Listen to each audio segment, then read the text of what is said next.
Hello, everyone, and welcome to the official Action RPG live stream. My name is Aaron, owner and operator of the YouTube channel Action RPG. It is last Epoch day. It's last Epoch dev stream day, and it's Farva Friday for Crossout. Do I feel sad today? Yes. Do I feel disappointed today? Yes. Do I have a sense of non-understanding? Yes. Yes, I do. Yes, I do. Oh my gosh, how? Guys, I'm in disbelief. I feel like I'm in a bewilderment. Disappointment is an understatement. Oh, bro. You know it. Like, bro, I don't know. I don't know. Finer on YouTube. Hello. Rusty, what's up? Working out? Hello. Working out? I need to work out more. Who else do we got here today? Otter, Cajun, Mark, Devil Dog, Heavy, Banana. Hello, hello. Big Guy, Legendary Bad Player. Richard, Battle Bunny. Happy Friday. I might already said Cajun. Hello. Drang, hello. Myers, what's up? Shin, hi. It's just business. It's just Bamster. What's up? All right. If you guys are like, why does Aaron look so sad and disappointed? I'll try and give you like a play-by-play. All right. A little bit of a play-by-play. And don't like quote me on this. It's pretty accurate. All right. I kind of typed this out. EHG. We are in the process of building you a new roadmap. Fast forward. New roadmap coming soon. Fast forward. New roadmap coming really soon. Fast forward. Roadmap is done. We're just crossing our T's and dotting our I's. Fast forward. I can't believe the roadmap hasn't come out yet. I've already seen it. It's done. Fast forward to today. We have another last Epoch dev stream. No, I can't believe it. I don't, you know, obviously we don't know what's happening in the background. Maybe acquisition stuff, they're not allowed to announce it. Maybe season 4, season 5 expansion, they're still meeting, they're still figuring out what needs to go on the roadmap. That's why we don't have it yet, right? Like we don't, you know, all we know is what they say, right? But marketing 101 is, you know, under promise, over deliver. You want to like wow people, which leads you to believe like, why did they say anything? They should have just never said anything. I don't know. I don't get it. I don't get it. I was, you know, if I had $1 million last weekend and you're like, Aaron, you could bet this $1 million if the roadmap drops this week. Oh, first, I would have lost $1 million. I would have put all of it down. I'd have been like, oh, for sure. For sure. But you don't know. Today could be the day. No, they drop all their news at 11 a.m. 11th Hour Games, the studio name. So Friday's not over yet. No, it's for sure not coming today. Okay, I'm sorry. I shouldn't say that. It would have to be some kind of surprise. Mike's dropping the new roadmap on stream. I've never seen them do that before because it's always an official forum post when news like that goes out. So it would have to be a completely different marketing strategy if that was happening today. I highly doubt it. Highly doubt it. What's up with that offhand for squirrels? I'm just testing different things today. I'm just testing. What's up, Logout? Hello. Never was big reveals on Friday streams. Correct. Maybe the first 69D chess move. Oh, geez. Well, good you don't have a million. I know. In my head, and again, I'm not a marketing major. I'm not an expert in marketing, but, you know, when you follow Titan Quest and Grim Dawn's, you know, Grim Misadventures and PoE 1 and PoE 2 and D3 and D4, you kind of get a sense, at least looking at competition, what works and what hasn't worked, and how studios are always changing their marketing strategies for the better. And sometimes you throw something on the wall and it doesn't stick. And then, you know, you throw something back on the wall. And I've always said, like, fail fast. It's totally fine to fail, but, you know, you always want to pivot or change. Don't just continue to fail over and over again. Find something that works. And in my head, from a marketing perspective, you know, you should want to build hype. This coming Friday, brand new roadmap is dropping. This roadmap's going to talk about the future of the game, features, time frames. It's going to answer so many questions for the community. You're going to get it on Friday. It'll be dropping on Reddit. It'll be dropping on Discord. It'll be dropping on our forums. And then 3 hours later, senior developer, co-founder of the studio, Mike, will be live to cover the roadmap and answer questions from the community, right? So now content creators could plan it. People could make a video about it's coming, then make a video once it's dropped. Everybody knows when it's coming. They can anticipate it. You've got the live studio, you know, marketing guy, Mike, is there to answer questions. Like, to me, it just makes so much more sense. And then I sit here and it's like, I don't know. Maybe I'm overthinking it. Maybe I'm totally off. All right, that was, I don't know why. I just went on a little rant. All right, I'm done talking about the roadmap. I'm done. I'm not talking about it anymore. There you go. You need to do more subathons for your million. I would have lost the million. What do you mean? I would have lost it. Senior developer, co-founder VHG Mike takes over in 30 minutes. 30 minutes. Subathon mention. No, we're not talking about subathons. I heard a rant about a roadmap. I don't know what game. This game!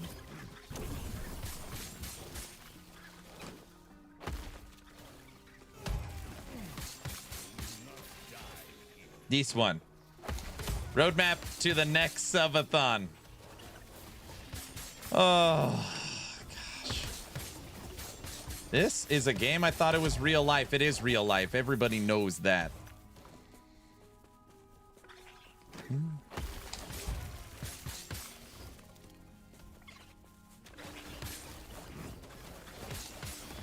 Then you'd need to do even more subathons to get another million. Sounds about right. Right? I love EHG and I want Last Epoch to succeed. It all comes from a place of passion, concern, and care. You know what I mean? Jelly Bean? People still say that, right? You know what I mean, Jelly Bean? That's still a saying. Right?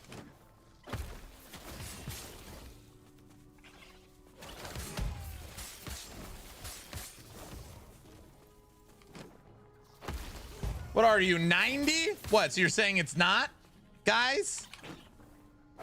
I think I said that this morning to my kid. Okay, perfect. My girlfriend says that all the time. No one ever said that. Fizzy, everybody says that.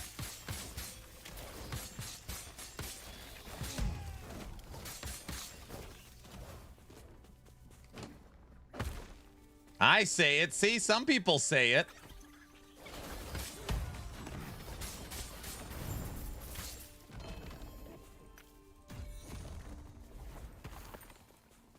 I have so much health regen on this build. 1,500 that I was like, how do I not use Vessel of Strife? Because it's giving me literally 3,000 free ward. But you have to give up T-Rex. So Babbling Bike said he was using this, Bones. This is like, okay, give up T-Rex, which you lose damage, but you gain 3,000 free ward. But then I got to use this. So I'm kind of just, I don't know, I'm just testing out different ways of squirrel.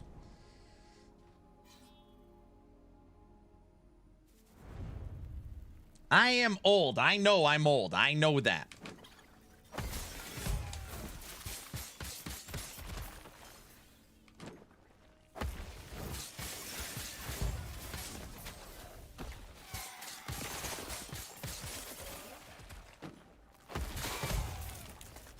Is that gray in your beard? Yes. It's okay. Most of us here are old. I'm not old. I'm distinguished. You know what I mean? I'm distinguished. That counts.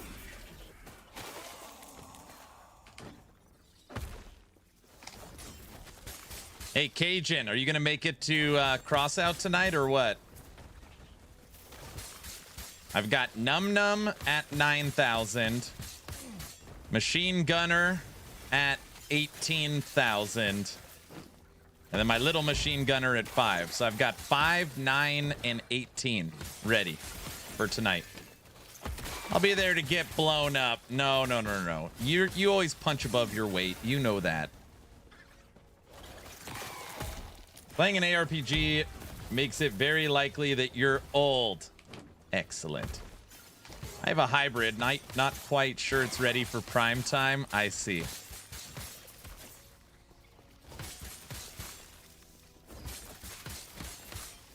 I really need Farva's Odin generator.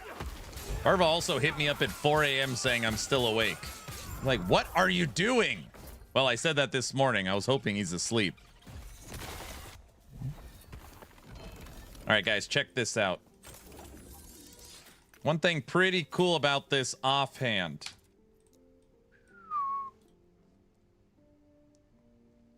What does playing an RTS make you? Smart? No. Look at my ward.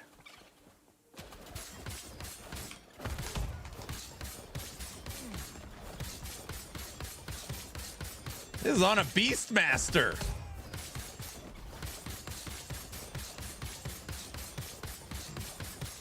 Almost 5,000 life and 6,000 ward. And the damage numbers are still pretty good.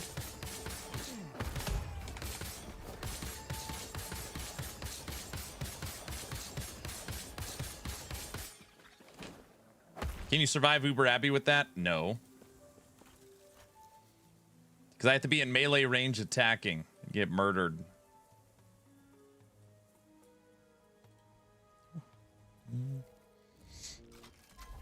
Hi, Guilty. I'd love to play squirrels, but I can't make it my main, and we don't have an armory. You just gotta.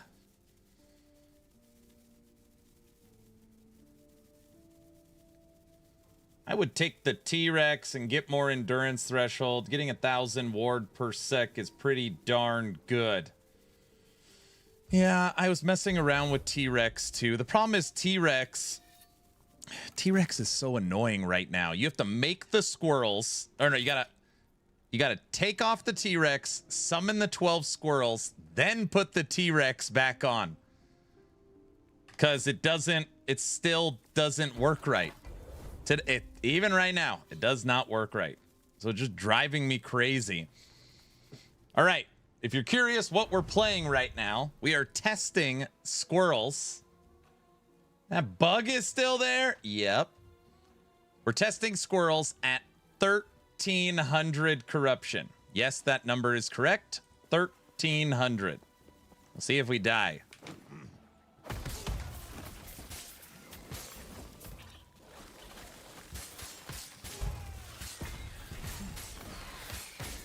Uh-oh.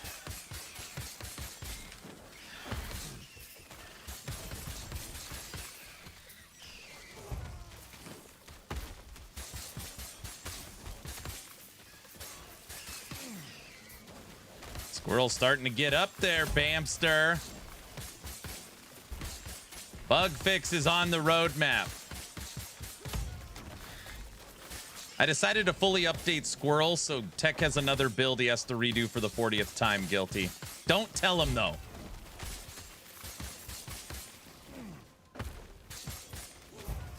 Guilty, don't... What?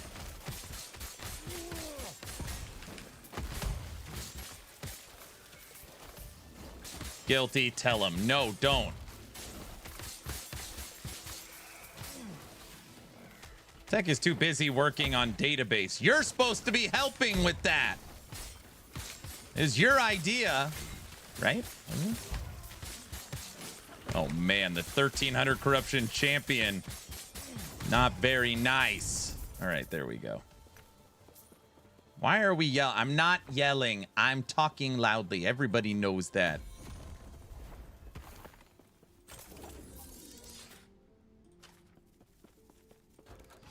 What D4 database? D4 reset to Z. Just started. Today's the last Epoch dev stream, so it starts in 15 minutes. Yeah. Dragon, we're not talking about the roadmap, all right? It's been banned from that word is not allowed. Aaron literally cannot function about the roadmap. Not that he's mentioned it 276 times in the last couple weeks.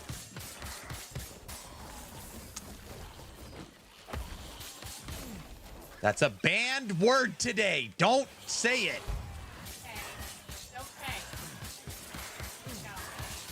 Roadmap mentioned.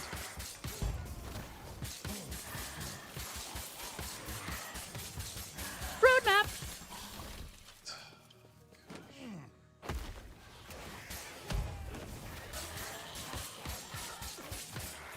She walked out of the room screaming, roadmap, more like no map, and walked away. That's real funny!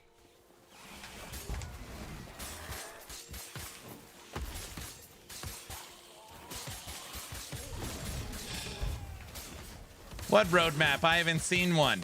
Will you guys please stop it? That's supposed to be a banned word from today's stream. Everybody knows that.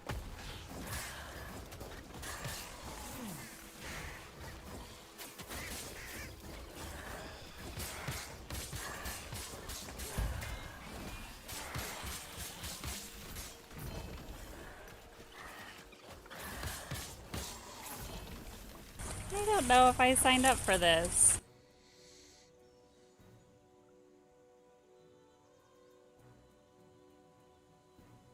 Otter, will you stop it? Maybe if we say it, they will release it. I thought about generating a fake roadmap, but I figured that was a little too trolly. Somehow it would get released and turn into a big nightmare. Do not release a fake roadmap.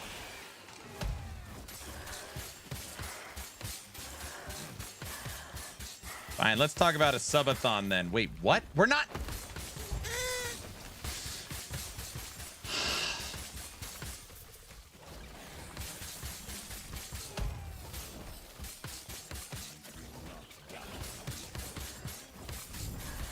Guilty, just ban someone. Just, can you start just, you know, Guilty?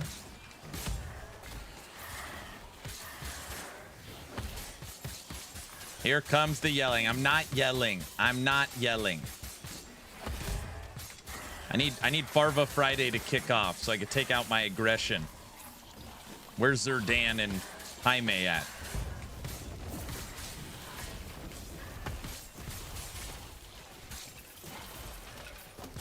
Tries to ban Aaron. It didn't work. Wait, what? That's not what I meant.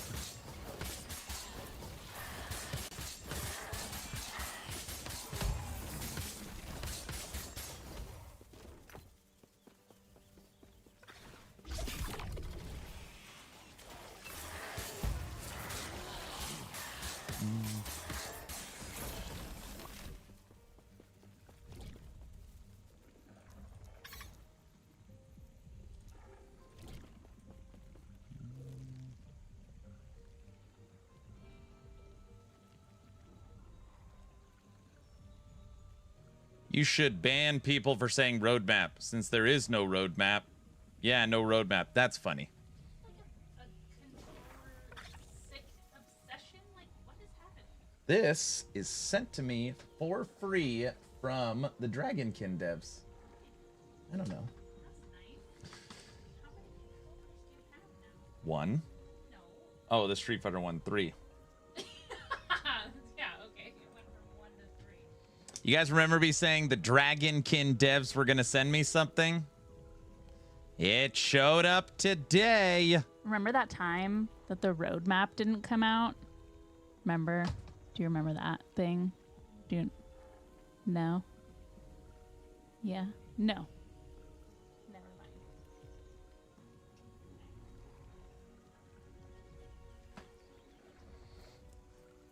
Revolution X Unlimited. Huh? You guys getting sick?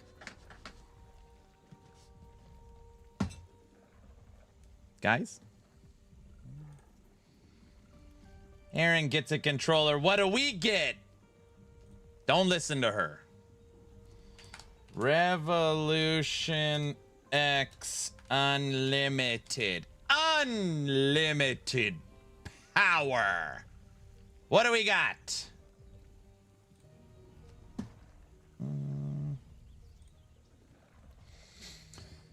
Xbox controller works with PC. 200. This is a $200 controller. It's $200.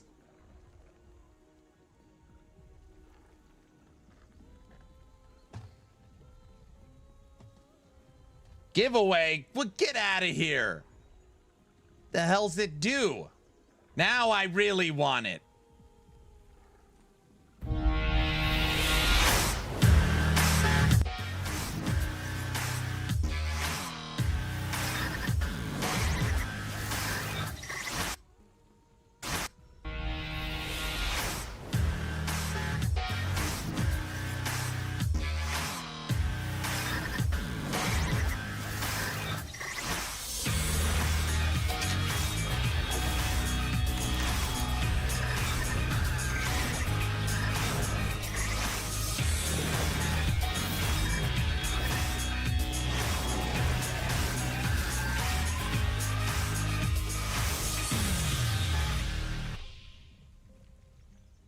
Will this make me better at Battlefield? Does it come with like aim assist, you know? No, seriously, watch some reviews. It's pretty sweet. Yes, it has a built-in streamer client. You don't say. It includes 1 month of Game Pass Ultimate. Isn't that worth like $1,000 now? 1 month of Game Pass Ultimate. Get it? Because they set it up live. Oh no, I'm not doing that.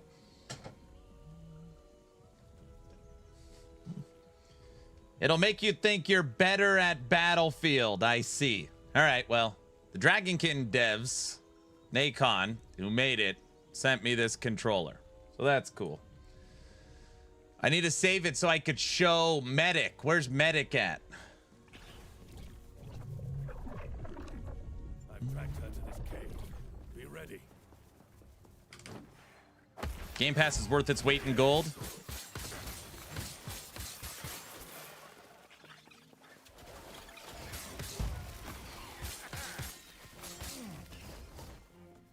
My wife's like, do you have an obsession with controllers? And I'm like, no.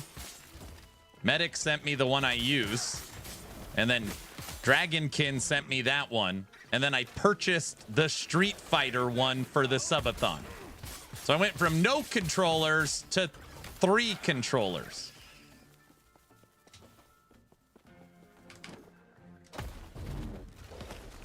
And I guess I gotta send one to each one of you guys. Want one too, so I gotta send those out, you know. Holy moly.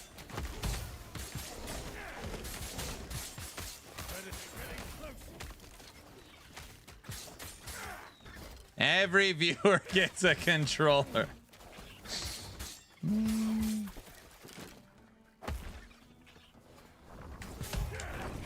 Diesel, you playing Ark? It's the talk of the town, Ark Raiders.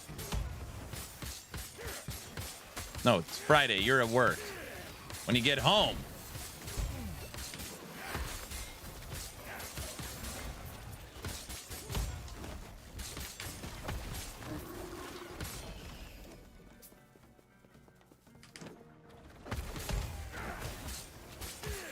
I'm trying. POS won't launch and the damn thing won't install. I see. Saying a few technical issues, huh? What a nice controller. It would be a shame if something happened to it. What are you saying? You're going to break my controller?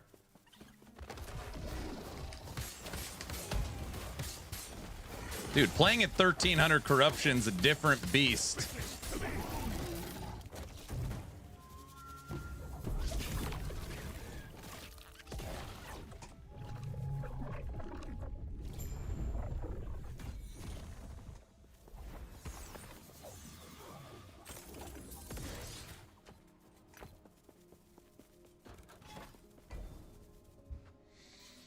I've been playing. It's pretty fun. I might actually buy it. Arc. Hey, Luz. Happy Friday. I know you're off today. So you have a nice, relaxing Friday.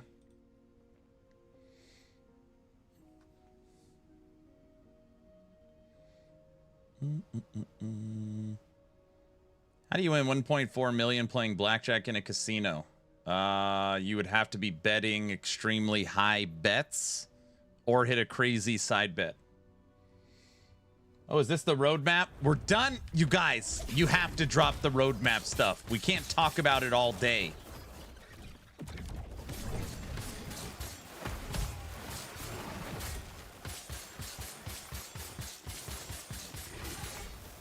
Happy Friday.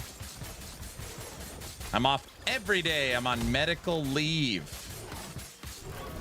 Well, congrats on being off every day. Sorry about your medical leave.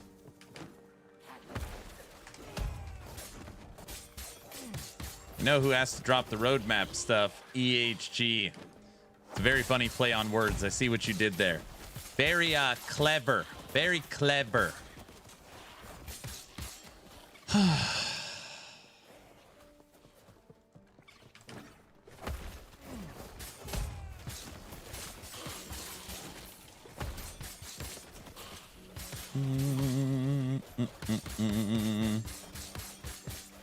Roadmap bonk. What are the chances they even talk about the roadmap today? I would guess there'll be a question and it'll be, yep, we're still working through it.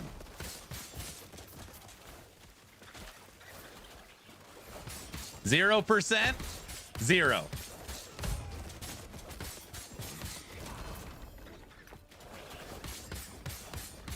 It's not zero.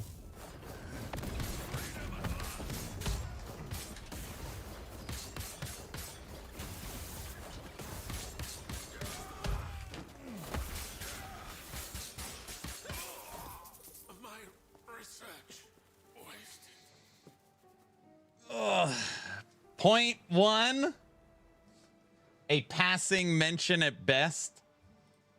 I mean, he's talked about it every week. Granted, you know, the talk about it is like, yep, any day now. Kind of counts. Roadmap is overrated. You're right. Having any indication on the future of timing, content, expansion, who cares?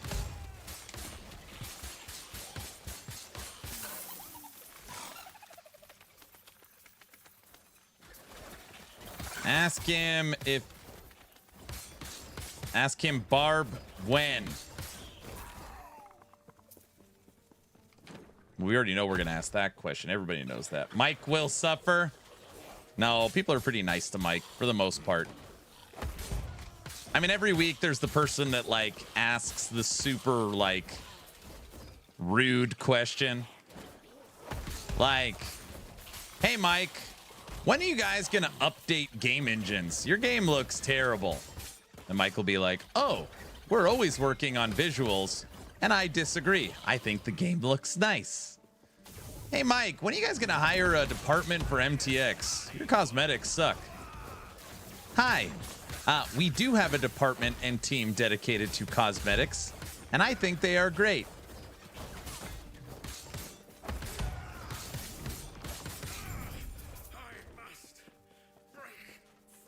Mike, when are you going to make it PoE 2? Hi. I also enjoy PoE 2, and we're always looking for systems that would be great in our game. We're not going to copy one for one, but we always look for influence in other popular games. Mike, when's the roadmap? Roadmap? I saw it. I can't believe it's not out yet.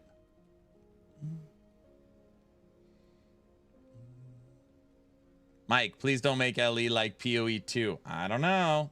Mike is nice. Hope Mike has a nice beverage after responding to these. I didn't know I was watching, Mike. That being said, Last Epoch stream is live.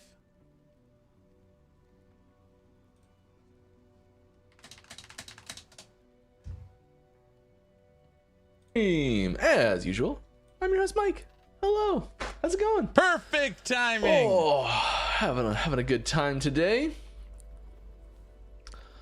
We're gonna hop right in. If this is your first time here, welcome. Glad to have you with us. I am a developer for Last Epoch, and I'm gonna play some Last Epoch and answer some questions if you got them.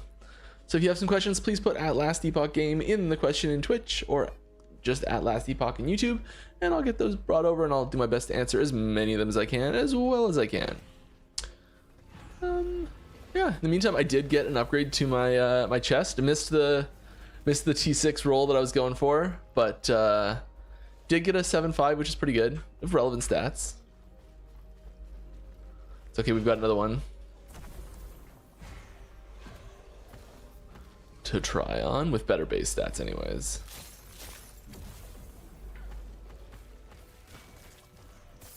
And I did Rune of Creation, the Exalted first, so like I could just use it again. We'll see. Courtesy of my buddy. Thank you. I'm gonna turn Prism Wraps off. Maybe we've got a lot of those.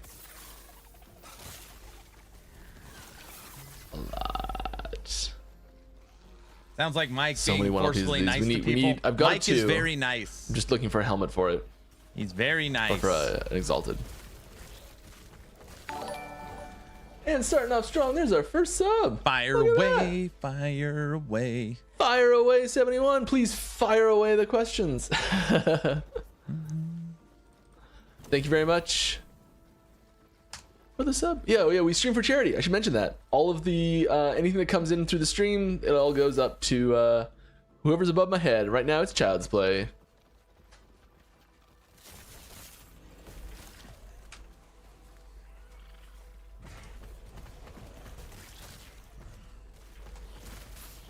All right. First question. When can we expect a barbarian class? I would caution using the word expect on there. It is possible that we may eventually do a barbarian class, but there is no clear indication on timeline or guarantee that we will do it. I do think it's a really good option. I think there's Good start. Good start. It's fighting for a spot with like a hunter class, like a bow wielding primalist, which I also think will be awesome. Wait, what? Wait. What did he just It's say? probably in there. I think those would probably be the two front runners, I think. Judging from like requests we get from people. A bow wielding. Just all sorts of these. Oh, nice. It's a lot of int. We want health and health regen. We want flat health and flat health regen, I think, are the two things we want there. Health percent. Could be wrong. Oh no, increase health regen. Oh, Wraith. Yeah, level of Wraith. That's the problem. We got level of Skeleton. Still good. Not what we're looking for. What is a mastery you would like to see in the game, and why is it Barbarian? I mean, I'd really like to see Hunter in the game. I think probably one of the things I'd like to see a lot, if we're just going off like personal wants, the 3 will be there. is like some other void wielder. Like we only have one. Like if you look at the distribution of which classes have significant interaction with which different elements that we have in the game, like there's tons of physical everywhere. There's tons of these 3 elements everywhere. There's a very solid amount of poison. Pretty well every class can do poison well. Mage not so much. Good question, Sentinel, Banana. not fantastic either, but the other 3, yes. You guys might not know this. I was on a 2-year campaign every week pitching Warlock should be void focused. If you do not make the Warlock void focused, it'll be such a missed opportunity. Every day, every week, every month, pitching Warlock should be void focused. They finally told me, shut up. It's not going to be void focused. I tried. But guess what? I don't get to pick. And that's fine. All right. Why not both Hunter and Barbarian? Yes, that would be fantastic. I mean, there's a limited amount of time we have to do things. And 10 new skills, or at least 8 new skills if we're doing 2, you know, 4 in each would be sort of the bare minimum. And then like a passive tree for each one of them, so that's like 40 passive nodes. We are just rolling in the loot lizards today. Woo! What was that? What was that? Oh my goodness! You know, let's not die. Let's just pretend that that's the plan, is not to die. We're not talking about the roadmap today. Where's that? 2. Not fantastic. We need 3s. I'm up at 400 corruption, which is I have a tough time with, but I can do it. I was playing up at 450 with my buddy the other night. We were doing great though. I think he was carrying me a bit. 2,300 life. Come on, Mike. I really want to get this up to like at least killing Aberoth before I'm off, and then hopefully killing Uber Aberoth, but when I get back.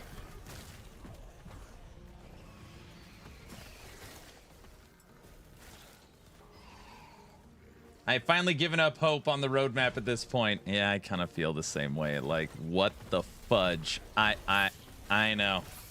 All right. It's like you don't know what to say anymore. I know. How would you say craft and acquisition has impacted day to day for you? Any big challenges or wins? I mean, the only impact it's had for me personally on a day-to-day basis is that I now have one more meeting every week for a new project that we spun up because it got greenlit after the acquisition. That's about it for me personally. Wait, I've been what very project? much business as usual. What? I don't know about this. What is it? They didn't run it by me. It's been fantastic. What is it?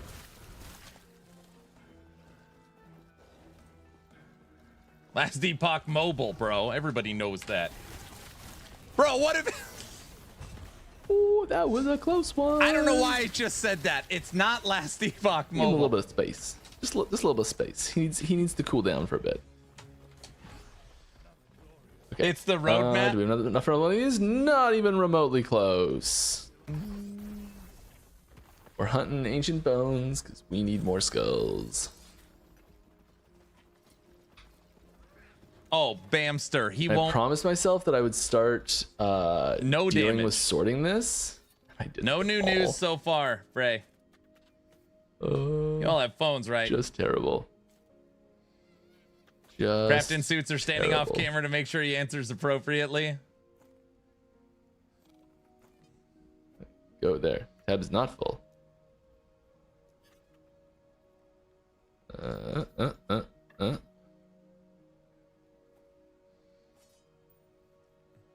Oh yeah, lots of room up here. What Anyway, boots is he wearing? What are those? All right, we Experimental? found spots for stuff. I don't think we're ready to bump that up. they're Yeah, experimental. let's uncover some stuff. Oh, Have you Bamster guys healed thought no about damage. introducing an item to re-roll LP? Yes. Even if it is super rare, like the item already rolled with perfect rolls and at least one LP, and we could re-roll. Yes, we have considered things like that. We don't have any plans to re-roll, to put anything like that in the game right now. Like, I don't know if it matters. So just like going off the idea that you posted there, I don't think it makes a difference if the item has LP or not already, really. I mean, like, it's kind of what a 0 LP version is with the with Nemesis. It's like that's the LP reroll for 0. We kind of use the if it's got 1 or it didn't work out too well to be like for the rerolling stats on it.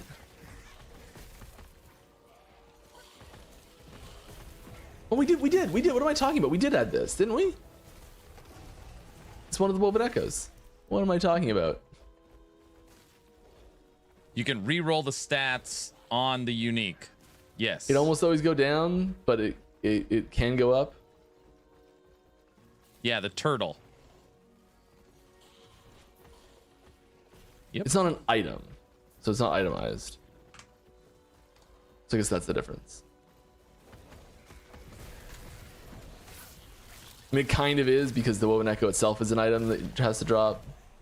An item with extra steps. Not the turtle. It must be on the roadmap. Will you stop it, Hammer? All right. There is no or almost no animation for Sacrifice Necromancer. Currently, it's difficult to see the AoE of the spell. You mean the VFX, not the animation? Do you plan to add an animation for it? I mean, unless it's instant cast, it has to have an animation of some sort, or else it's just a bug. So like by animation, when we talk, this is a pretty common. Go over there, guys. So like when you see, stay over there. When you see the character like pull its hands up, that's like the animation, that motion of like that, like that's like the animation.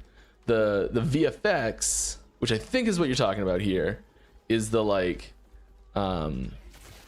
that blood splatter explosion. So like it does have one, but yes, it is fairly minimal. I think that probably comes from situations where it was like chaining and there was a ton of it.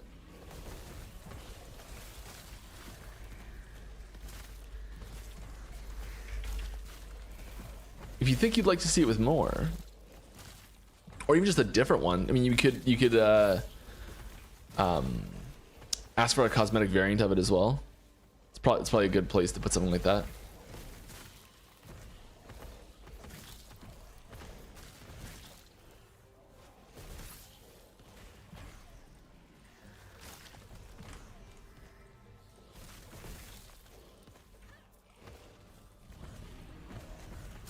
Alright.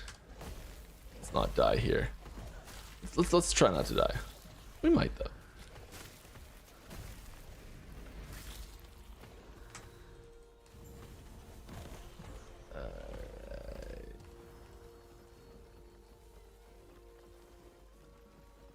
Okay, is the current Abomination style of place minion skills on bar, summon minions, summon a bomb, remove minion skills from bar something intended, or is it something that might get changed?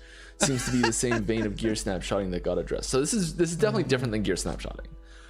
This is something that we considered when we were doing it, because of the way that A-bomb handles like what it's going to absorb. It is kind of intentional. It's a bit of a pain to do, and I'm not sure if there's a better way to do it or not, but it is intentionally like there the way it is, and like that doesn't mean that it's perfect and can't be changed, but it is that way, that we did know what we were doing when we made it that way. It's not an accidental situation. Did you see the Reddit post about long-standing bugs today? No, I don't. Like the go goal on with Reddit, it is to be, but I did post a video. as smooth gameplay as possible. it does have the issue where because it is like a combination of your other minions, and because the customization levels afforded to the player for those for what those like combinations are, it's a little tricky to give those options while still allowing people to use abilities as they're playing. That makes any sense?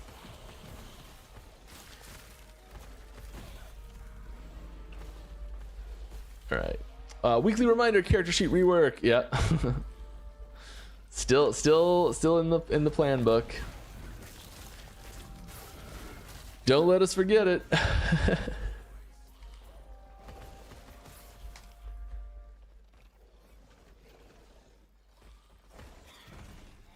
All right. I like this one, less damage from distant. Did we get a roadmap yet? No, Sammy. No. There's just like shots out of nowhere. Those ones that surprise me. All right. Did it go to 4? It did not go to 4. That's too bad. All right. Could have been a contender.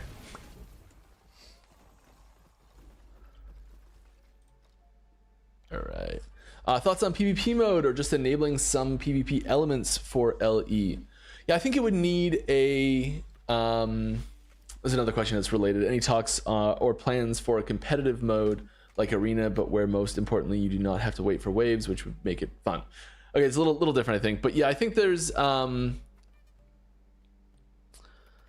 talking about the first one here, I think the PvP is fantastic. I love PvP. I wish we could have it. I want to add it. It was one of the first things we did when we were testing our multiplayer. I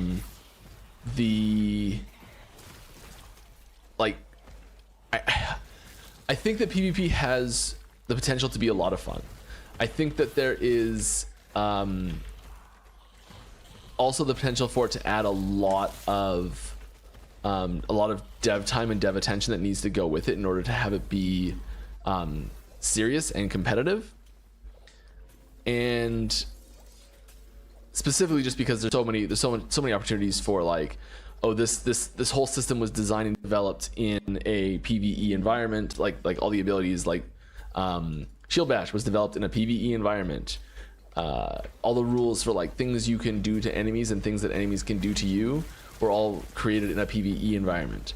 And having PvP show up suddenly can cause a lot of problems with a lot of those abilities. So we'd have to remake a lot of abilities, change a lot of nodes. Like there's a huge amount of work to have it actually be competitive. Now we could put a version in, and I'd really like this, where it's just like it just works, and there's no balancing and there's no real prizes for it, and it's just fun. Yes. I'd love that. I think that's fantastic. I don't think it would go over great. So I think we probably aren't going to have it anytime soon. I would love it. And as usual, if you want to see something, drop it in the suggestions channel on Discord or soon. Mike just used the word soon. I feel like I've heard that word. Never mind. Let's see it.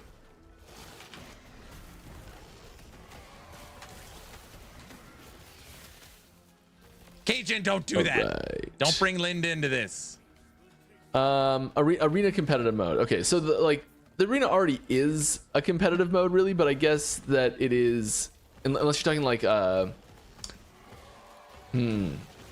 like Dr. Mario style competitive mode. And so what I mean by that is Dr. Mario is Tetris, except whenever you clear things, you can like send extra pieces over to the other side.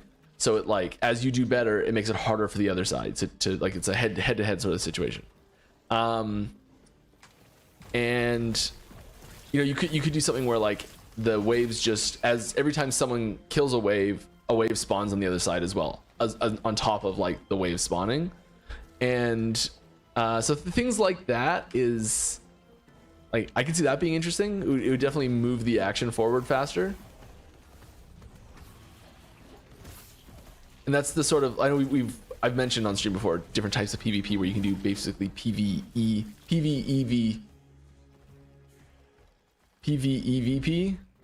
I don't know, PvPVM, PvMPP. I don't know what the term for it is. When you're both doing PvE things in a way that affects the other because it's competitive, and whoever does it better gets the things. Yeah. PvEVP, EVPVP. Yeah, you know.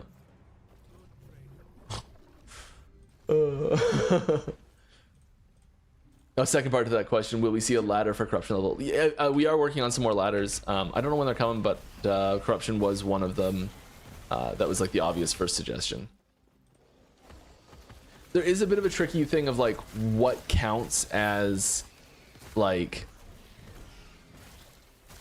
successfully like achieving that rank in corruption. And maybe if you have ideas on what you'd like to see here, that's a good thing to put in. But the ooh, that would be good for a balance tool. Wait, never mind. What's important, or is it completing a specific task at that corruption level? Like, do you have to kill the timeline boss at that corruption level? Do you have to? Is it like whenever you increase the corruption, the one you just came from is what actually gets recorded? You know, like there's different ways that you can put that benchmark where like different builds and different metas will evolve, and we're not sure. I'm not sure, anyways. What's the most healthy way to do it? Because you can say like, okay, well, it's just as long as you unlock the corruption, that's fine. So then there's situations where like you get to the point where you're like just barely able to do it, but then you like drop it down just a little bit more, and then you have to like stack up as much total corruption in one go at a time, so it like bounces up as high as possible. Then maybe you can't do it once it's gone up to that level. There's all sorts of weird like I guess meta decisions that can be made to like get tiny bumps. Maybe that's a good thing, and especially in a competitive environment, that's the sort of thing people like to do, especially in a game like this where people like min-maxing things. That was close. Dude, what if they implemented a tower that you really go close. up the tower and yeah, you fight. I also realized things. that like an idiot, you can't even see it because of my health, my face, but my crit strike avoidance is only 91%, and then I also have reduced damage taken from crits at 42%, so I'm like straddling both of them, and neither one of them is full for some stupid reason. I don't know why I've done this. Mr. Orange, did you see the video I sent you on Discord? What? A tower, a pit gives you powers. That's a... Okay, I'm stealing that. That's a good idea. Right. I'll bubble that up. Do you have any plans to buff defenses in the end game? It seems to me the only builds that can push higher are the ones who forego defenses and go all in on offense. Correct if I'm wrong. Yeah, so there is this there is an interesting relationship between pushing corruption and offense and defense. And so there's this thing where when you're playing sort of like normally, and you get to about 500 to 800 corruption or so, it's usually where defenses start becoming so much more important than offenses. And then as soon as you kind of start pushing into the several thousand corruption range, it kind of flips on its head, and there is no way to have defense high enough to survive anything anyways, so you might as well just go all in on offense and just kill things before they kill you. And I'm not sure if this is a good thing or a bad thing or needs changing or doesn't, or if we did, how it would, like, I don't really know the best way to address it, if it needs addressing even.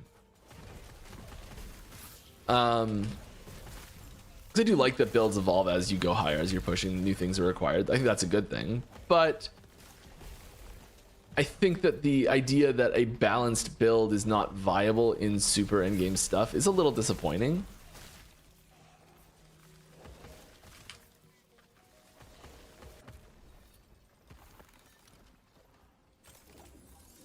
Maybe you should send Mike your build. I did already. And he said, are you trying to send me a message? I said, no, just if you need any I inspiration. need to make room for stuff.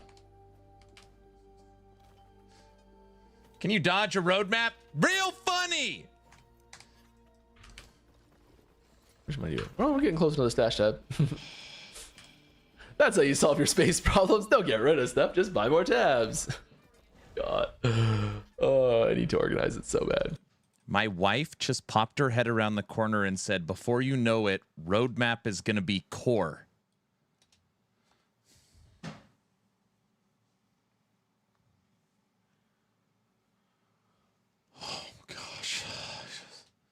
That's not funny.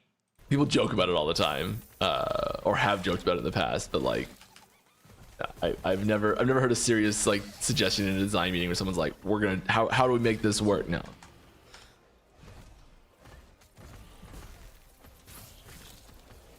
I don't think a game design, like taking a game design with one control scheme in mind and then flipping it into a new control scheme is almost never a good thing. There are exceptions to this, definitely. Like adding WASD to Epoch was a great idea. Going from like, because there's so many inputs that are required to have quickly accessible, I don't think mobile's the best platform for that. I think we'd have to make a different game for it. I think it would have to be a distinct game. Which I'd rather focus on just the one for now. Let's get really amazing at making this.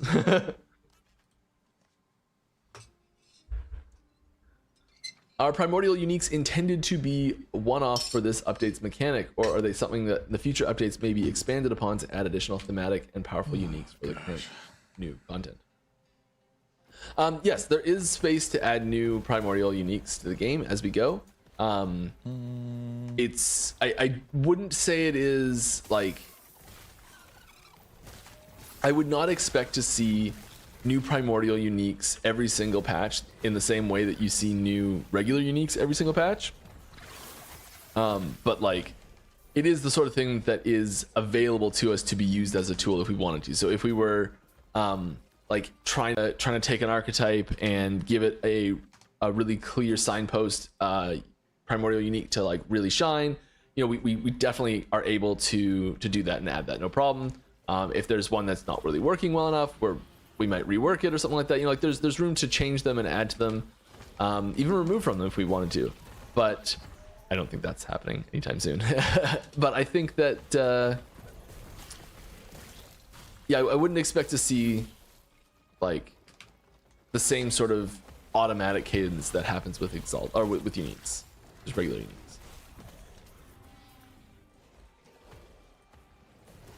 All right. Is there a chance to have one primordial for gear and one for weapons, not just one for the entire build? I mean, there's always a chance, but I wouldn't. That would be count so on it ridiculous. At all. No. If you want to see it, suggestions channel on the Discord. I would really not get your hopes up on that one though. Why not? We can't have all any plans for harder primordials. future achievements? I'll give some dope cosmetic rewards. Yeah. Yes, we are working on an achievement system. I think there's space for, my goodness, just taking damage there. I think there's space for like cosmetic rewards, especially for things that are like significant feats of strength. I'd love to see like a cosmetic reward for like completing Aberoth and then completing Uberoth and then maybe completing Uberoth under a certain amount of time, or you know, Ooh, I don't like I'd love to see some really weird feats of strength, like complete Uberoth with only one ability on your bar, or I don't know, things like that are you're just complete Uberoth without ever using an ability in the fight. I don't know if that's possible, but things like that I think could be a lot of fun.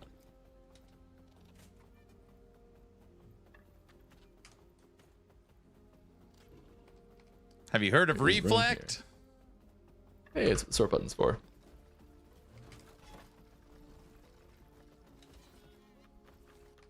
All right. Next question. Any plans to expand idol crafting?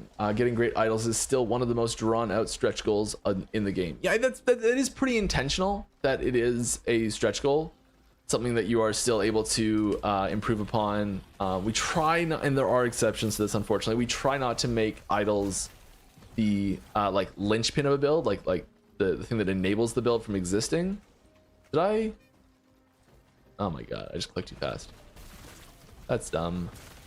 I do that a lot. It's entirely on me.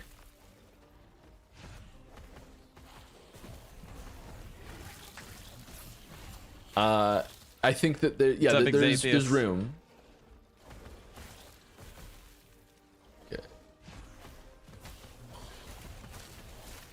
I'm curious why the team decided to focus on adding a new act this season instead of expanding the endgame. The story is already quite long, and it feels like the game could really benefit from more endgame content first. We get a huge number of requests for it. This is one of those things where I think there's... it's tricky. It's also something we've been working on for quite a while. These poor devs. These poor devs, dude. Every week. What to add to the game. So there's quite frequently someone will be like, we'll get a request that gets sent in, like, please add A. And then we'll get other requests that are just like, please add the opposite of A. And they literally can't exist at the same time, sort of thing. That's quite tricky to deal with. Often you have to like drill down as to why people are asking for those things, and to like find a way to possibly add something else that doesn't conflict with it in order to actually get both of the issues solved. Unfortunately, with something like this, where people are saying like, okay, we want more, we want the story to be finished, and other people are like, okay, we want more endgame content. Those things conflict with each other because they are, it's just the time requirement to do them conflicts. So we kind of have to prioritize between them as we can figure out what the best thing to prioritize is. Dude, if I'm EHG, I go all out as fast as humanly possible to finish the story so that it's just done. It's behind you. You never have to deal with this again. It's been 7 years and the campaign's not done. They just gotta knock it out. Let's just put this in. It's never gonna go away. Why not? 1,200 hour play this season. No red rings, no amulet. When you can't finish builds, all the other I wonder if my loot filter stuff is is allowing nonsense. through 0 LP versions. You're following builds that require red rings? Must be. How many more years before Diablo shows up? No. Thank you. That's a lizard. They need to go back and finish the ancient era. That's also a lizard. Dude, I would finish the campaign as fast as possible. I would put everything into the campaign. If it makes you feel any better, though, next season will, I don't know, depending on who's listening, it will make you feel better or worse. Next season will not include another chapter to the end to the game, but it will include changes to the end game.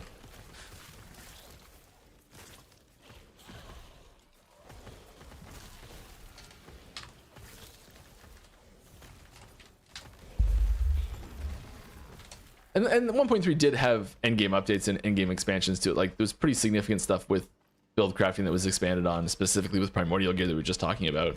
That had pretty big implications for endgame. No, Mike, no. I've heard from reliable people on the internet there was nothing added for season 3. Nothing. Everybody knows that. Not true for everyone, but I think in general, items are only considered content if it's something that is being withheld. So like if, for the record, we're not doing this, but hypothetically, if there was a way to physically purchase with real money an item, that the only way to get it was to be with item, that would be you're locking content behind a paywall, and that's bad. Don't listen to people. But if you just add an item to the game in general that can drop, that's not adding content to the game. So it's items only exist as content if it's being restricted. That makes any sense.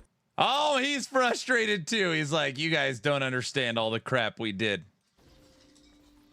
All right. Thank you. Sure.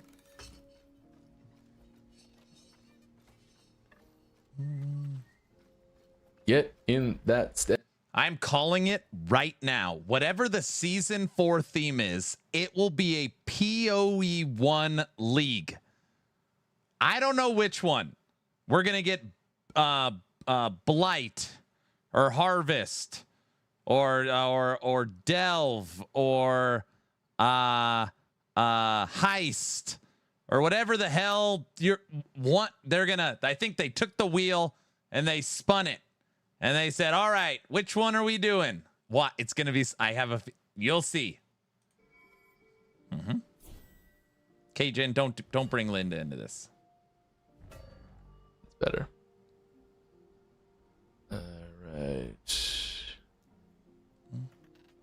Let's just show me all the death rattles. Now, do we have any? All the posts, all the feedback. Why don't you make LE like PoE? It's so loud that it's gonna happen. It's gonna freaking happen. Terrible, but still terrible.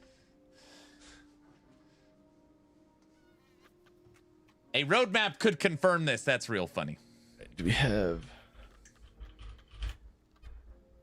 an amulet, an exalted amulet with health regen on it? My wife's like, you look like you need another cup of coffee, so she made me a latte. She's right. I mean, really, we could take any T7 amulet and just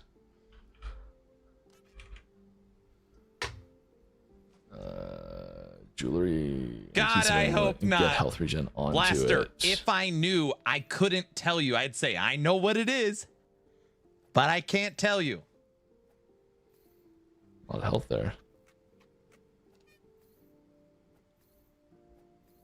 I think you need another damn quesadilla. I like quesadillas. And these just have health regen that we can roll it into.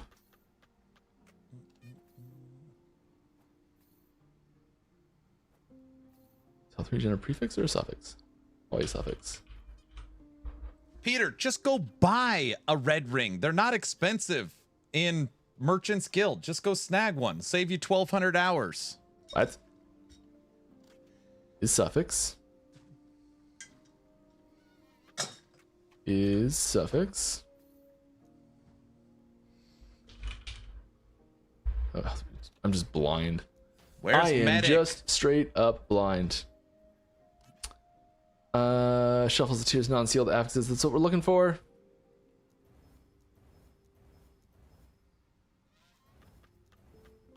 Wow, last one. All right.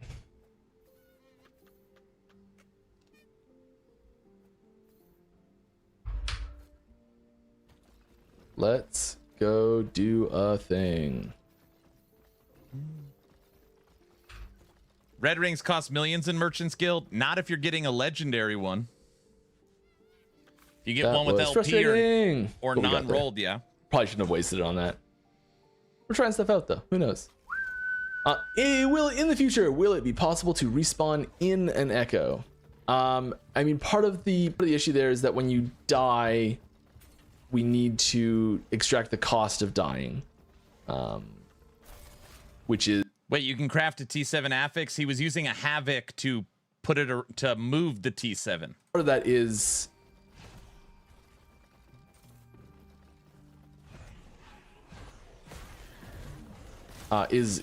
like losing progress and having it restart. And in that process, we need to remove you from the scene.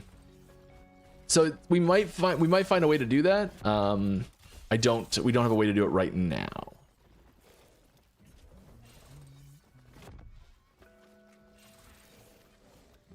All right, that's a ton of skill points removed.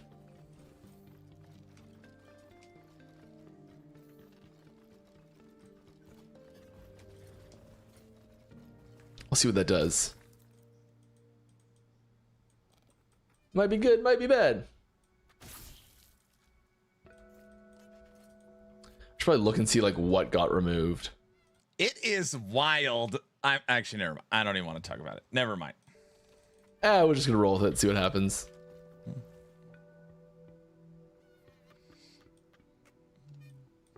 Let's also set our to show affix health regen per second. Advanced individual affix more than or equal to 7. No news yet. Purple. No news. Other than the next season will be focused on endgame. This is our. There we go. It's our death rattle hunting.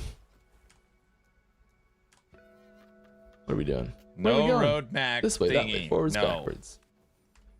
2 questions. First, do you think a season's pass or battle pass equivalent would ever be incorporated into LE? Maybe. with a giant asterisk beside it, but I'll get into that in a second because I've talked about this before in quite length. How do you personally feel about? Please don't delete that yet, Derek. How do you personally feel about limit time items that once gone players can't get anymore? Specifically for this question, seasonal MTX rewards from a battle pass. Okay.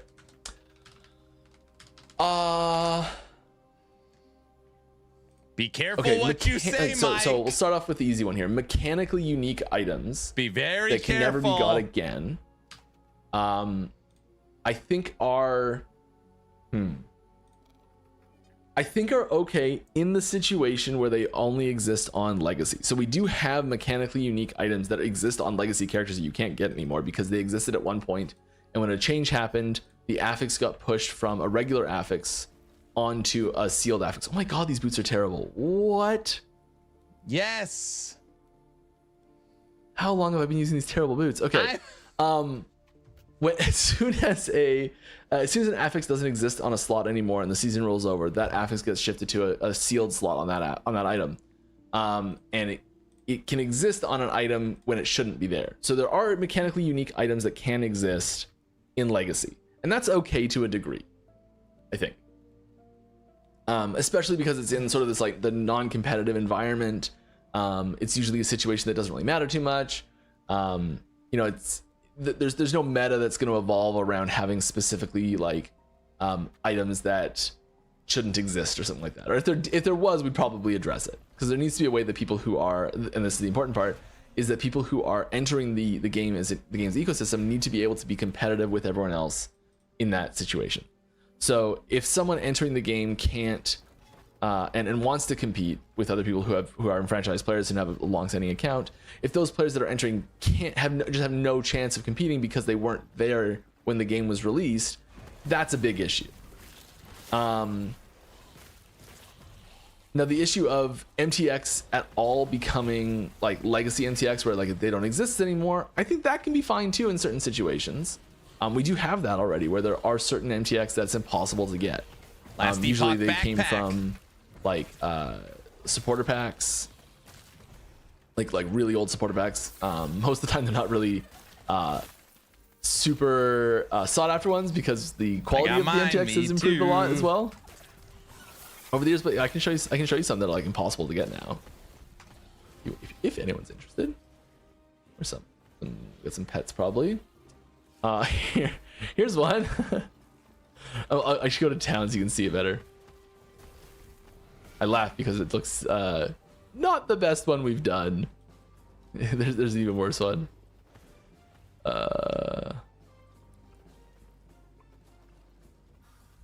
Where's the turtle? The turtle. Where's my turtle? So there it is. old. Yeah, big volcanic turtle. This one's cool. This one you'll actually see. Give it a second.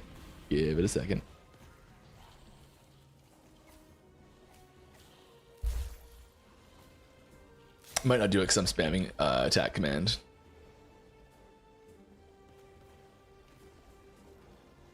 It explodes. It erupts. Its back erupts, and it's like this big explosion thing. It's cool. It doesn't do anything. Yeah, so I think there are situations where that can be okay. It doesn't feel great in a lot of situations, and like when we've done limited time Twitch drops, for example, where these are things that anyone can earn as long as they're just there at the right time and there's no purchase required for it. Those things we've said like, okay, it's like limited time Twitch drop, but then we'll have like a redux for it, and they'll come back for like another week or something like that, and then like they go away again. They come back again like in a month after that. So like having those is having limited time opportunity to get free MTX is fine, I think, as long as there are situations where they can come back again, or be limited for like a really good reason. I don't know what it would be. But yeah, I think when they're free and they're just there for showing up at a specific time, lots of times people just like aren't available at that time, and they're just they I'm testing that right now. Now I'm back on T-Rex with 12 squirrels. You can force the interaction. And look at this. Holy moly. Yum, yum, yum, yum. Those are hungry squirrels.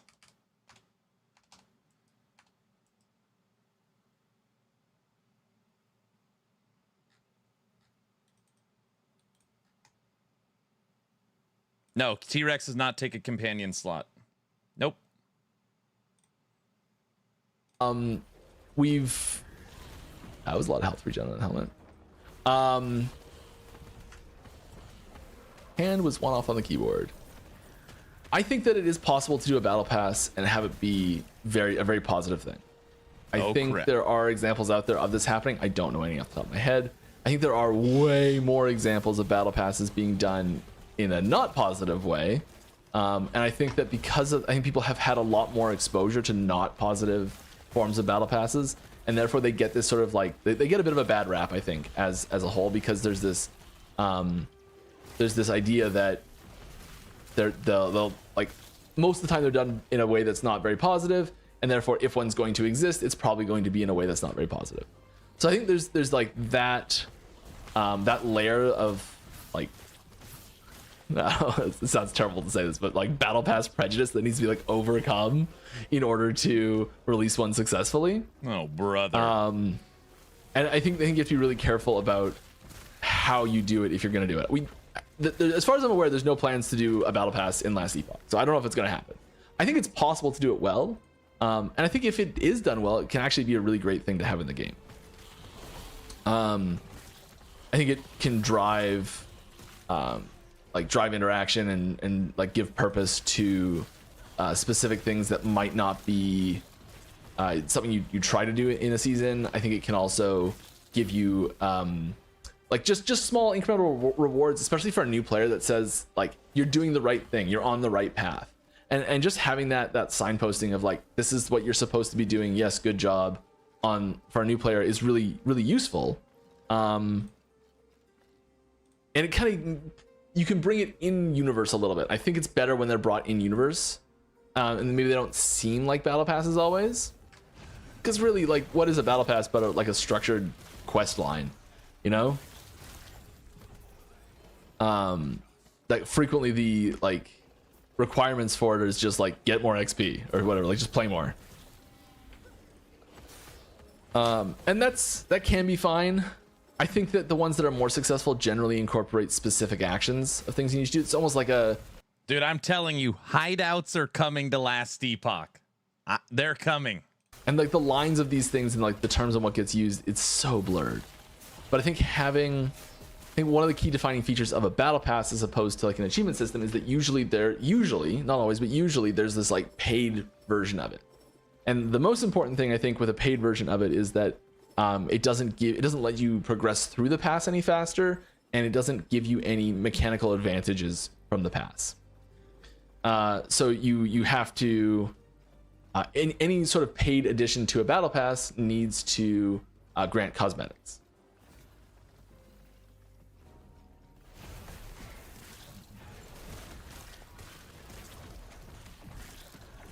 Like you could, yeah, no, not really. So specifically about limited time items that once gone, players can't get any more. Specifically this question towards seasonal MTX rewards from a battle pass. So in this situation, I think that if there were free, or even I think if there were free MTX achievable through a battle pass system, I'd like to see those be brought back for future battle passes. Not necessarily every season, but I'd like to see them be like a I think the ideal way to do it would be like there's a pool of say 20 MTX that can exist in this battle pass, and each season 4 of them show up, and that pool maybe gets bigger by 2. There's like each season there's like 2 new ones and 2 from the pool, 2 new ones and 2 from the pool, and it like so they keep coming back, and there's a chance you can get them in the future, sort of thing. I think something like that would be appropriate. I could be so wrong about all this too. Sort of just my gut feeling on a lot of this.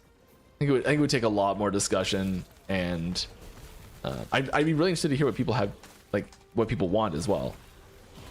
Cool. Done with that one, Derek. I know it was a rambler. Sorry.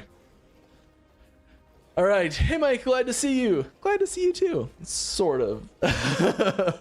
Has there been have there been talks, without giving details, of another endgame feature beside monoliths? Why? There's always talks about things like this. One of the really key things about the monolith is that it is quite flexible. Ooh, just a note here. Someone just mentioned to me that Helldivers 2 has a really great battle pass with their war bonds. Apparently they called it. I haven't played it yet. But it sounds like a really good way of doing it. If we were going to do a battle pass system, I'd go looking for really good ones and try and see what works well. And that sounds like a good place to start. Okay, back to the question I was just on. Oh, don't die. Other endgame features besides monoliths. Yes, so monolith is very flexible. There's a lot of things, as we've just proven with Woven Echoes, there's a lot of things you can put in it to use it as sort of like a framework to present other endgame mechanics. Well, hello there. What do we have here? You don't want summon skeleton. Okay. You like, want that skeleton is a weirdly mage, similar item wraiths. to what you want like. wraiths. That's where it came from. You don't want summon skeleton. Okay. So did that one. It's funny. All right.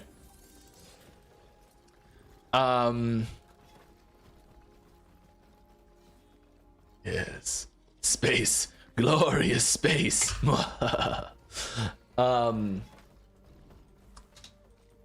think I'd really like to get the dungeon system a kick in the pants.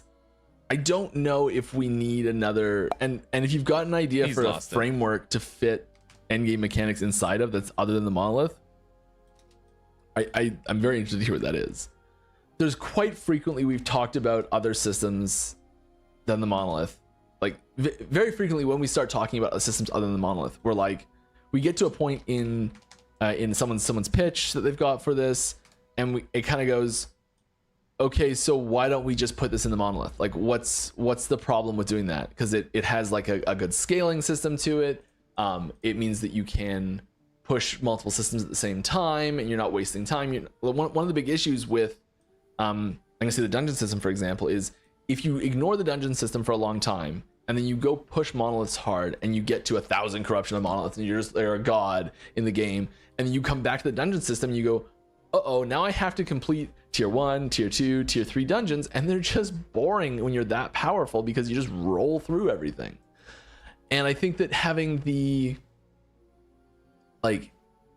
those systems be completely split up means that there's times where you are not where you're having to go back into a previous system. So there either needs to be gates, so simultaneous gates, where it's like, in order to increase your corruption above 300, you have to complete tier 2 dungeons. In order to push your corruption, in order to complete tier 3 dungeon, you need to push your corruption to 400. So like there's this like relationship between the two that causes you to bounce back and forth between them, which I don't think people would appreciate really. Or they're gonna have this issue where pushing one means you're too powerful for the other. So that incentivizes us to tie future endgame systems into the monolith. Because it is such a broad framework, it makes it really easy to do that. Not saying that we won't ever change that or do anything outside of it by any stretch of the imagination. I think that's just probably a look behind why you see. I know why this is requested so often, and I hope EHG doesn't do it. You want an awesome atlas, an awesome nether realm, an awesome mapping system. Just continue to add and layer on top of the monolith. Continue to give us different ways to modify it based upon what we want to do and our play style. This is actually something I think Torchlight Infinite does so well. Like, are you going to, like, what endgame version do you want to play? And we could be playing the same season, completely different games. I love that. It's kind of like, yeah.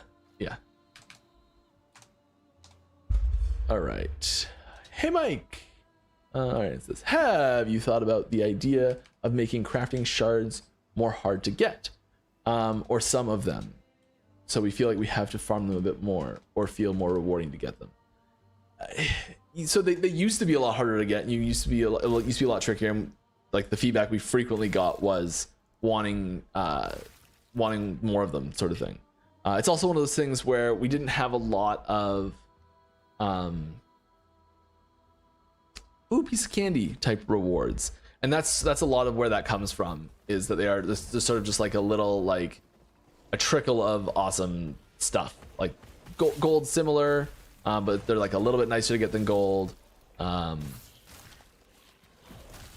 Picking stuff up is nice. I don't know, I like picking up loot, and having them show up is great. I think that there is an argument to be made for them being too common now, or there's also an argument to be made for them not being deterministic enough, where you need to be able to like find specific ones, and that's the issue.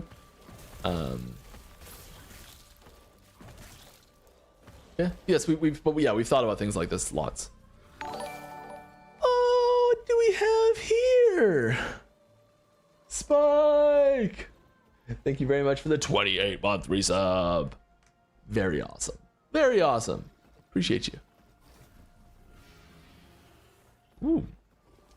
Ooh. Oh, hey, look at that. Oh, we don't need that, right?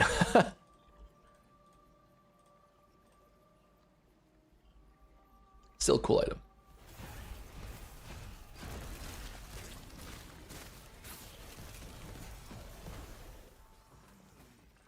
Any chance to apply corruption modifiers to dungeon and arenas? What a well-timed question. Didn't even see that, actually. So yeah, this ties into what we were just talking about really well.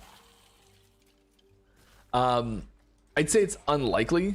I think thematically it doesn't work. That's the sort of the short answer.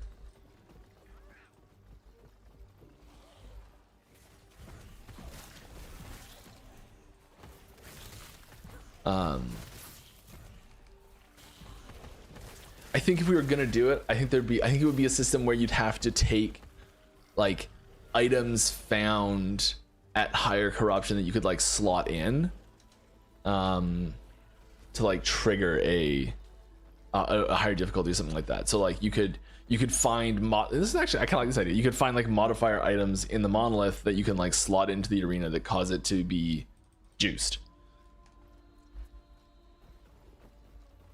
It's not bad. Someone write that down.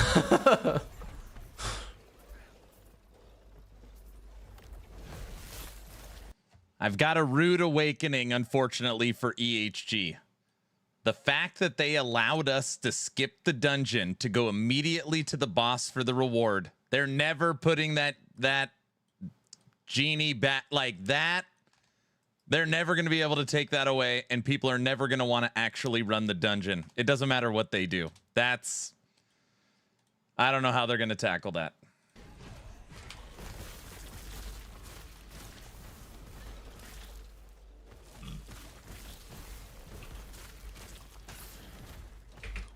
Oh, my goodness me. That was close. I just realized we've been playing with Death Rattle instead of our other amulet for a while now, because we didn't see our beasts. Haven't seen our beastie boys.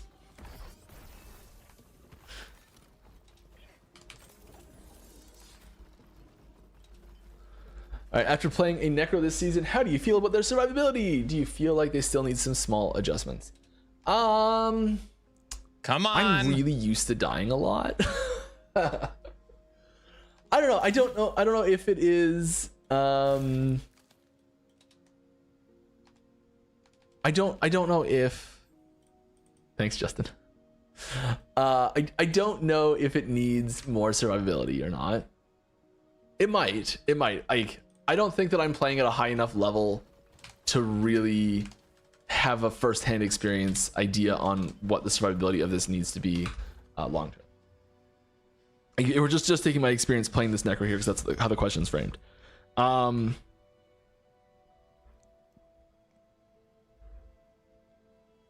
play Beastmaster and then answer the question. There's a lot of defenses that are afforded to you by being a minion build in general, by just being able to like go where's the button? That's the button. Go over there and fight for me. And like, so you can extend your reach as a player where you're out of harm's way and you're able to cause them to fight really far away for you, sort of thing.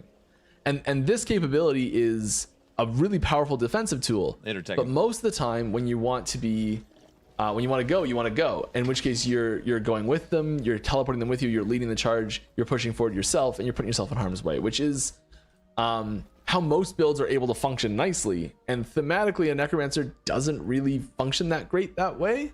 I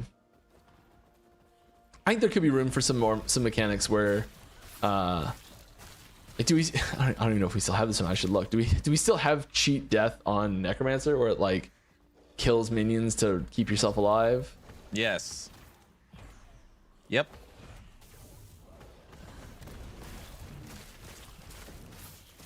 Yes, you do. I know we have it where they can like take some of the damage for you, but like a full-on cheat death, I don't know. In the passive tree. Oh, bad. You should go play frogs and then compare Previously, the the two. conversation of multiple ring slots has been talked about. All right.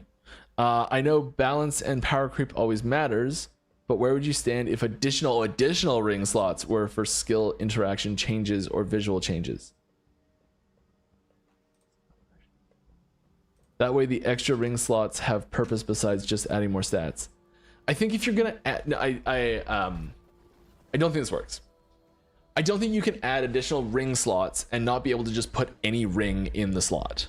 I don't think. I think that would be a fundamental mistake that we make if we said like, okay, here's 2 new ring slots, but you can only put special rings in these slots. Like, I think the better way to do it is if you want to add another slot to do to have that. If you want to add a new function to have that role, add a different slot. Add a shoulder piece there and make that what it does. Add a I don't know, a belly button ring, not a finger ring. Like change what the slot is so it's a fundamentally different base type. If it's gonna fit a fundamentally different role. And maybe they don't even have to go on your character sheet or something like that. Maybe like, you know, that's kind of what idols are doing, sort of thing. Like they're devoid of that system. Maybe it's maybe somewhere else completely. I don't know. But that's what blessings are, right? Blessings are items. Literally, they actually are items. Nose ring slot. They only go in really specific slots. So the way that you interact with them is not the way you interact with standard items. But literally, blessings are actually items. And you know, I think there's other ways you could have like items and they go somewhere else. You know. To do those roles. I think that's where I'd look more than a ring slot specifically. But I do like the intent. Mike, good day, sir. Good day. Thank you for answering questions from the community. You're welcome. I love doing it. I worry sometimes that every time I answer, this is sort of a little side. Every time I answer a question, there's a small part that's like, oh my god, I hope I just didn't ruin that answer. I've had to walk back some answers a few times, and it never feels good. But I try and do it as soon as possible. Okay, anyways, thanks for answering the questions to the community. You're welcome. I would really like to know your opinion on having a mid-season patch with new events and content to bring players back to the season after the main player drop-off. Thanks again. Even if it's I small. think that in theory, it's a really great idea.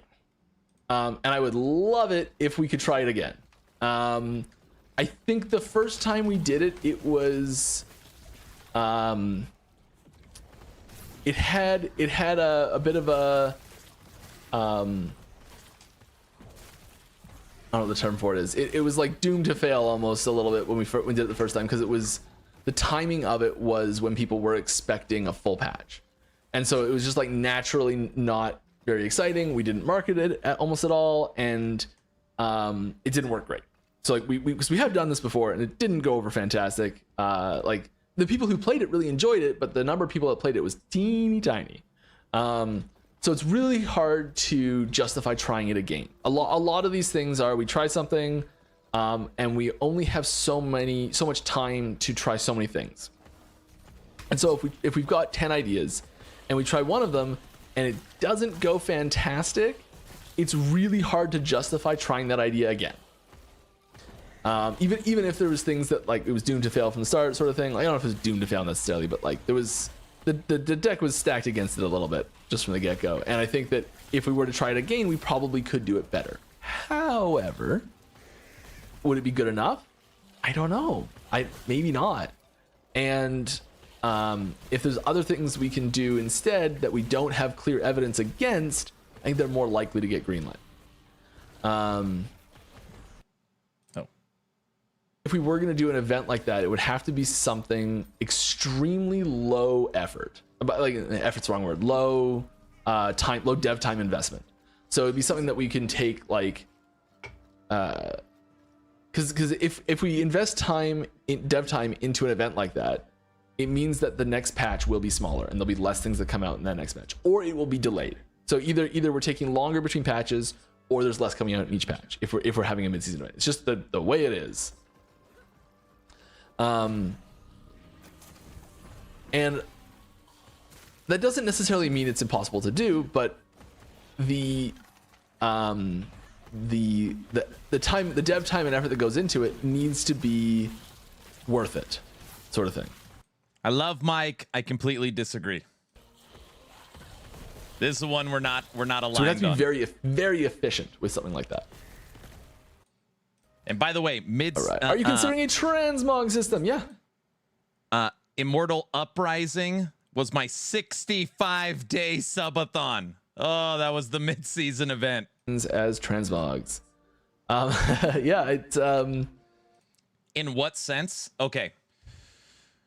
A mid-season event. It gives you a chance to rebalance and fix bugs. So you do every 2 months into the season, you completely restart it. So you get a new fresh start. You go in, you take care of 20 or 30 or 40 or however many bugs, and you do the rebalance that you're going to do the next season anyways. So every season you got 2 chances to get everything right. And then you just like every class gets a new unique. So you reset the season, you fix bugs, you rebalance, and you have to make 5 uniques. 1 for Mage, 1 for Acolyte, 1, and then you reset it. If anything, that should help you. The hardcore people have something new to chase and new uniques to play and new balance. And then, brings people back, more videos, more streams, keeps you relevant during these 3, 4, 5 months. It seems like a no-brainer. I don't know. no idea. It's not imminent. I haven't seen a system for that yet.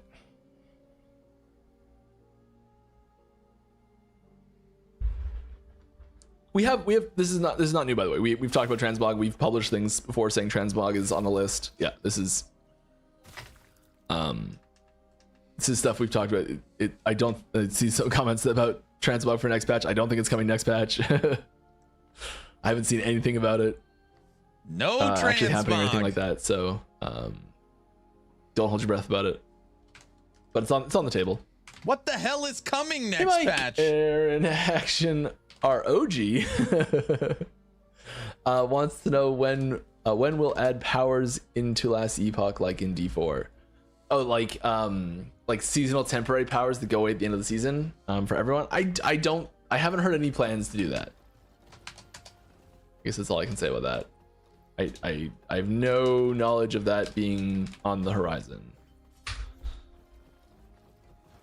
I don't want to say we'll never do something like that because it's possible, but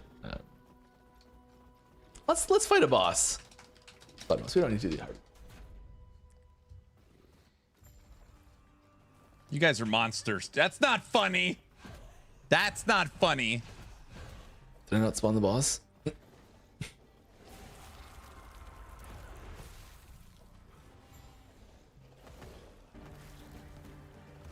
Get it. Oh, get out of there. Yep, that was close. You guys are monsters, dude.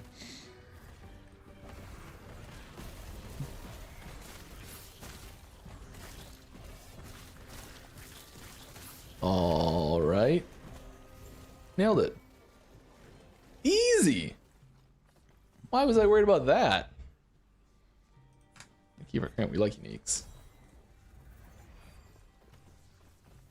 Roadmap is core. No. Okay.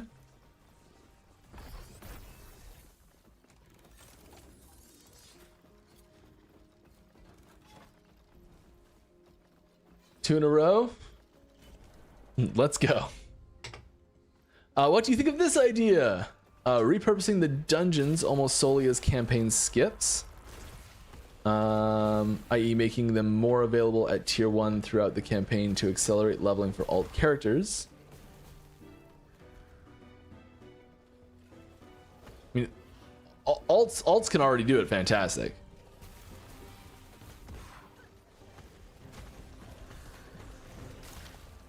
They're already like fully accessible for alts at tier 1. Oh, we're gonna read the rest of this question. No, Don't delete that, Jaime. Jared, please. And you better not be playing Crossout tonight.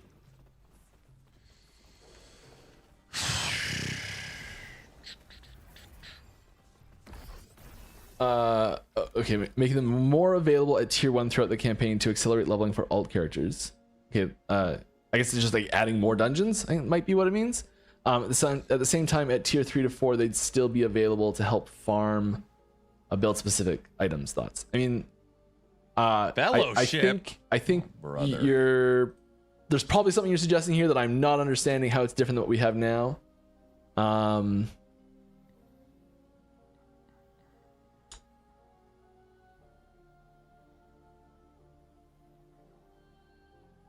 Yeah, I don't dislike it.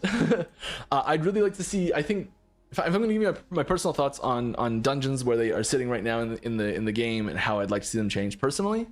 Not saying this is what's going to happen at all.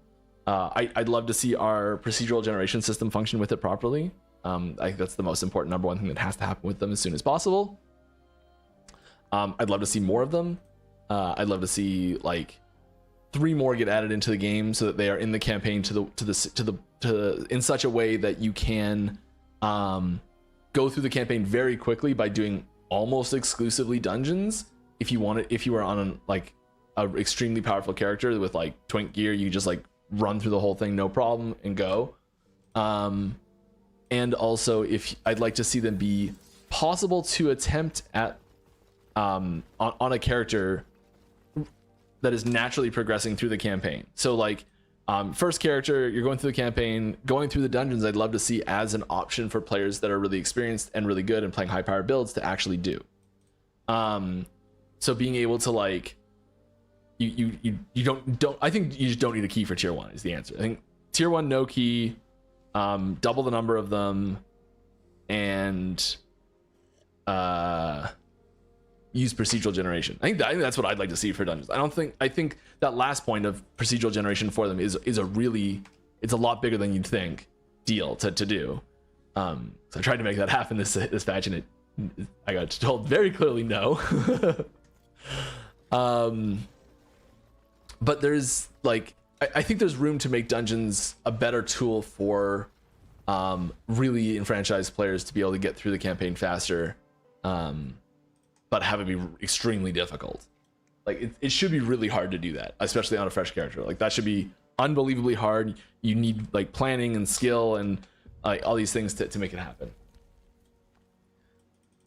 Where's the teasers, VC? But if you have thoughts on what you'd like to see with the dungeons, please put on suggestion channel or expand on this question, because I think I may have misunderstood what you're asking for. Because what you've asked for, I think, is what we have already.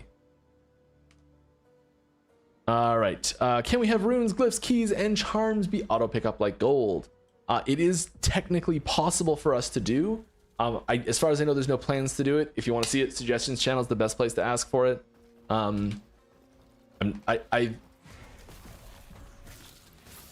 This is one of those things where it is every couple patches we kind of like give in just a little bit to the like. There's the everything is always.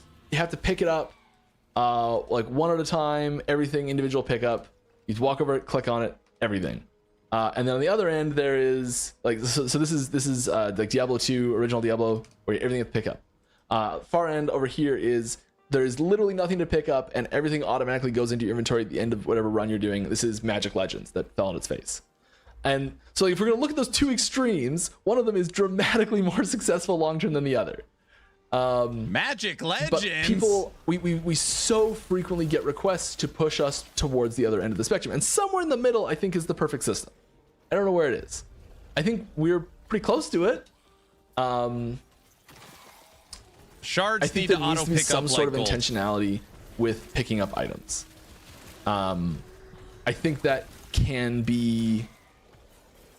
I think that can be. Hey, I'm gonna walk over and it's gonna, because this is something that doesn't take up inventory space. But just by walking over it, that's enough. But you have to say like, I'm gonna go walk over to it.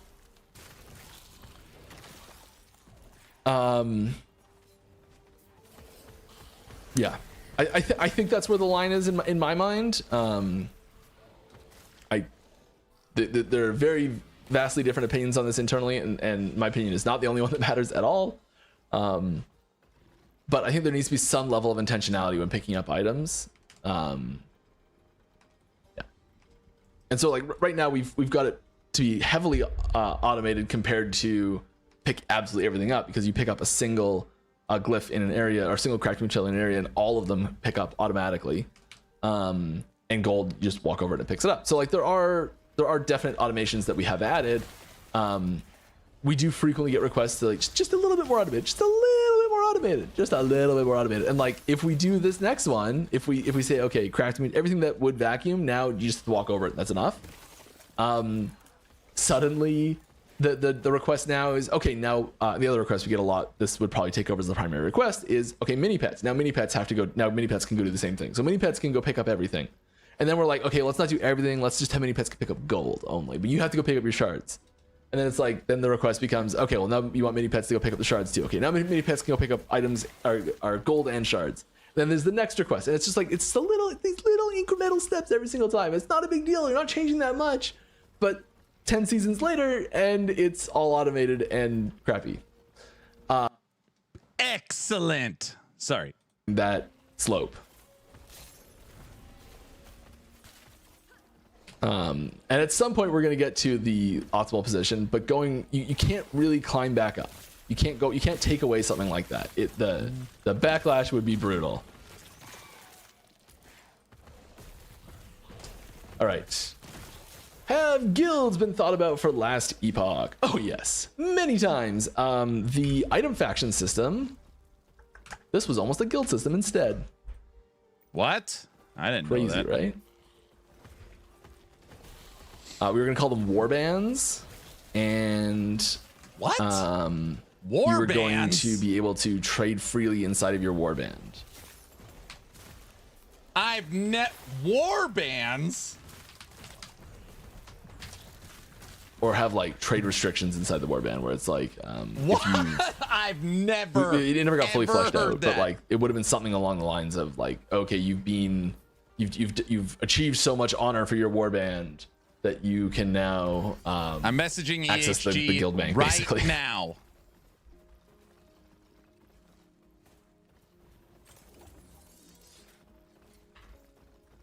Hi, Mike, and happy Friday. Hello, happy Friday to you too. Can you confirm whether lizard tails are currently in game? Or what?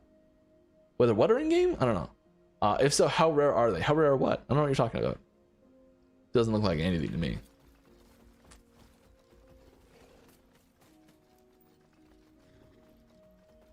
I actually don't know if they can naturally drop or not right now.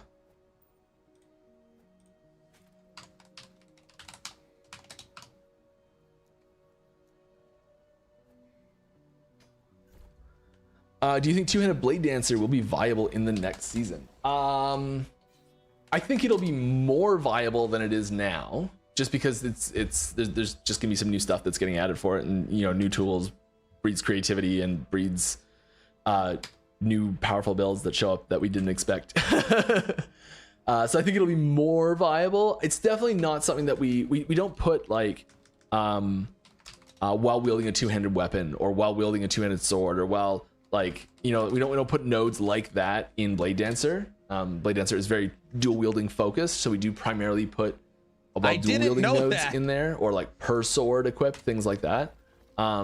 But that's not to say that there's no synergistic nodes for two-handed, and there are certain abilities that do lend themselves quite well to being two-handed. And you know, there might be some new opportunities for it to work it in. I'd say it's going to be better than it was, but I wouldn't expect it to be a shining beacon of legendariness. Would you be willing to talk about the reason for arenas not having a lot of loot drops from enemies killed? Yes, I would. Personally, I avoid the area as a whole because of lack of loot. Yeah. Additionally, not having a way to increase item find / rarity in arenas is a turnoff. So, brief history lesson on arenas. It was, so we were, what is it, 7 years ago, I think? Little under 6.5 years ago, we were doing our Kickstarter. We launched the Kickstarter, and like, Teaser, you my died. first death all stream. I was hoping, I was like, in my head, I had just said to myself, maybe I'm not going to die this stream. Dang it. Jinxed it. Anyways, Teaser? Arena. Yes, we just launched Kickstarter, No. and we're like 3 days into Kickstarter or something like that, and great reception. It was one of the busiest, most fun times I've ever had. So much work. If you're ever gonna considering launching a Kickstarter campaign, it is an unbelievable amount of work. Just a heads up. And it is No teasers already confirmed. one of the first things that happened was so we had the free-to-play demo, which was basically like Lottery Highlands size, like times. It was like chapter 1 basically, or chapter 2 right now. Chapter A, which is chapter 2. Carving Kickstarter October 21st. Yeah, I'm I don't supposed to know make a what it was. Doesn't video matter what for it it. was. Which I'm It was doing a very short demo. out of the goodness of my you heart. get I through- like you them. hit about level 20 in the demo. That was it. And people were just playing it over and over and over and over and over again, and we were seeing people with like 100 hours in this demo, and the game's only been available on Kickstarter for like 3 days, and we're like, what's going on? I guess we have to make more content. How do we drop a ton of content really quickly without having to make any new levels for it? And the arena was born. We're like, let's just make an endlessly spawning wave fight. It was the fastest, quickest, easiest thing we could put in the game that would allow people to farm up to level 100 if they really wanted to, because you could farm to level 100 in the game at that point. There was skill points, like skills went to level 20. There was nodes and trees, like it was all there. The passive points there was huge amounts of passive points. You know, people could see that they could do stuff, but there was no content to do it with. And so yeah, we slapped in the arena as fast as we could. And when we went to the first like early access release post Kickstarter, we kind of fleshed out the arena a little bit. We had extended to it was like 2 or 3 chapters at that point. And it's like 0.64, I think we named it. Was that released, or 0.61, something like that? And we were concerned. This is very young EHG. We don't really know what we're doing at all. That we're like, okay, well, if we just put a way that people can take a necromancer build, like what I'm playing right here, go stand in the middle of the arena and just let them go forever. You can just come back in an hour and hey, you've got a ton of loot. Great. And farming became an idle simulator. And we're like, this is dumb. We can't leave it like this, right? So we basically on the launch of the first early access version of the game, we kicked the loot drop from the arena in the teeth pretty hard. And it kind of just stayed that way as like a Mike, you gotta stop clicking those so fast. It kind of stayed that way as at least I did empower, so that it'll give me a random unique. Eggs turn into random uniques if you empower them without putting anything in them. And sort of like as an anti-bot measure, because the easiest way to bot would be to make a bot like you could make a bot with just like numlocking, basically, where you're standing in the center just like spamming abilities, and it would, you know, level up and get gear sort of thing. And we left the arena was always became this like almost like an achievement hunting sort of scenario, like a bragging rights bar of how far can you go in this system. Medic! Not Medic. can I The good old team from Dragonkin the Banished. It finally showed up. The $200 Revolution X Unlimited Xbox PC controller. It finally showed up. Dun dun dun. I've been waiting for you. Sorry, back to Mike. stuff like that. So there's room for evolution there still quite a bit. When's the controller giveaway? What? I don't know. It's If we want, $200. I just realized the question said not having live loot drops from enemies. The reason why the enemies themselves don't Trevor? drop loot is because we wanted it to be people to focus on the killing and wait until the wave was over to pick up any loot. So there wasn't loot cluttering up the ground while you're fighting, because it gets quite difficult. That controller's no pushover. And you're not moving on from those positions. So like, this was also pre-loot filter as well, I guess. All right, have you thought about adding more skills to use beyond QWER, LMB, and RMB? Yes, many times. Hey Mike, looking good, man. Thank you. Have you guys ever thought about adding something like symbiote shards corrupt your gear with parasitic runes that grow stronger the longer you play without dying? Each shard gives a mutation, extra projectiles, shadow copies, blood trails, etc. But dying causes your shards to mutate farther, changing affixes in unpredictable ways. Imagine your armor literally growing veins over time, or your weapon whispering after every kill. Yeah, there's lots of great ideas in there. I think that there is, if you want to put something, a large suggestion like that, like suggestions channel on our Discord or on our forums is a much better place to put stuff like that if you want to actually see it. That's a really cool idea. There's Mike's like, never gonna pieces happen. of Great many idea. pieces of that I've seen in various pitches, all in one place. I've never seen it quite like that together, but yeah. Thoughts on adding higher temporal sanctum difficulties to guarantee more affix slams? Yeah, it's possible.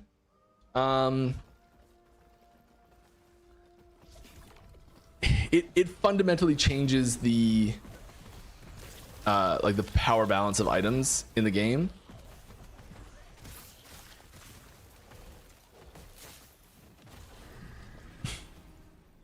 I was looking for it. The pounce is exactly what got me last time. I was even looking for it. Come on, Apparently, Mike. I have evolved it to be too strong. This is the danger with the Rift Beast. It has great rewards, but great difficulty. What's up, Crimson?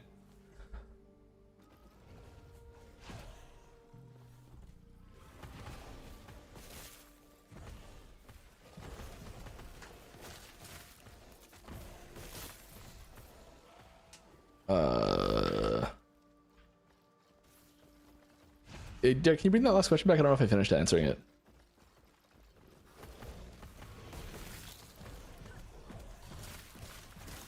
Oh, temporal sanctum. Yes, okay, sorry, I did. If you had to pick 3 archetypes you would like to be added into LE, in your personal opinion, not professional opinion, good distinction, what would they be? For example, barbarian style, monk style, bard, engineer, techie, witch doctor, etc.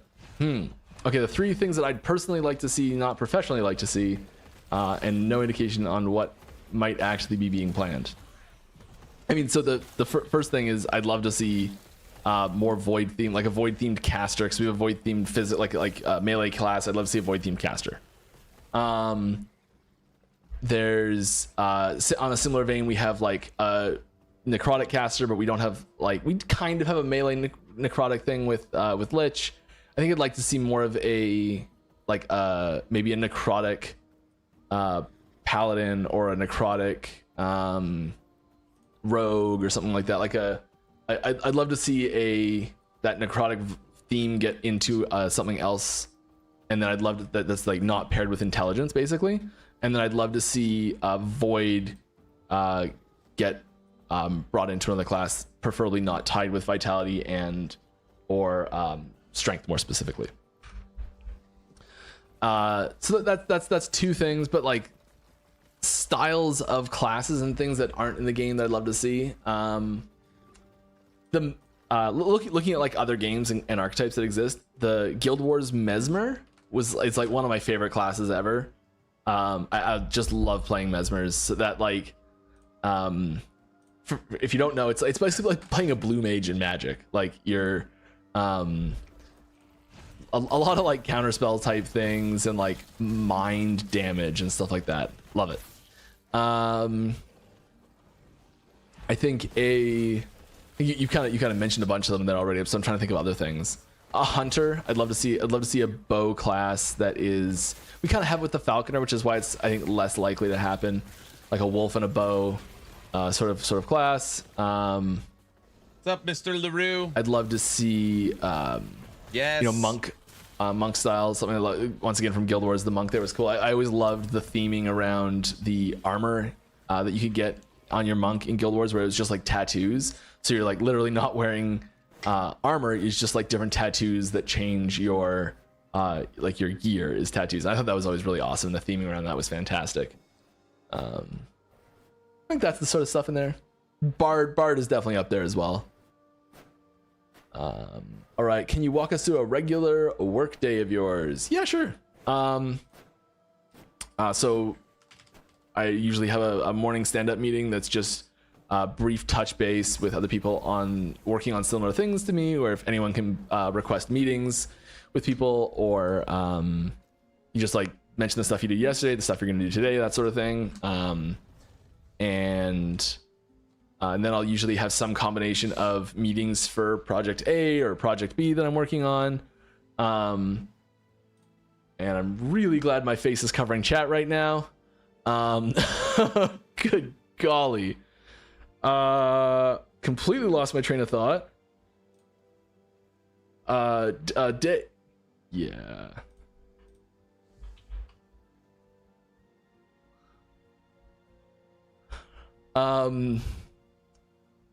All I saw was bad ginger or something like that was up there. We'll have some sort of meetings based on a project or two here and there that I'm working on. Like I can't really say what they are because I can't really talk about projects I'm working on right now. But there's one every 4 days a week we have a meeting with a few people about it, and then there's like 2 days a week there's a different meeting we have regularly for just game design in general. But most of the time is just like pulling bugs off a list and fixing them, or working through tasks that have been assigned to me for a project that we're working on. I'm sorry I'm being so vague, because there's just like, usually I'm just working on this one big project that I've been working on for months. Skill sigils. It's skill sigils. He's already said it on stream. It's pretty simple and straightforward for me. it's not super exciting. I don't know. There's a lot of meetings and working on tasks.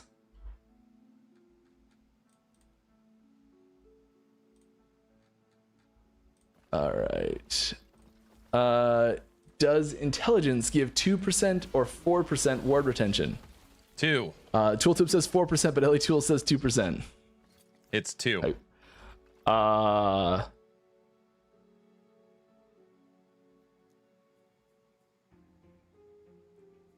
They never updated the tooltip? I think it's 2%. It is 2%. You're right. The tooltip does say 4%. I think it was 4%.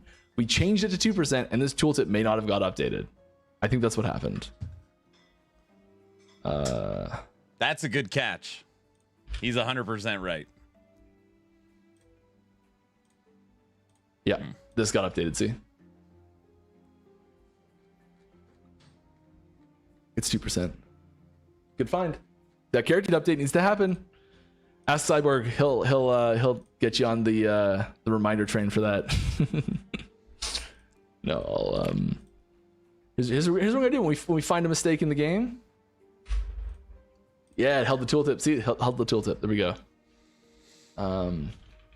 Character sheet tooltip for int has old 4% scaling and needs to be changed to 2%.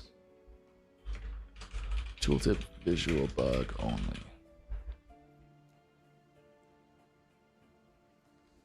Done. Good find.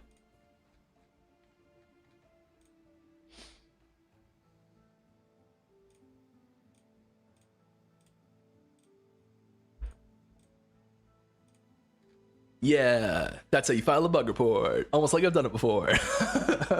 Good work, Mike. Good work. Oh, wait a second. I just realized something. I'm actually going to be streaming on Halloween. Okay. B Mike. I'm going to take... maybe I should... Never mind. I was gonna say I'm going to take costume requests, but I may have an idea that I might just want to surprise people with. If you have any suggestions of what you'd like to see me wear for Halloween, A roadmap. I don't know why I just said that. but I'm not going to guarantee I'm it going to back. do them because I do have a pretty good idea myself. If someone can come up with a better idea, then I'll do it.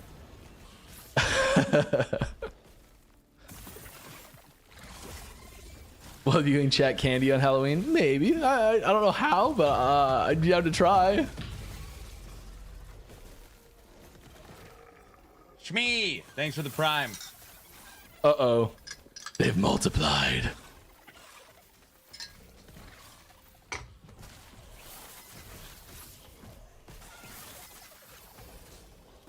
There's some uniques there in all caps. Why did it not explode next to the one that I directly summoned it beside?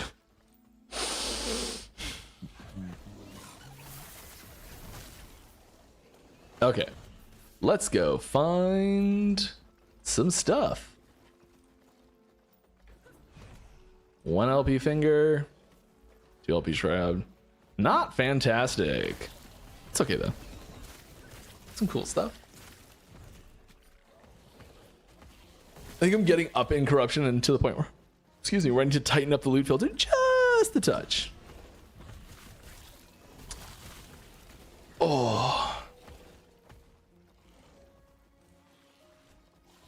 Doing shoulders last night and it is really sore. Okay, I have another personal opinion question for you. Love it.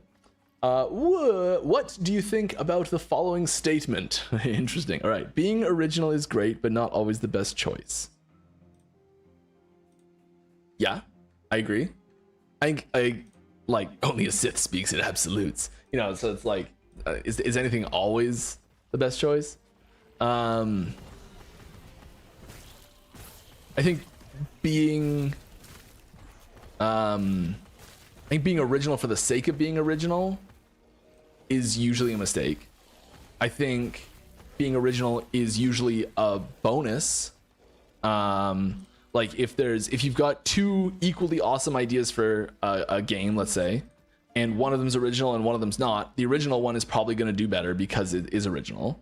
But if you've got, you know, like if you're trying to come up with an idea, requiring it to be original, I think would be a detriment. Yeah. Personally, I don't understand the aversion to incorporating features that work in comparable games into others. Here if it a game is. feature is enjoyed in a comparable game, why not make your own version, providing copyright or intellectual property theft is not an issue? Okay, so I understand what you're actually talking about here. I misunderstood it initially there. So this is specifically, I guess, talking about like in Last Epoch, if we were going to incorporate a component from like from PoE. So like what's something There that we it get is. that gets asked a lot to be brought over from PoE. Just like Orders of Corruption. Like just corrupting items in general, and having the ability to We can't go like on that. with- It's just something that comes over a lot. Now we can't, if we were going to take something like that, we can't like I don't know what the rules around copyright are with something like this, but like we can't just take it wholesale one for one. Like we would have to regardless of an intellectual property copyright issue, which obviously we don't want to have issues with, and you know we would respect any rules around that we have to do like that hopefully goes without saying, but I'm going to say it anyways just to be safe. But there's lots of elements. I think the core issue with transplanting systems from one game to another is not in the intellectual property problems. It is in and it's not as a desire to be unique. The issue primarily comes from those systems being developed inside of the other game with specific interacting systems in mind. And so there's certain things that a system like that, or like any system that's in PoE or Diablo or any other game that is similar, that we can't just be like, okay, that looks great, let's make our own version of it, because it's in that game specifically to solve a certain problem, and it works in that game because it has interactions with other systems in that game. And so sometimes transplanting a system like that is relatively straightforward, and other times it is so complicated that even if you do it, after you do it, it looks so completely different that it doesn't even look like you've done that. So I can actually give an example of this.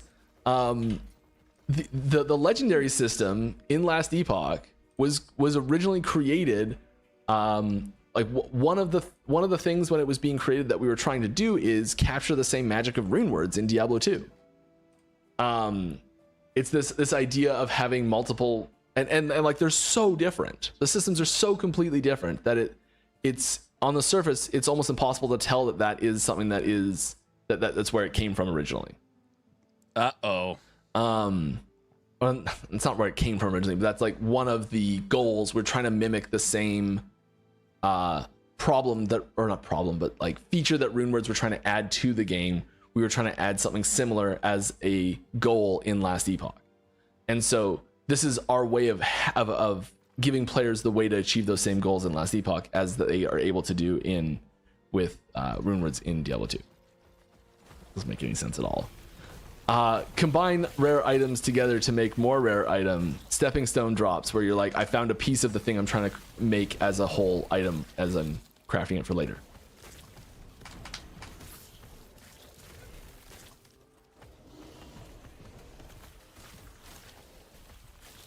Yeah. Hopefully that made sense. I feel like I just butchered that horribly, but it's okay. Bamster, wake up! We're gonna get new. He's gonna talk about a lot of new stuff soon. Well, that's not bad. That's not bad at all. Right? That's actually quite good.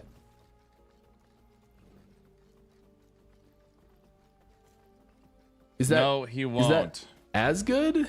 Is it? I better? know. No, probably not.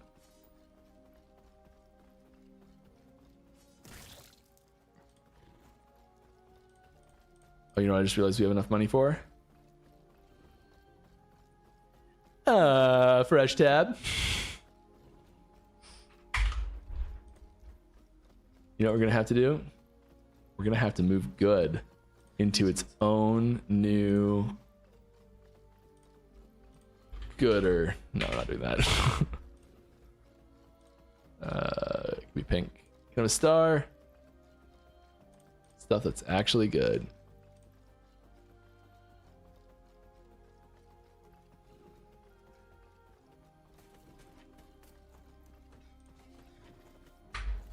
Okay. Grab that.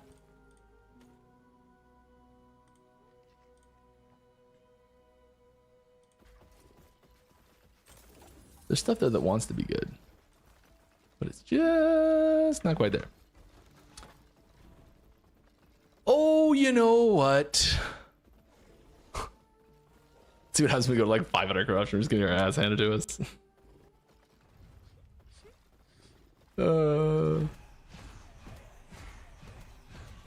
See what happens here.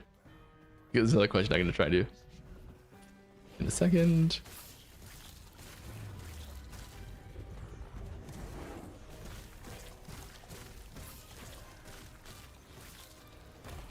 Okay.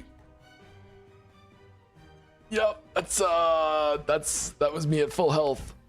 I'm not ready for that fight. That corruption apparently. Nope. It's fine. It's fine. Mike's stash never disappoints. Oh gosh, that feels bad.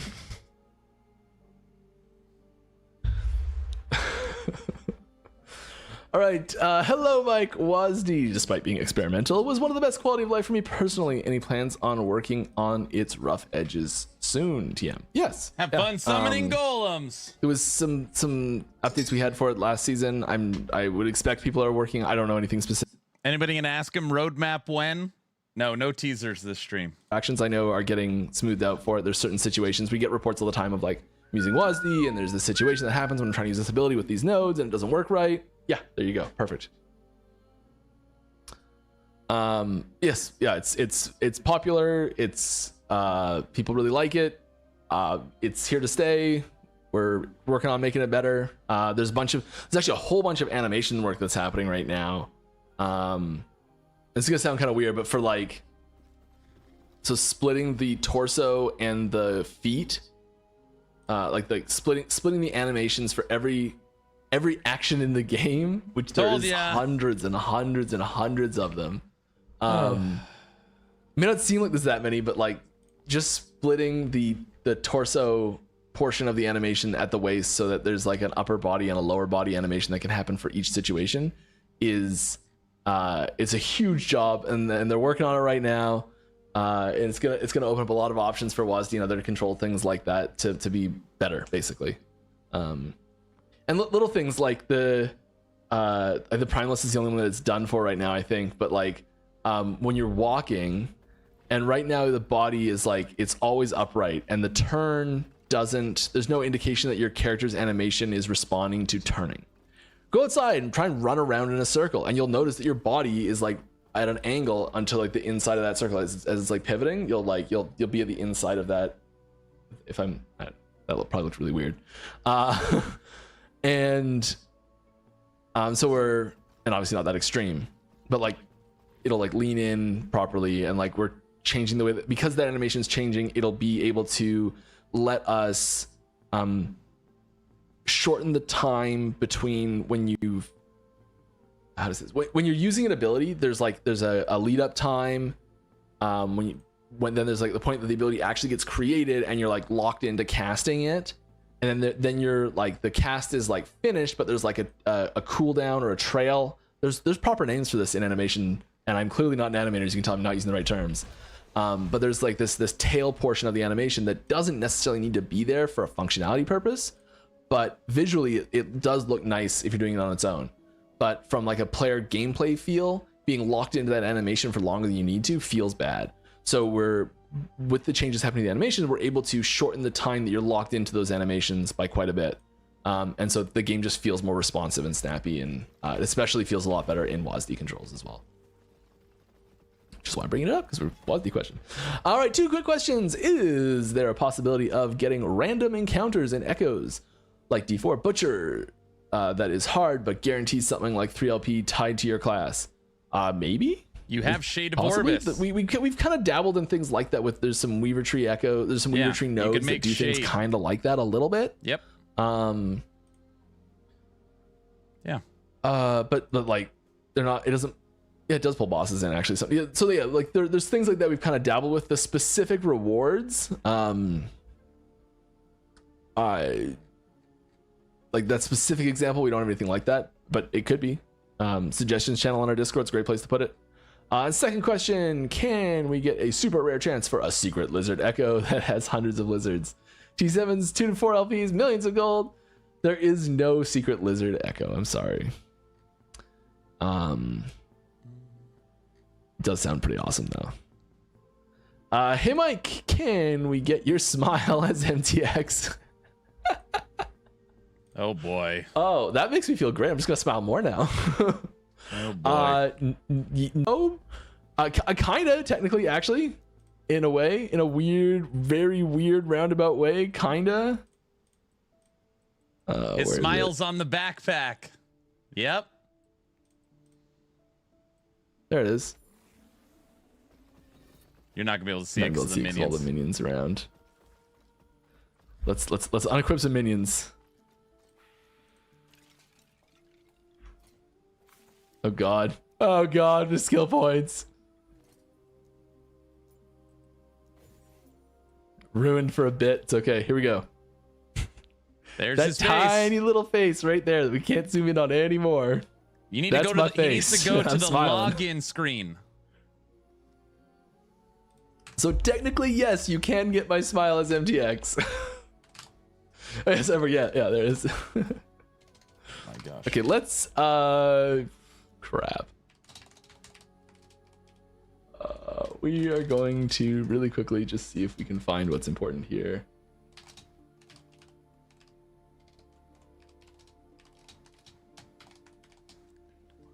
Two, it wants two in here, really? I'm supposed to put it in here? I'm supposed to have Death Knights? Oh, have I been doing this all wrong? Yes. You're supposed to have Death I've been doing Knights. this all wrong. You're Okay, well, this is a melee. completely different build to what I'm doing. Yes. You're not a spell. Yeah, this is just wildly different from what I've been doing. So we're going to ignore this build and we'll fix mine later.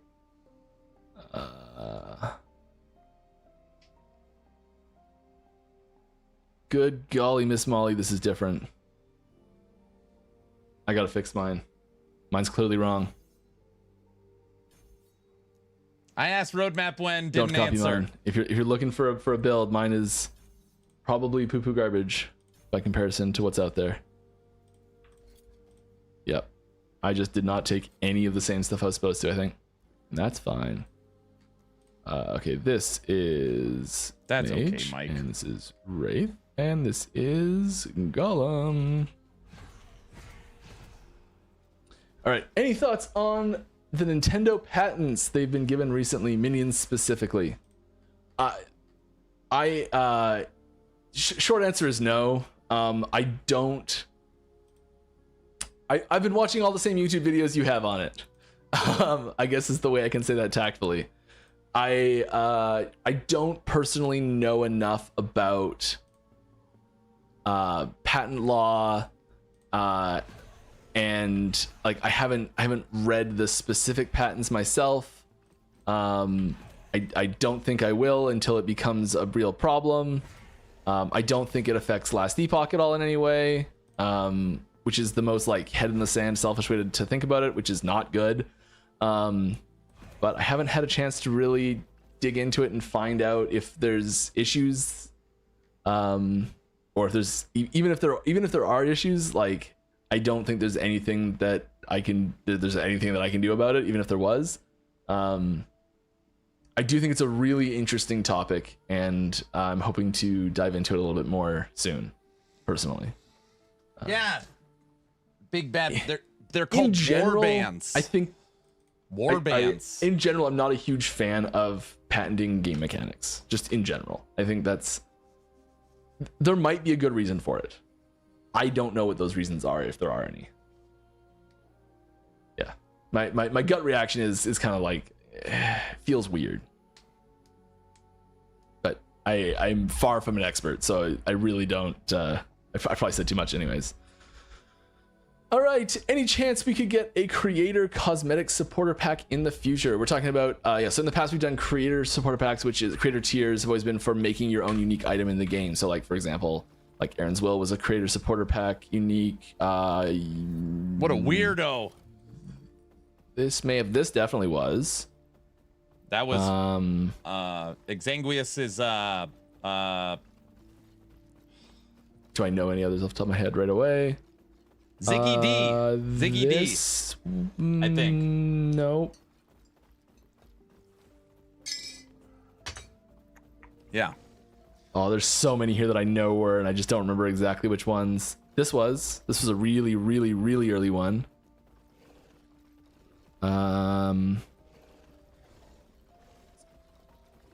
This was one.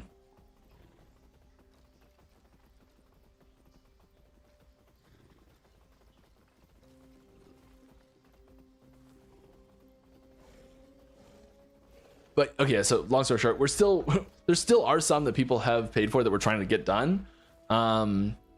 If you've got one that's pending that hasn't been done yet, please reach out to us. We may have missed you off some list or something. If we haven't contacted you very recently about it, we've basically sent out emails to all the pending ones recently being like, let's get these done now, please. We're trying to get those done, and so if you've got one, check your email. You probably have an email from us.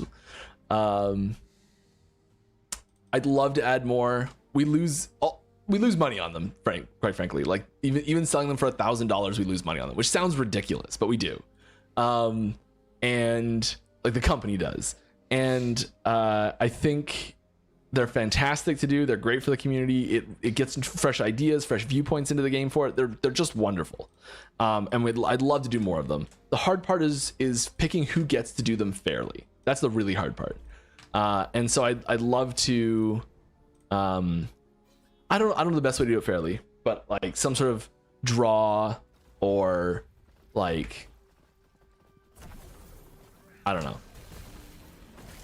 I'm sure there's some way to do it that is fair, but I should get charging $10,000 for them to like just shrink the pool of people that want to do it to the point where we can do all the ones like, you know, like if we say like, okay, we're doing them, they're $1,000 just like they've always been, but we're only gonna sell 5 of them, and it's whoever clicks the button first gets it. Like that sucks. And if we do say like, okay, well there's 5 and you just have to say you want it, and then it's like people will there's ways to kind of abuse the system where it's like we don't need more if someone really wants it, and then like oh brother, like 50 people say they want it, and then it's just like the one person gets 50 votes. If that makes any sense? Like 50 cracks at it. So it's I don't know, it's tricky to do fairly and not have it be way too expensive, because having it be way too expensive it solves the problem, but it's just insane. I don't want to do that. Any chance on a Mac port? Ellie used to run on my Mac, yes, when I bought it, but now I can't play it. Yes, when Mac changed their processors, we dropped Mac support. I don't think there's any talk of bringing it back. I think there's still ways to play it with. There's like some software you can run that causes you to be able to put Macs? like Windows software on it. Everybody uses Macs, right? I do not know enough about it. I'm sorry, but I think there's a way to do it still. But it requires some things that people aren't usually interested in doing. I think it might be the problem.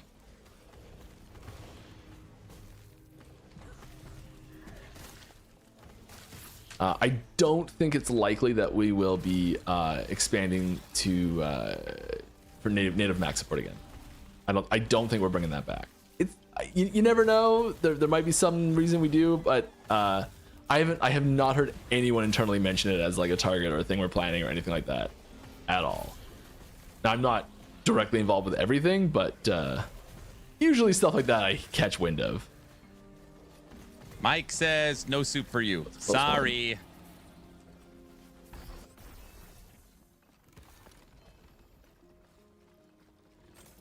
All right. What is the situation with DLSS support? I have no idea. I thought it was coming. I thought it was coming in season 3.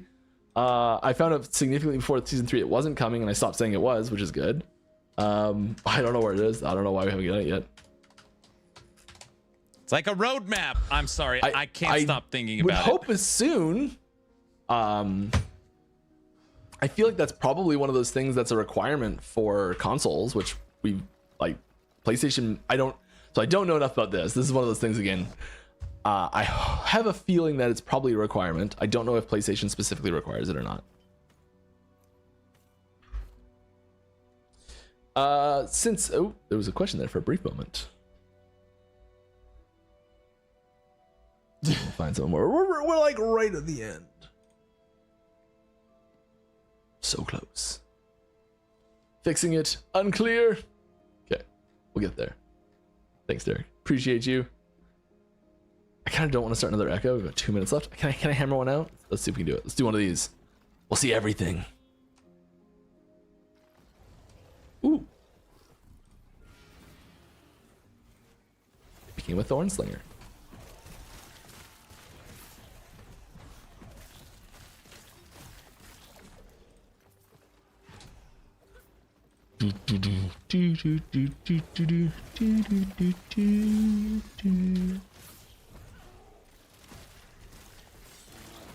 Oops. of Havoc, chase it down. Yes. Was that that was a 3 LP slap. 2's still cool. Ooh, it's down there. All right.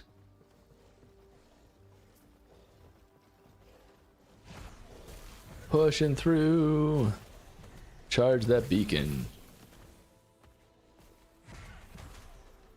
Since announcing the expansion, do you expect backlash from backers based on what you have promised versus what has been delivered? I always expect backlash from someone based on everything we release every single time. I think we have tried to deliver everything we could from Kickstarter, from like the original version of what we put on Kickstarter. We've tried our best to deliver everything we put on there. There've been a few things that we've been unable to do. There's been a few things that we've realized was just a bad idea to do, and we didn't do it. I think if we had stuck perfectly to what was proposed on Kickstarter originally, the game would be worse. I think rigidly sticking to the Kickstarter proposal is a mistake that very few games or projects get wrapped up in. And I think there's a very big difference between Kickstarter projects that are essentially completed and need money for publishing, along the lines of like board games and TTRPG books and things like that. So it's like a distribution Kickstarter, not a development Kickstarter. And I think that's a big distinction, is that when you have a Kickstarter that is coming from that development standpoint, it is like, it's not, here's what you're gonna get, we promise. This is our plan for what we think we want to make, and it could change a lot by the time we get there, who knows. And I think that's a really important distinction, that like, it's really clear on Kickstarter's site that this is the case, but it doesn't look that way. And I think there's because there are so many projects that go through Kickstarter that are basically finished projects, it does appear like like, hey, you're like, this is what you're gonna get exactly in this form. And so it's a very delicate balance where we try to stay as close to what the original Kickstarter said while still just making the best game possible. So if there's something that like we can do in there, we go for it. Now I think we've long since exceeded the reasonable expectations of anyone who backed on Kickstarter. I feel like everything that's happened in the last like 2 years even has just been gravy on top of the Kickstarter. And that's not to say it's not reasonable for people to be upset that they didn't get what they were expecting in certain situations. That's very reasonable. But I don't know necessarily if there is like a moral obligation to do exactly what it says, because I don't think we'd end up with as good of a game in the long run. So the question was about backlash from. I'm sure the community will be forgiving and not no backlash. You know, end up with something else. I think it's natural and reasonable to be disappointed with that, for sure, and to voice those disappointments is completely rational and reasonable and normal and fine and great. And we'll always listen to those disappointments if they come up, and we'll do our best to improve upon it for next time and to like fix the issues that people are having. Like that's why we encourage so much feedback, is because that information is so important to us to craft as Last Epoch being the best game it can be. Yeah. I guess all I can say is that if someone is disappointed with it for some reason, let us know and we'll do our best to make it so you're not disappointed anymore. Yeah. All right. Is there a way to look at the stats of a specific skill beyond the tooltips and specific to that skill itself for estimated DPS or ward or etc.? In game currently, no, there's no way to do that. There are some third-party sites that have data mined a lot of stuff from the game, that have a lot of extra info and detail on skills that don't exist, information in the game. So for like Last Epoch Tools and Tunk Lab both have tons of information of extra stuff that we don't show in the game. There's just like tables and tables and tables of like specific details on like enemy abilities and things like that. I usually use Tunk Lab for that. Yeah, so there's some good third-party sites that have a lot of that info, but for what's in the game, like you're like, this is about as good as you're gonna get. There's a little bit of extra information in certain spots. What's a good example? Mage sacrifice alt. There we go. Yeah, so if you hold alt on a skill that references another ability like this, a node that references another ability, you'll see a tooltip for that. Or if there's an item that grants another ability, you can hold alt and it'll give you more information about that as well. Yeah.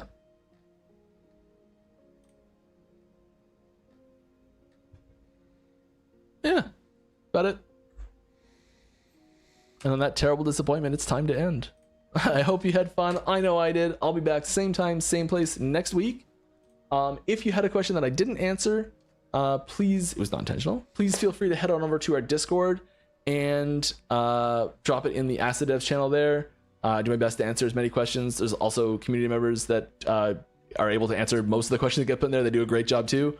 Yeah, we'll see you around. Thanks, I hope Mike. you had fun. Drink lots of water. Let's go say hi to someone. All right. Roadmap is a bust then. I can't talk about it. Only Subathon roadmap for now. Guys. Wow, dude, I missed it. I just got off work. Come on. Come on, Nash. You missed everything?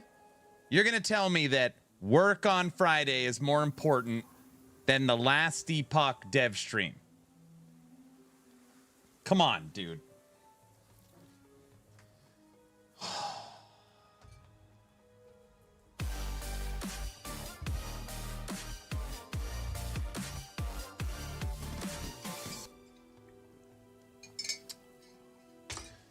Hello. Welcome, everybody. Welcome. No, but it's more important than Crossout. Oh, brother. How was Fellowship yesterday? It was fine. We got 2 runs in, and then the rest was loading screens. Welcome, everybody, from the last Epoch stream. My name is Aaron, the owner and operator of ActionRPG.com and the YouTube channel Action RPG. Last Epoch is my main game. Right now, we're working on some 1,300 corruption squirrels. And we just got done for the watch party for the last Epoch dev stream. Welcome. Hi, Mike. Mike, if you're still here, I only have one thing to say. At the beginning of stream, I was screaming into my microphone, Mike, look at your boots. What are these boots he's wearing? Mike, your boots. And then you finally notice like 3/4 of the way through. I think you put those boots on at like, I don't know, level 20 or something. Welcome, everybody. As long as you are following the channel on Twitch or subbed on YouTube, type in !a giveaway. Hello. You guys want to see where I'm at? I've been working on this while we listen to Mike.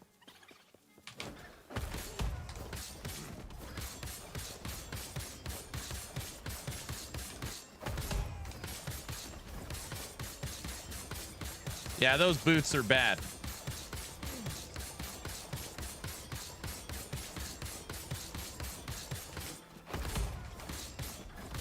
Okay, right now, we're about 5,000 ward, 4,800 life.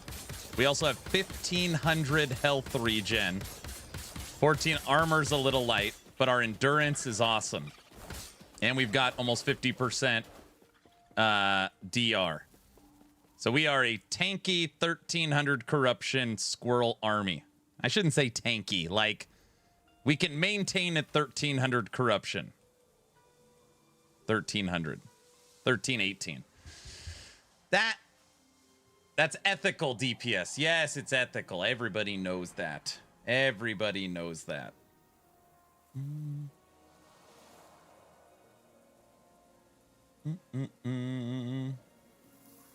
Cyborg, how are you doing?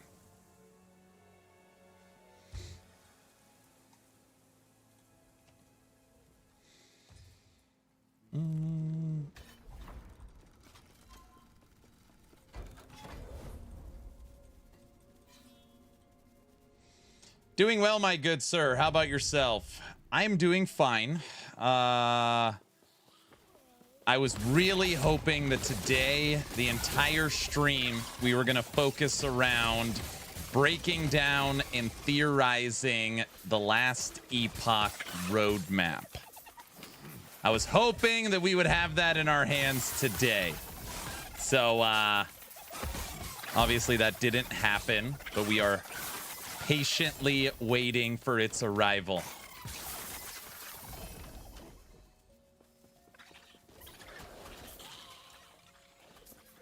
Roadmap is core. Oh, jeez. Another week of starvation. Enhance your There's this new like I don't know if I want to call it a meme or a joke. Basically on my Discord at 11 a.m.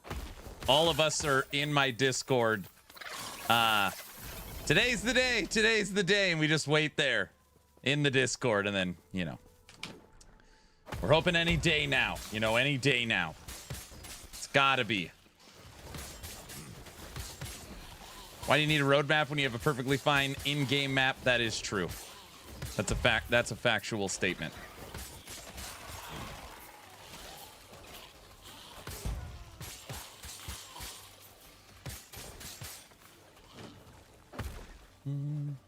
Scanning the internet for the roadmap.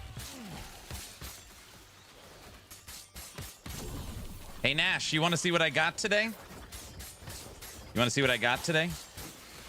Dragonkin devs have been teasing me, Nacon, for the last 6 months. And it finally showed up today. My wife's like, what? Like, what is this?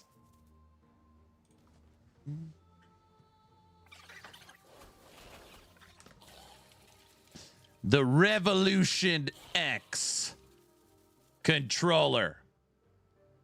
Thank you. They're like, thank you for all your work on Dragonkin. It's like, oh, plug it in. So then we were looking like, what is this thing? Dude.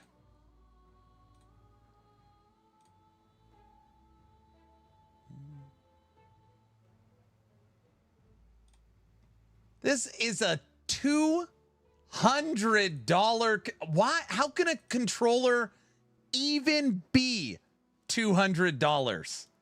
I don't even what's in it?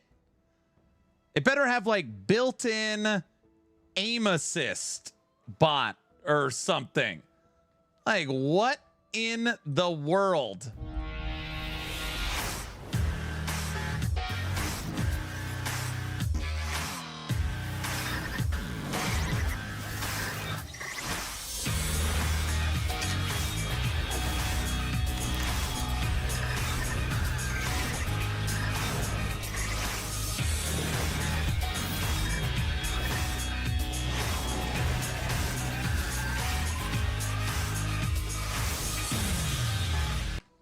So anyways, they sent me that today.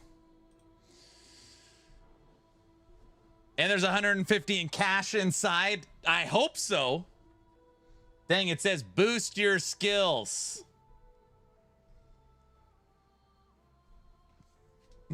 Aaron has become a controller collector. It's a pay-to-win controller. It has an Xbox logo, silly. Everybody knows that. Are you going to do a video on Fellowship? I don't know. I didn't play it a lot. I just looked at the loading screen. I know they fixed it since then. I know.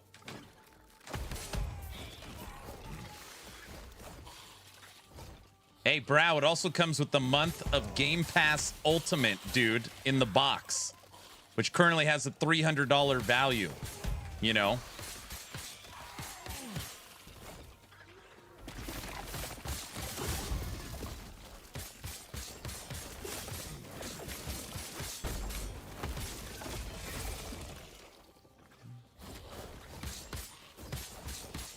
Why I oughta what? So you are losing money if you don't buy it. Exactly. Everybody knows that. 800% value.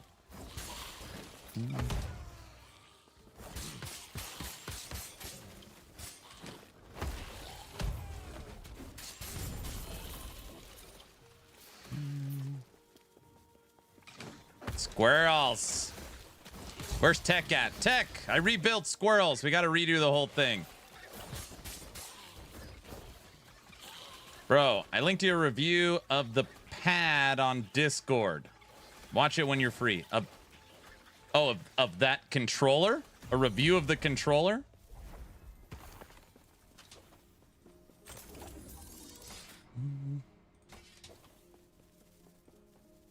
You could sell that on eBay for 400. I'm not selling it. Do you get 12 squirrels? I haven't played this build yet. You now get an extra 2 squirrels. Yeah. And they are ferocious. Everybody knows that. Do a giveaway on the controller. I need it. I have to try it.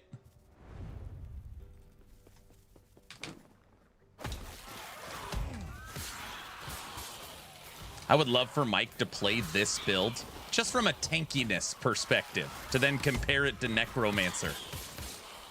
Like the difference between Beastmaster and Necromancer right now. As far as if you're just comparing the minion classes.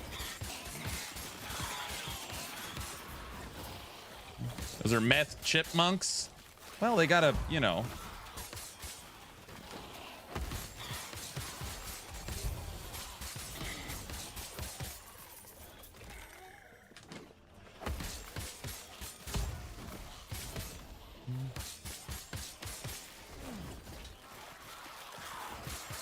I think currently Beastmaster is probably more OP than Necro. Yeah, don't say.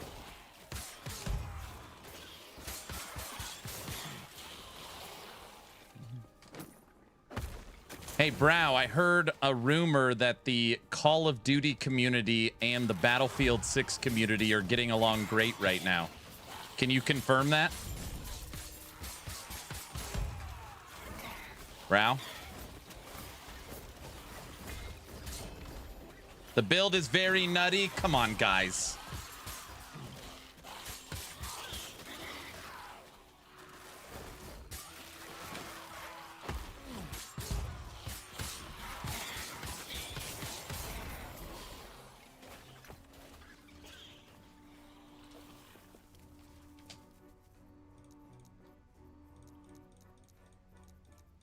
Built the new loot filter, too.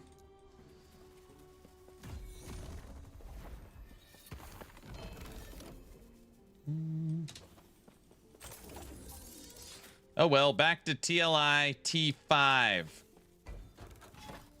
I'm officially saving in TLI. I need about 500 FE, and I think I got 300 right now for the next upgrade. I want an MTX that makes some rabid bunnies. You want a bunny? Okay, so you want to change your squirrels, which are a cosmetic change of wolves. So you want wolves to turn into squirrels, squirrels to turn into bunnies? Is that where we're at? No. I got it. A cosmetic that turns frogs into bunnies. Huh? Yes.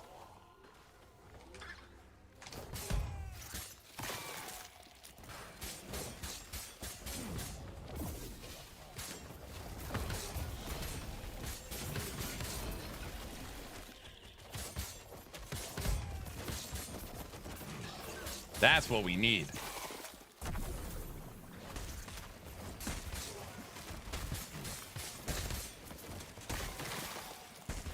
I want one that turns squirrels into centipedes, though, all right?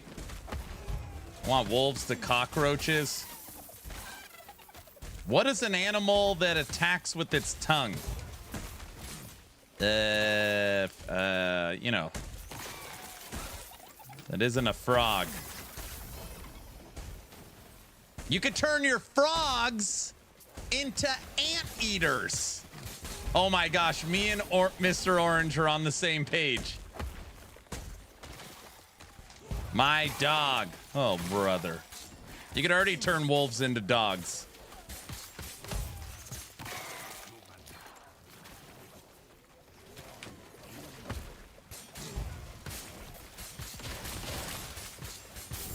Oh, Toasty had it too. Anteater. Yep. Squirrels are so good, dude. They are good.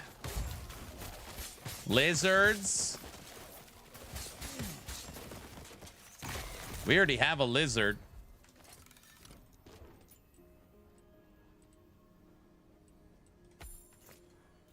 See my lizard? It's got its tongue out, too.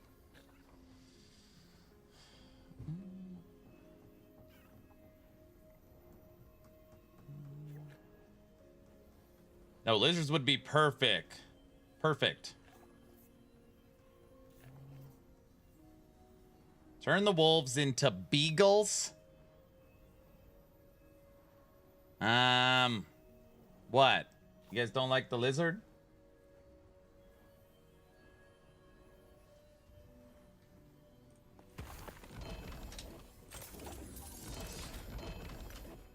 Small idol. No. All right. How's everyone doing? 3 hours into the stream. EHG is trying to knock out bugs. Unfortunately for today's dev stream, no info on season 4.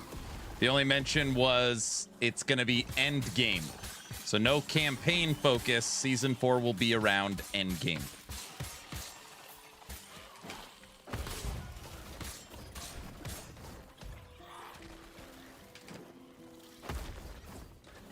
We're not talking about the roadmap. For the rest of the stream, roadmap is a bannable offense. You hear me? We're done. No more today.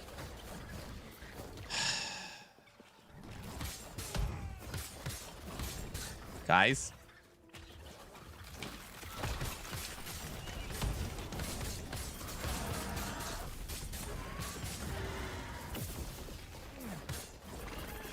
Yeah, that's right. Flow. We know end game and flow.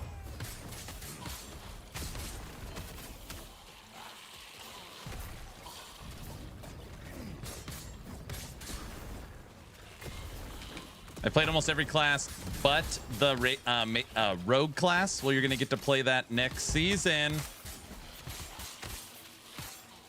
Honestly, Aaron, how many people want more campaign? It's not the point.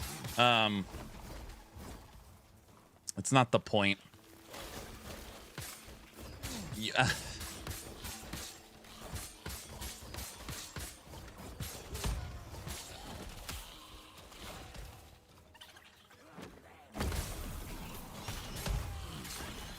It is, though.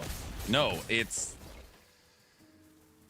EHG every season forever is going to be, when are they going to finish the game?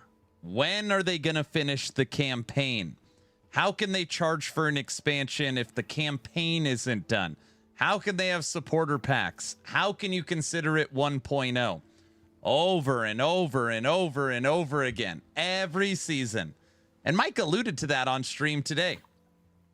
When are we getting more campaign? When are you going to finish the story? When are we going to know how it ends? You're 100% right that probably only 5 to 10% of the player base care about the story and campaign. That being said, it's never going to go away. Ever. It's just that conversation is going to stick with them for freaking ever until they finish the campaign. And just think logically for a second. Could you imagine Titan Quest 2 dropping 1.0 and the campaign's not done? Could you imagine PoE 2 dropping 1.0 and the campaign's not done? Could you imagine Dragonkin 1.0, campaign's not done? Slormancer. Like, it's kind of a universal, you know, your game is done once the story is done. And EHG didn't do that. They stopped at chapter 9, which was like the to be continued. And they never finished it. They never finished it.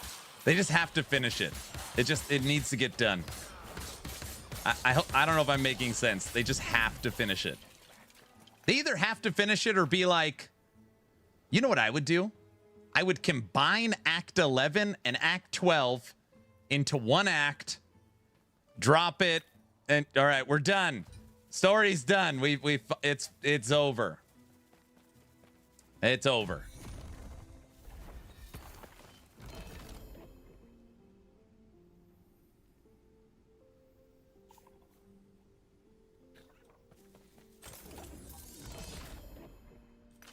PoE had 10 years to finish the story. They had 5 roadmaps. Ugh.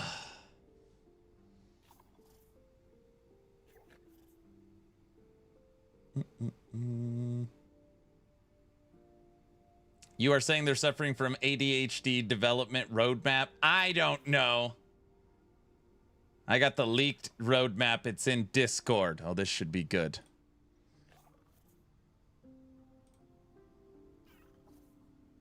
Brow, there's something wrong with you. I don't even...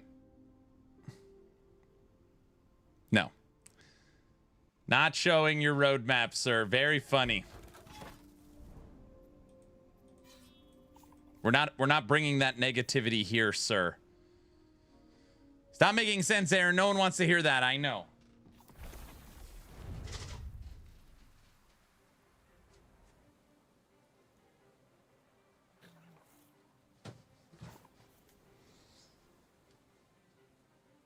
Just create a giant cutscene. Done. That could work.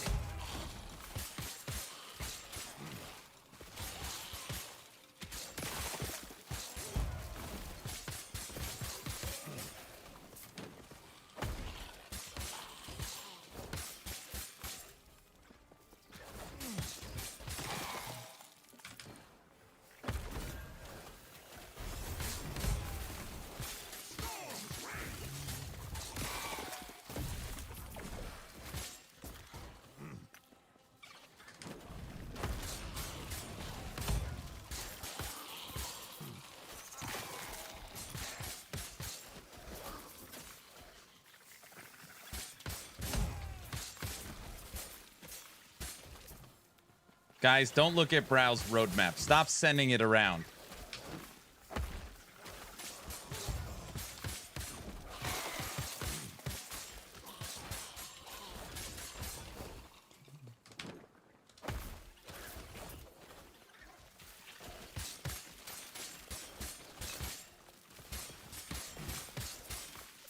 So what do we know about Season 4? We know there's going to be an endgame mechanic of some kind. We know Blade Dancer's getting its update and its 5th skill with the new passive tree. We know Fire Aura's getting a big buff, so like kind of the true righteous fire might be possible now.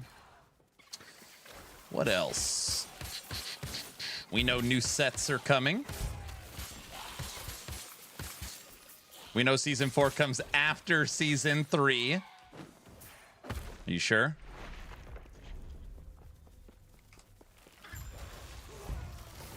Aaron, you gonna give Fellowship a shot? I streamed it all day yesterday.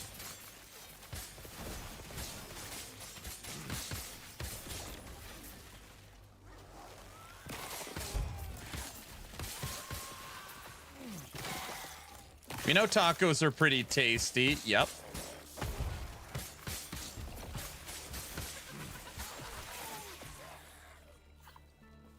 And did you like it, Fellowship? I mean, it was okay. I only got to do 2 full runs. I don't know, it's very clicky. It's weird playing a game. I'm just not used to playing a game where I have,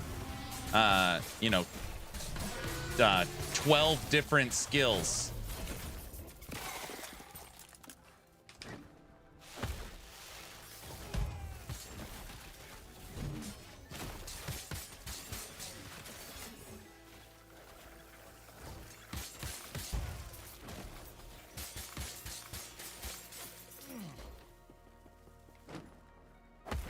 I feel like I need an MMO mouse to play Fellowship. I move with WASD and have to hit 1 through 6 and shift 1 through 6. Like, I was like, oh, took like a lot of like, I don't know, it was just different.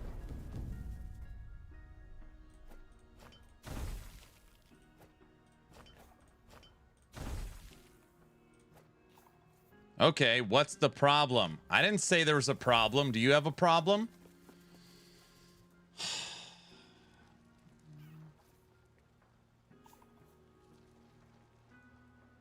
Don't you know MMOs are cast after you move, stand still, cast, evade? I'm laughing so much at Aaron. He was expecting a full roadmap and he didn't get a single teaser.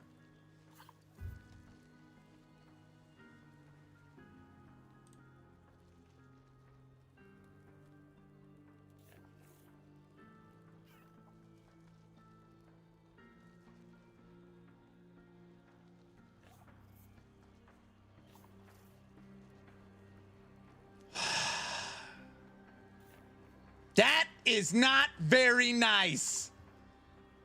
That's not nice.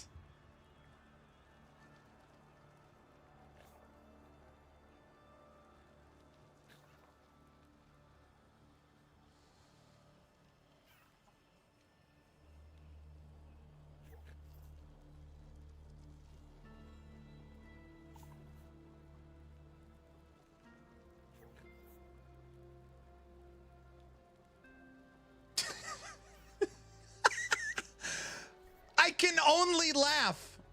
I don't know. I feel like I feel like I'm too close. I don't know if anybody understands that. I follow all the socials. We watch all the dev streams. We break down all the communication. And he's right. Every day we're on Discord. Today is the day we're going to find out. Today we get the roadmap. And we're building a new roadmap. Then it's roadmap coming soon. Then it's roadmap's coming very soon. Then it's roadmap's done. We're crossing the T's and dotting the I's. Then it's, I can't believe the roadmap hasn't dropped yet. I've seen it already. And then a whole week goes by with nothing. I can't. I just don't. And again, to be clear, we don't know what's happening behind the scenes. They said acquisitions take sometimes years, all the paperwork, all the stuff. We don't know what's happening behind the scenes. They're still probably figuring out season 4, season 5, expansion. They don't want to screw up what's on the roadmap because this will be the third roadmap that they're putting out. I get all that. I totally get it. I get it. I guess I just, why even talk about it if it's so far out? Yeah, I don't get it. And then you got to think about it. It's been 2 months since season 3 dropped. 2 months. That's probably 2 to 3 months at least of development of season 4. You can't come up with like one image, nothing. You only have 4 Fridays a month. So that would mean you have, 8 Fridays left before launch. And realistically, everything prior, within 2 weeks. So you got like 6 Fridays, maybe 7. I don't understand. I'm not trying to be a jerk. I don't understand.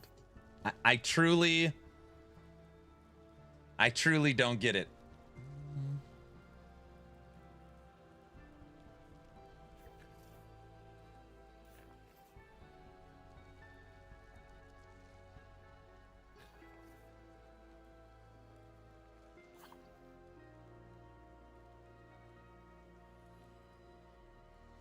Aaron, you sound like a Toronto Maple Leafs fan. We have a 12-step program for that.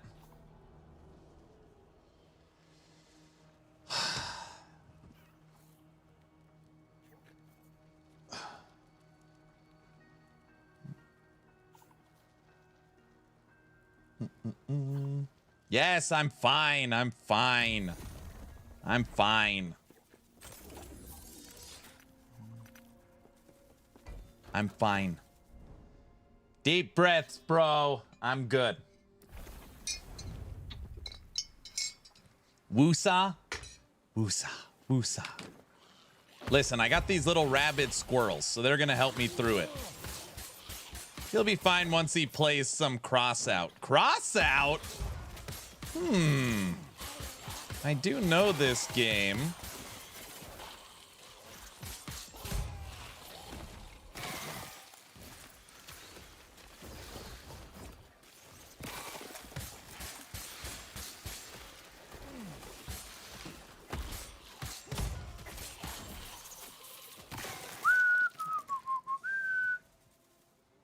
Everyone calm down. I'm here now. All right, everybody. Diesel's here. We're good. We're good.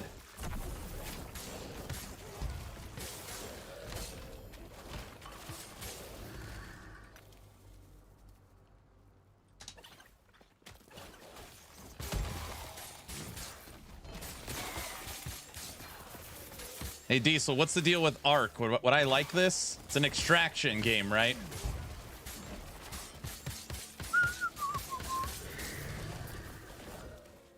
I had a squirrel helm drop, attempted to try it out.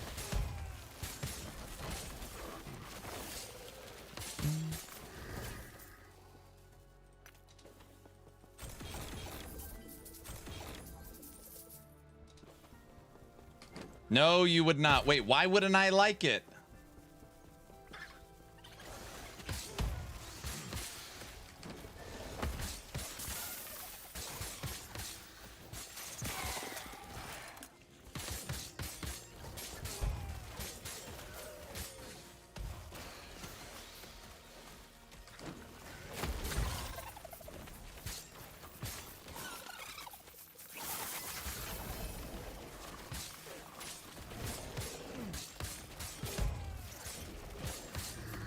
I'm back. How was Mike? Mike was good. He raided here.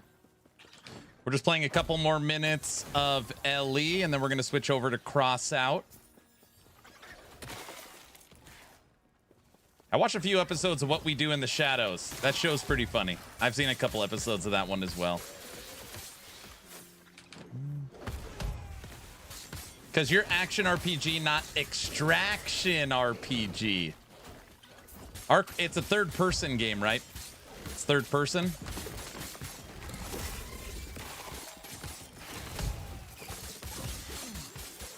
Seems to me that EHG is fumbling this really badly, like they learned nothing from Season 1 or Season 2. Same situation. It's really sad. Like they phoned it in. I don't feel that way. I don't feel that way that they phoned it in. Season 2... If you really follow the game, was almost a complete transformation. Visuals, skills, end game. There was a lot there season 2. And I don't think they get enough credit for season 3. Just again, season 3, most people don't care about an entire new act of the campaign. So they look at it like it's nothing. What I'm talking about very specifically is just, you know, around the marketing and communication to the community. And I'm probably like, you know, I probably care 99.9% more than the regular person. So it's like way overblown in my mind. But that's, you know, that's where I go.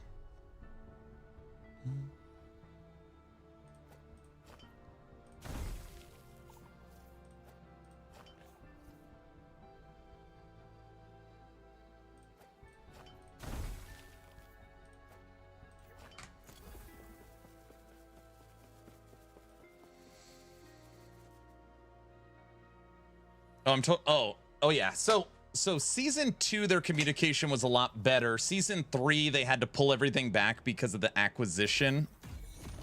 So I'm hoping they get back to the normal season 2 level of communication with season 4. But so EHG, and again, I'm not talking crap. They have always kept communication very close to the chest. So they've always like, oh, you know, we can't say this yet, or we don't want to spoil this. I think they can let more out. You know, I really believe, like, hey, Blade Dancer's getting a 5th skill. It's going to be focused around dual wielding melee. You're going to have, you know, like letting out some, like it's not you're not spoiling. I don't know. I could be way off on this. I feel like they can. They should be giving us more info. I guess that's what I'm trying to say. I feel like they can give us more info.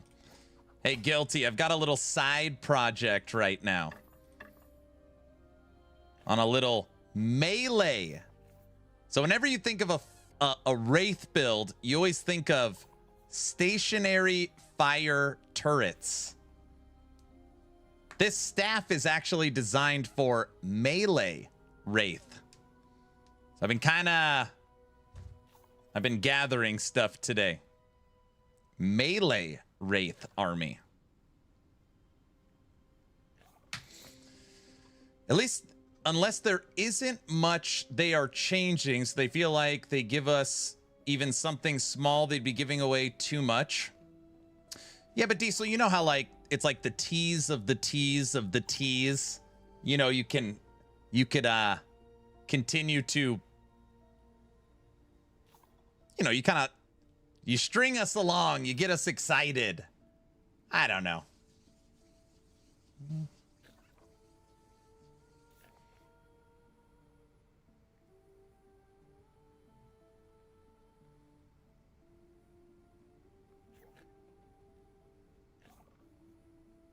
Tell us more about the tease. Well, I mean, you know, they really start talking about the new season anywhere from a month to 6 weeks out from the previous season. So if that's the case, that means you have 2.5 months, which would be anywhere from eight, let's just say 8 to 12 Fridays. So on the Friday dev stream, I guess you cut out the 2 prior. You got about 10 Fridays to like build buzz and show off some fun things.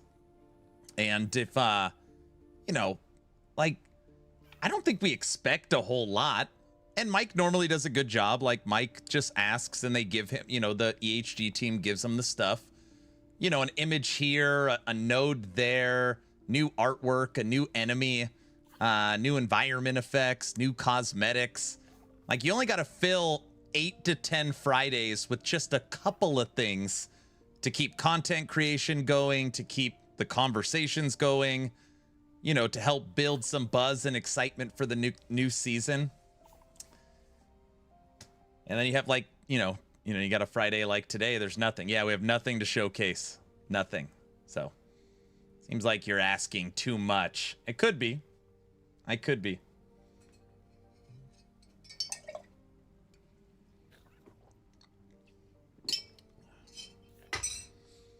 I could be. All right. Squirrels are baked. They're good. They're strong. 1,300 corruption. And tankier. And tankier. We scaled back a little bit on damage, but we gained a bunch of survivability.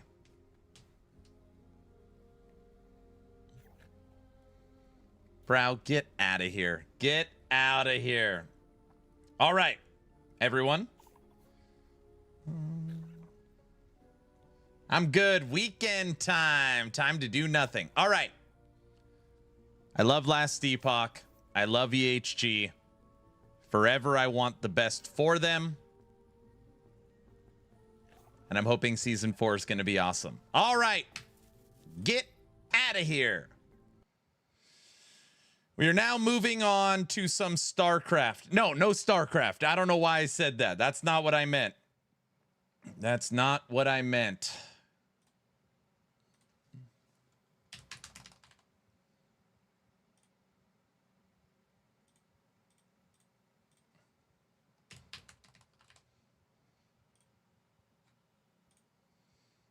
Hell yes, let's play, Aaron. Oh gosh, now you want to play StarCraft? Come on.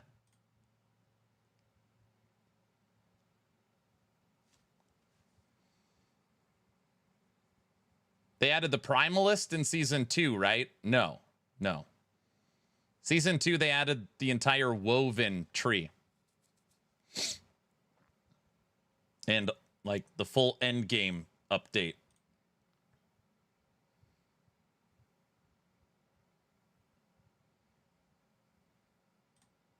So you guys think we should just play RTS the rest of the stream? I'm updating all the things. 1 second.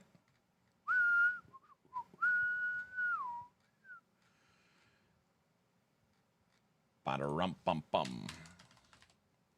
I've learned if I don't update what game I'm playing, people get mad at me. Go through.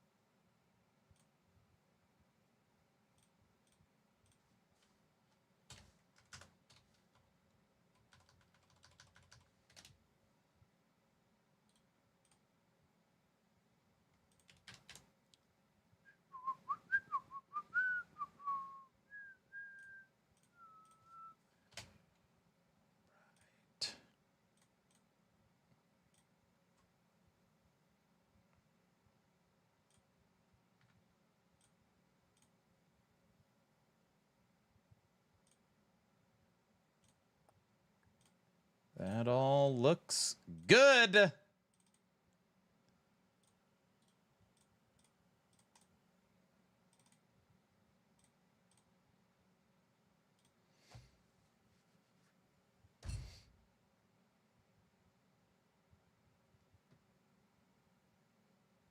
about Arc Raiders? I know that's like the new, like, gotta play, right? That's what everyone's saying, Aaron. You gotta play Arc Raiders. That's like the new in thing, right? Well, looky what we have here. The whip is ready to go. All right, where's Cajun at? There he is. Cheater? What do you mean?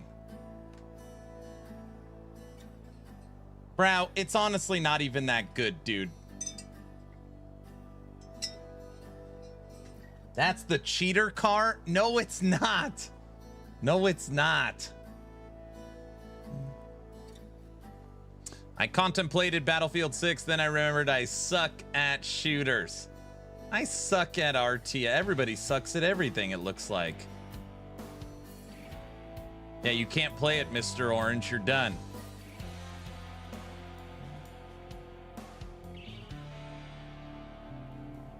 What did you say, Warcraft earlier? No. You want to play Command and Conquer Generals?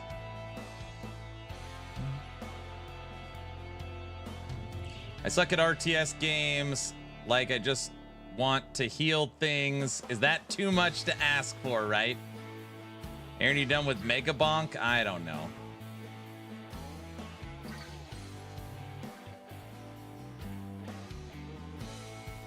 They're all cheaters, and then there is Aaron. Wait, am I like a notch above cheaters? Is that what we're talking about?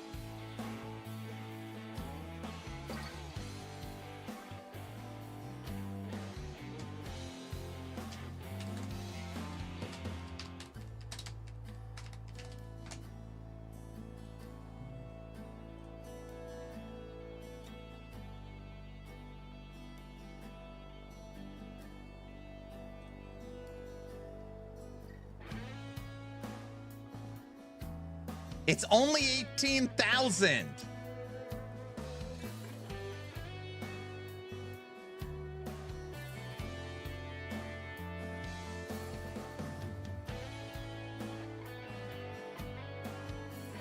Bloody hell. Not sure if it was a good idea or not to go to Mic 1 Up. I learned a lot. Now I know how much more there is in Torchlight. It's too much. Game is very deep. Yes, it is.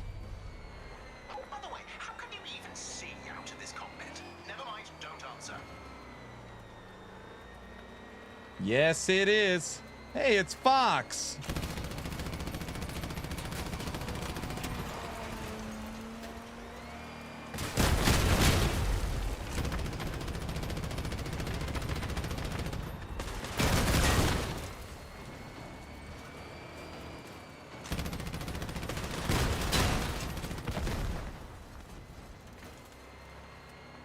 Have a good one, VC. Let's get ready to rumble!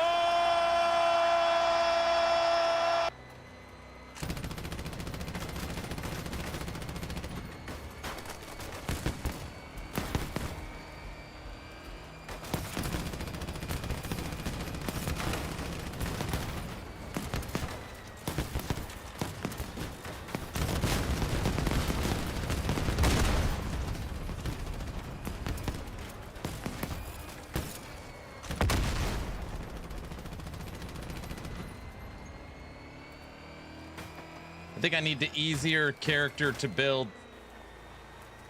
Only done Traveler T7. Are you on T8 maps right now?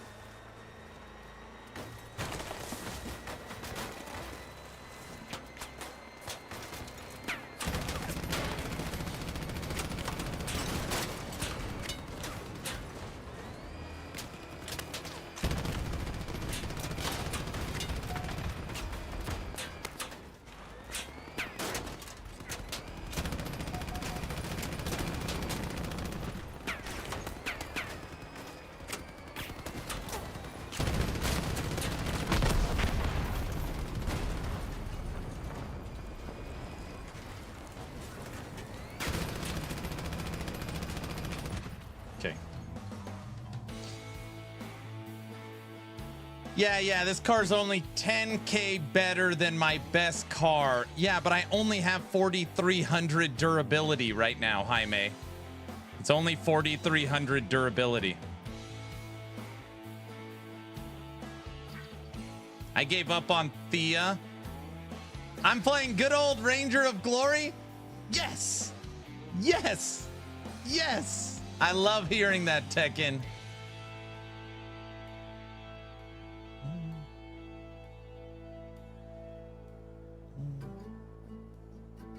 I love that.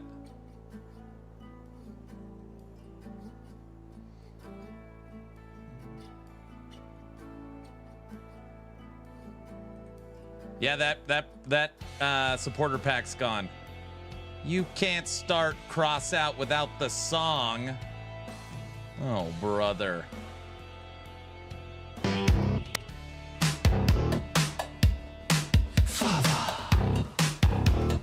I'll play both. The clock keeps burning down, but he won't let it fade. Farva still holding ground in the stream he's made. Aaron's lost in the bazaar again, but Farva holds the line. Farva carries the stream. Farva powers the dream.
Got it.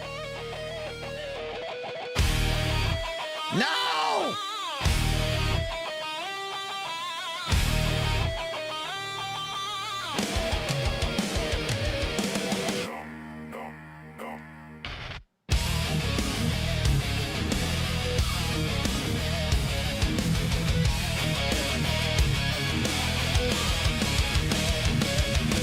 Blade spin slow, then cut to the bone. Steel on steel, tear flesh from chrome. Engine screaming, smoke in the dark. Nom nom's hunger leaves its mark. Nom nom car, tear it apart. Rust and fire, feed in the heart. Nom nom car, wasteland king. Rip it down, let the wreckage sing.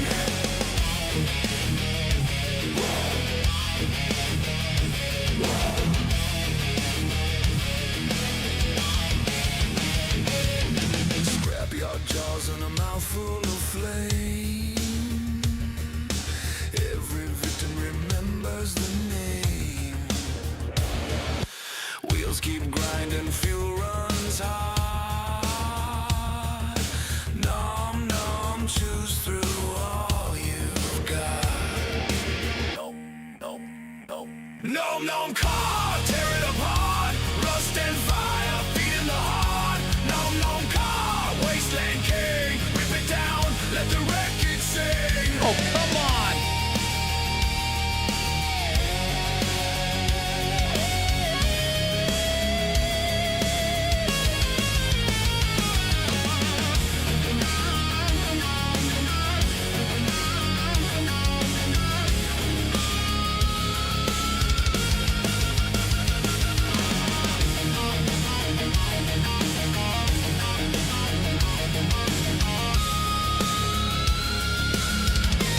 I got it. No.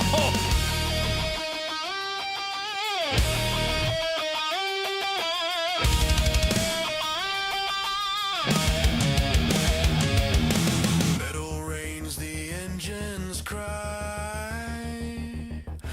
Nom nom feeds and nothing survives. Steel confetti, blood in the sand. Wasteland ruled by the monster hand. Nom nom nom. Nom nom car, tear it apart. Rust and fire, feeding the heart. Nom nom car, wasteland king. Rip it down, let the wreckage sing. Nom nom car. Nom nom car. Nom nom car. Let the wreckage sing.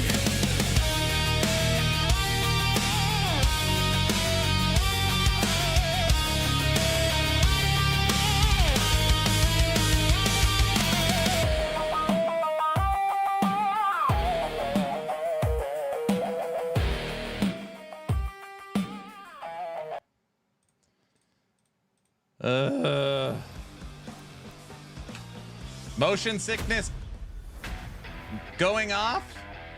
Guilty. Well, you don't like that event? I gotta do one more. What is it? Place at least 7th 2 times. I need to do one more. Yeah, it's tag.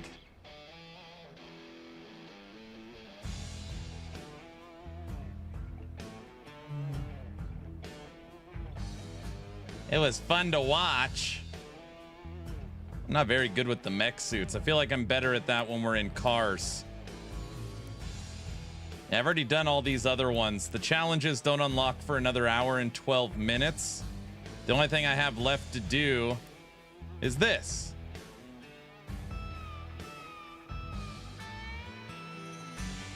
The fact that no one really likes it makes top 7 pretty easy. Yeah. Hi, mate. When are we going to go one-on-one? I'm ready. Checking systems. All good. We're ready to fight.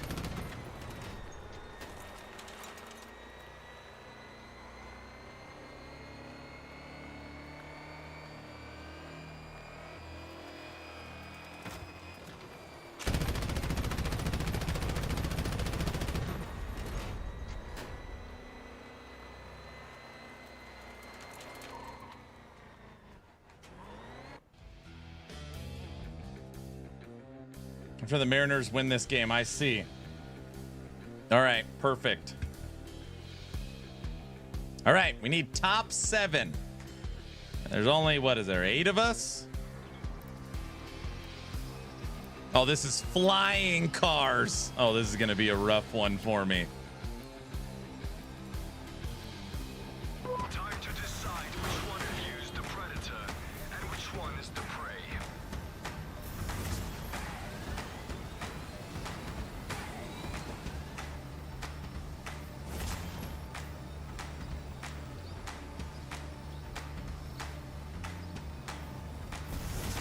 Got it.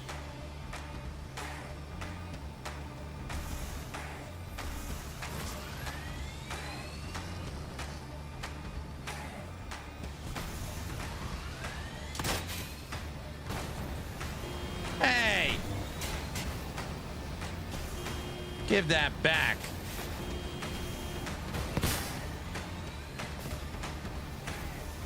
These are DeLoreans I'm on.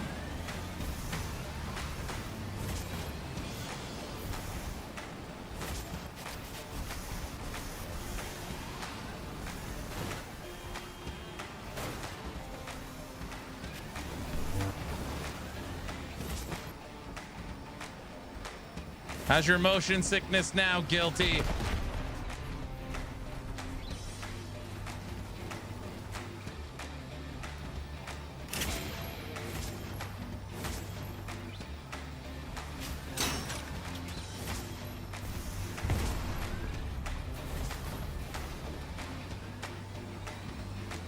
Yeah, what?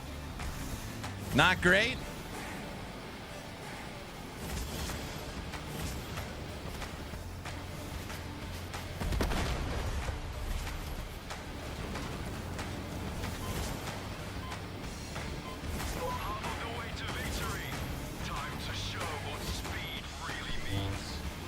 Oh, how did I miss that?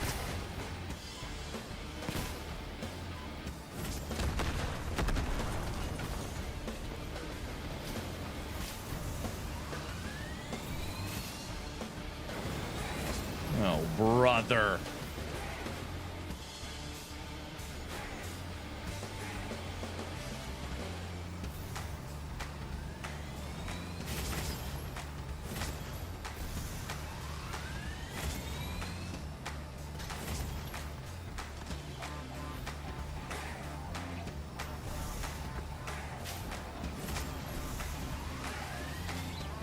Booyah! What?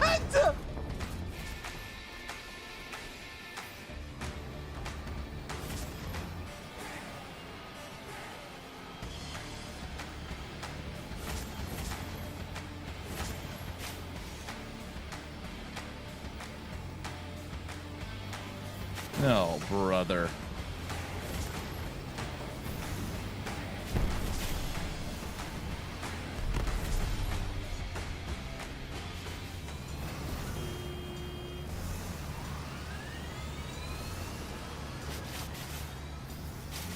I can't, there's nowhere to go.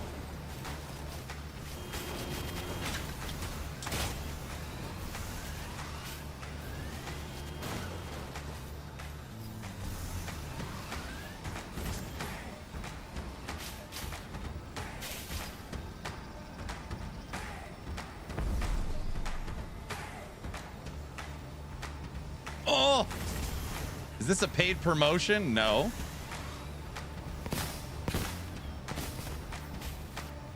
Oops.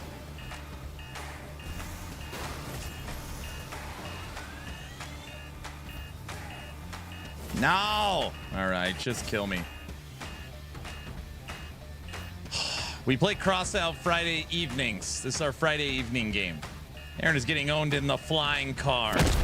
I was doing okay.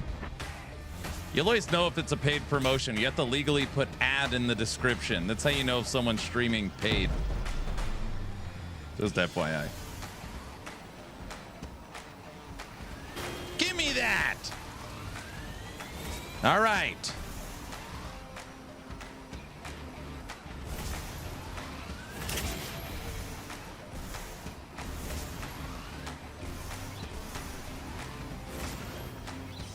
Hey!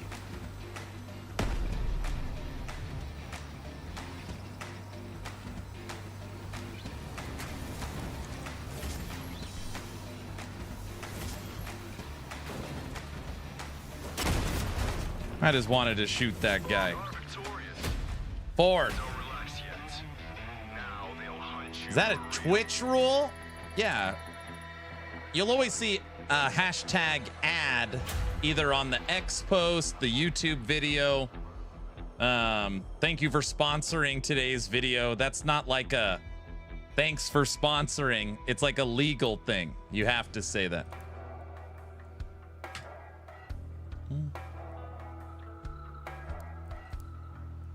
All right, those challenges are all done. New challenges unlock. Yeah. Good to know. Thanks. Yeah. You can always tell. You can always tell. It's so someone's like, dude, did you see this streamer's playing, you know, like a littler game? And I'm like, are they doing it out of the goodness of their heart? And then you just, you know, you see it, which is fine. It's not a big deal. I do add stuff too, but you can always tell. All right. What do we got? Cajun. What's Cajun working on? Cajun, why do you have drones? Cajun. What is this? You think I wouldn't notice? What is this? Shh.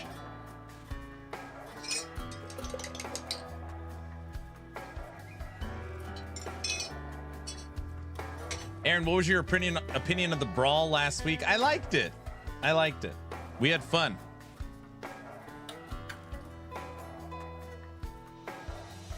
Pay no attention to it. He's got 3 little spider drones. He didn't think I was gonna notice. That's it. I'll bring out Num Num.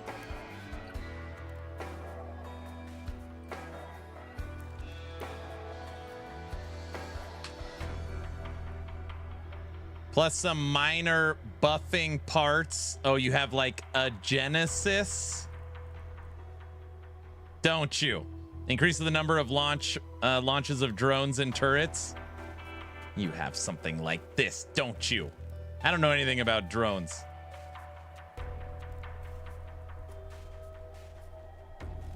Oh, that's interesting. Oh, brother.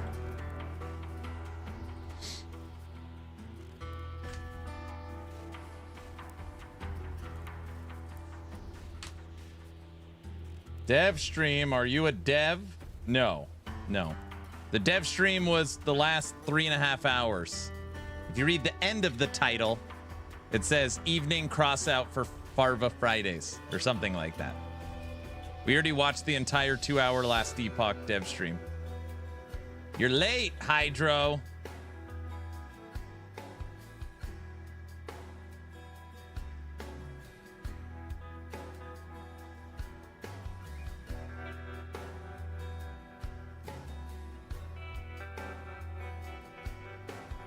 Jaime, are you ready or what?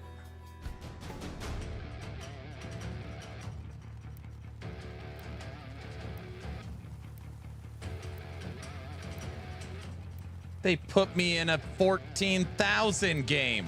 Well, I'm the little car.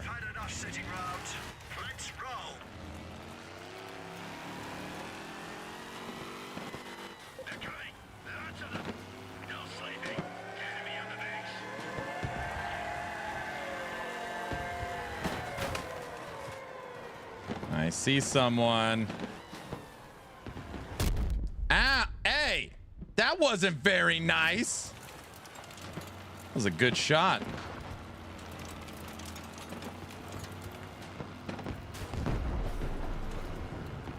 Don't move. Don't move. Don't move. That didn't work.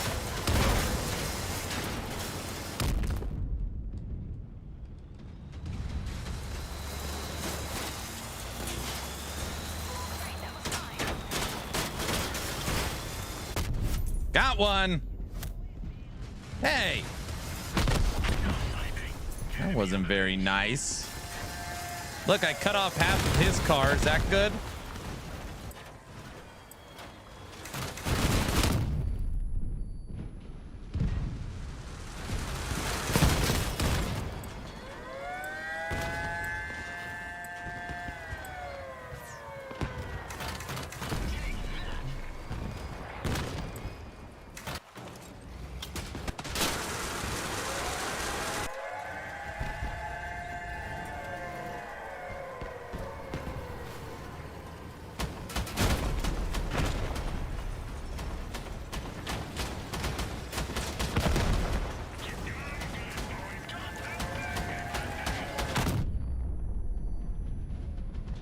We're dead.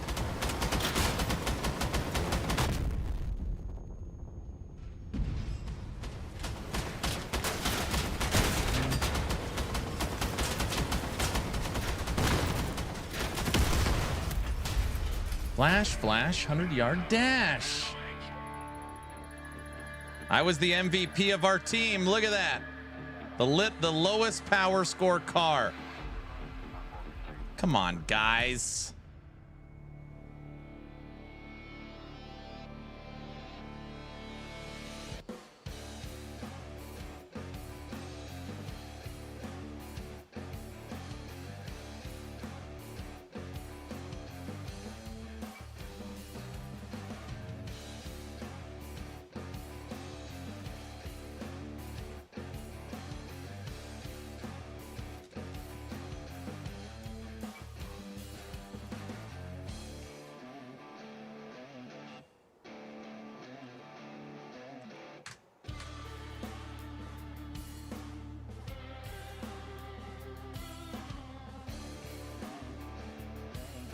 Cajun, is your car done or are you still testing stuff?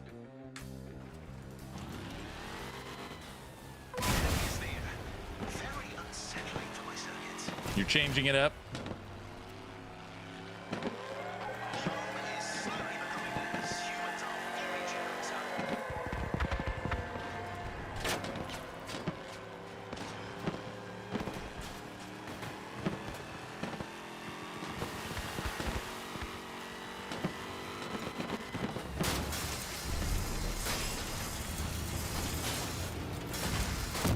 Boom!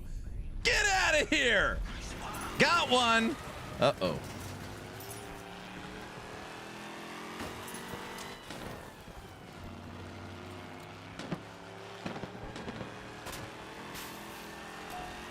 Oh, perfect. Don't move a muscle. Oh! Oh! Boom! 2 down. All right, who's next?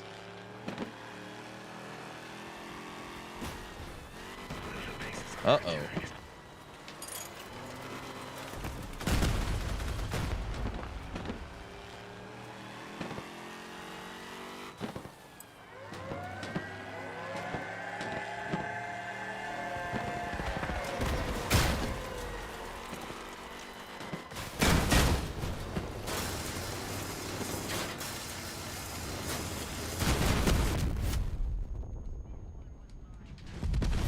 Oh my gosh.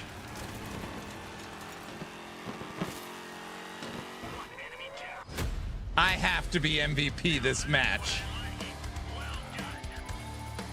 1,587 points, MVP.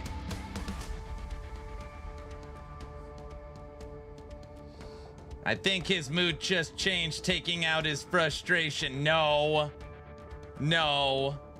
Damn, we ate that game. Zero Skills wants to add you as a friend. Uh-oh. I got a feeling he's got more than 0 skills, you know what I mean?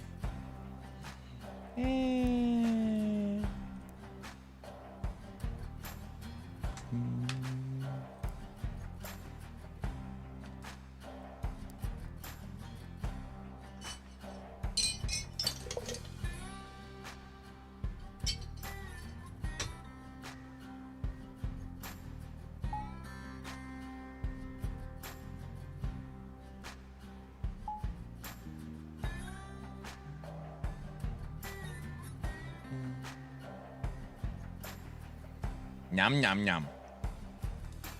I built my car.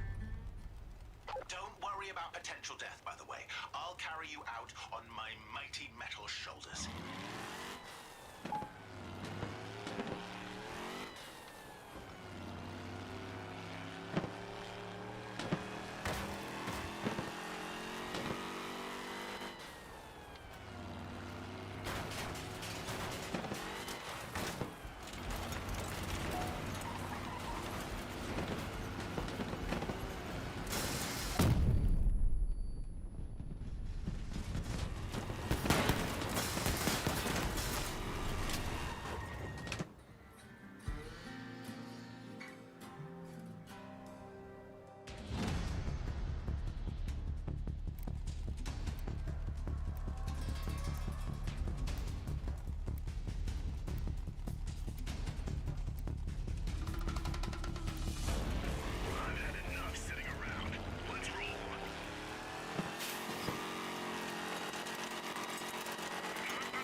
What do we got? What do we got?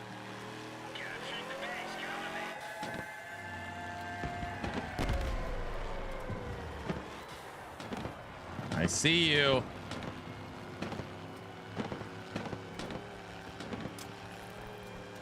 Do you see me?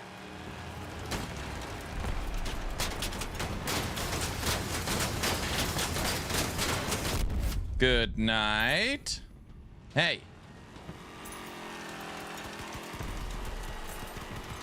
You know I don't like flying cars. Oh, brother.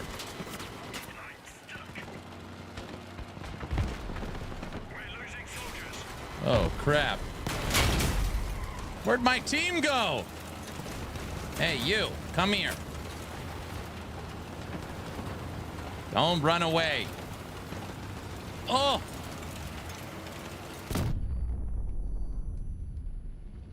He's got Cajun slidey tires. Oh, brother. Well, we got one.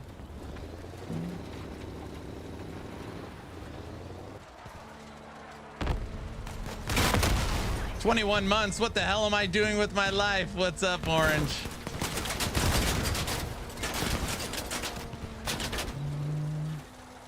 Hey, it's okay. I killed that one guy. You know, doesn't like flying cars, flies up in the air. That doesn't count as a flying car. Everybody knows that. He's got the engine I want.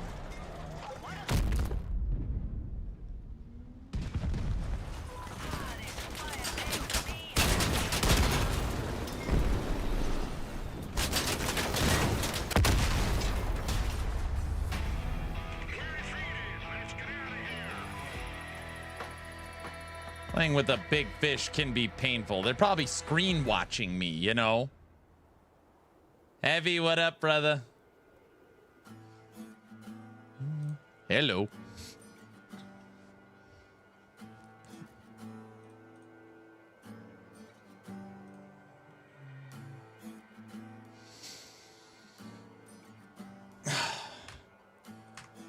All right, we're only missing West, Slider, Tech, Farva, Jaime, Kaiser, Zerdan. Just a few people.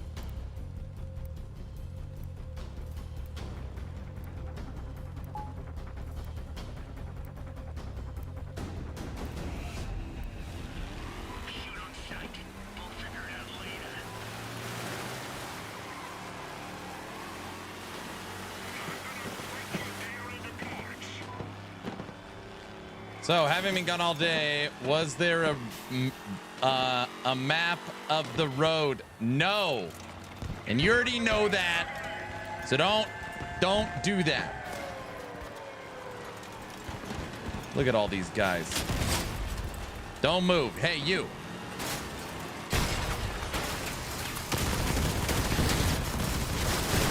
Holy moly.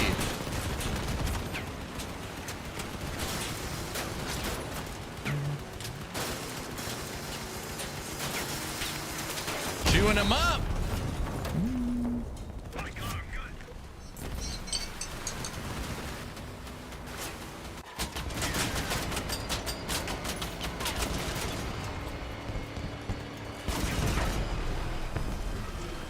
See that? They have to gang up on me.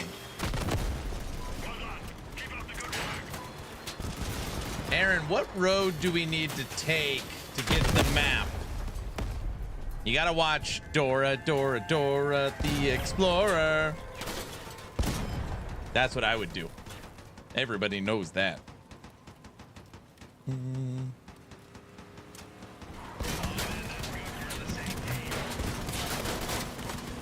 Shoot him.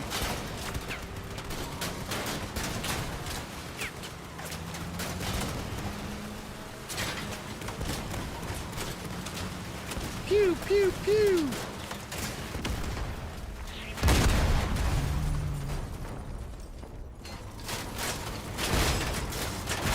Pew, pew, pew, pew. Defeat. I was still top somehow.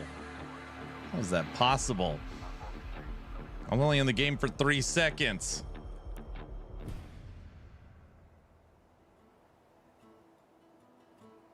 That's exactly what we need, Heavy. You're right. 100%.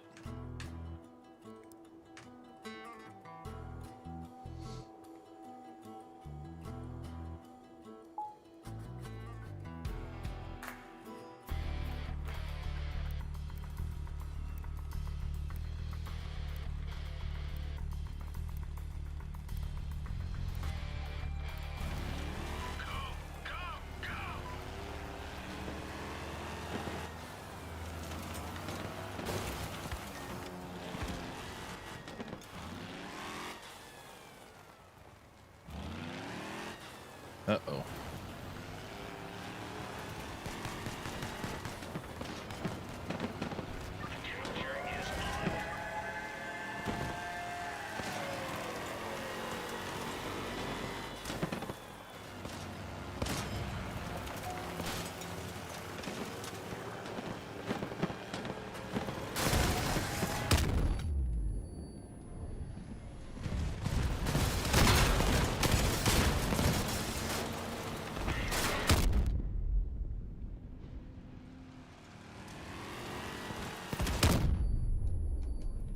Can't make the turn.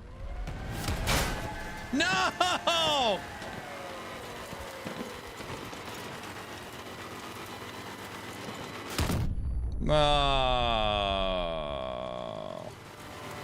He's a mean one.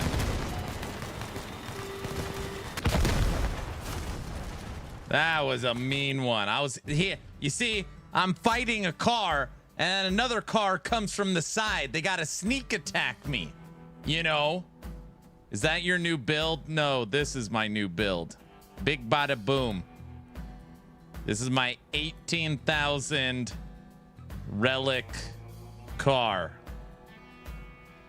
4,300 durability. Dual relic machine guns. I upgraded all 14 tires. Upgraded the engine. Retooled the entire car to get about 600 additional durability, more power, more acceleration, more reload speed.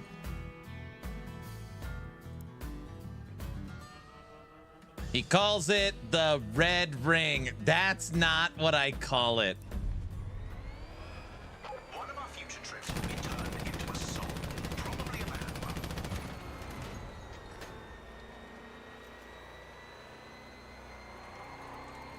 Yeah, this is the current finished product.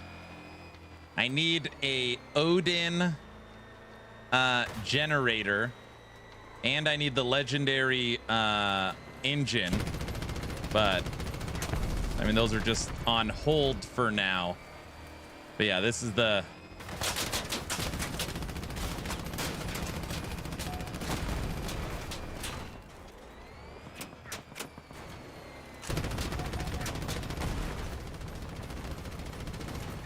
slider. This is the new car. It is decently powerful.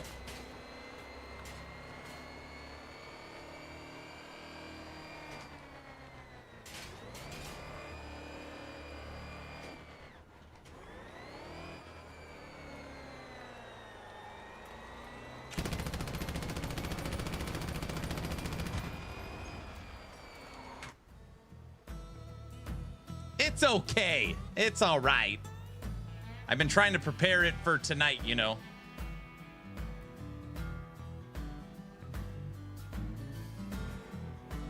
It's not called the Red Ring, all right? Don't let them trick you.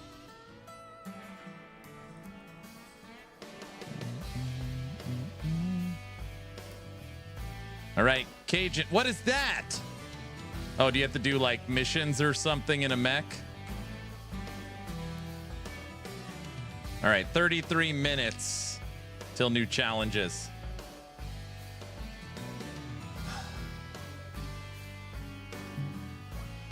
Yeah.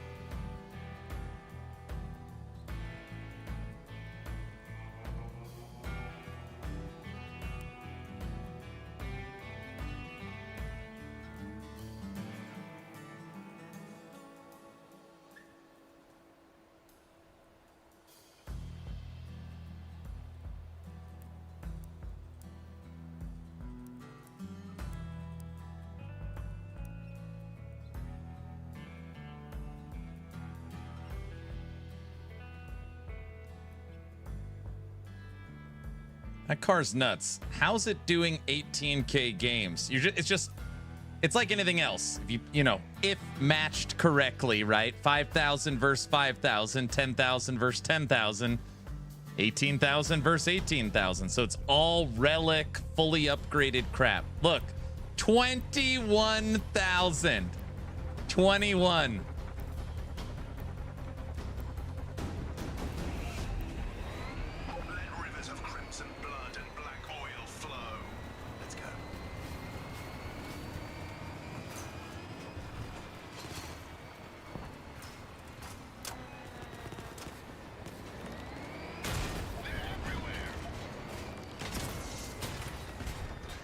Wait a second. Something already shot me.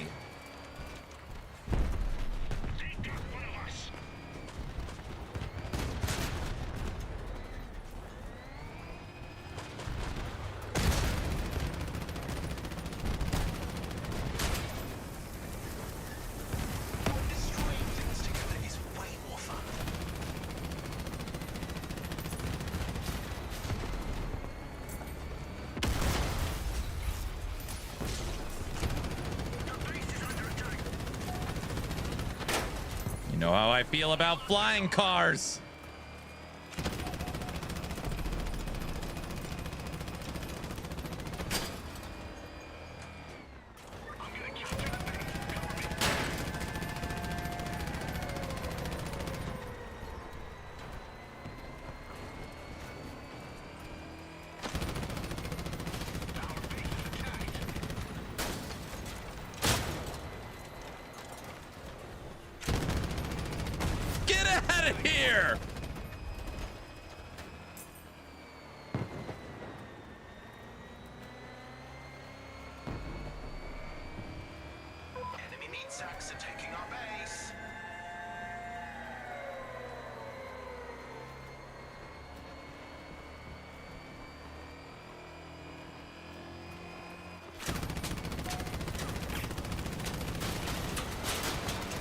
What happened to all your guns? He got wrecked!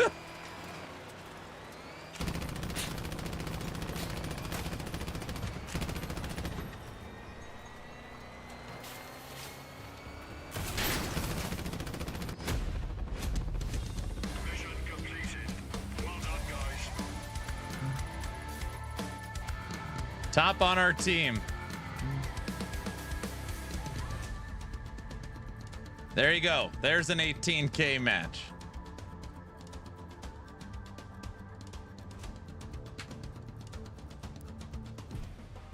All right, Cajun, you ready for one-on-one now or what? The alt firing mode just wrecks. So the guns that I'm using, everybody, these are the Relic Devourers. So the way they work is you'll see there's twin barrels on it. So when it shoots and hits the target, it builds up charges for the next time. And then the barrel rotates.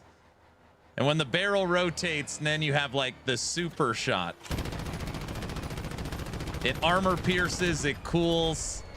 Then you go back to the regular shot, then the barrel rotates, super shot. It's pretty strong.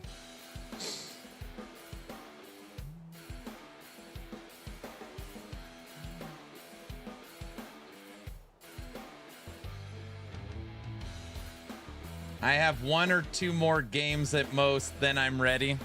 All right.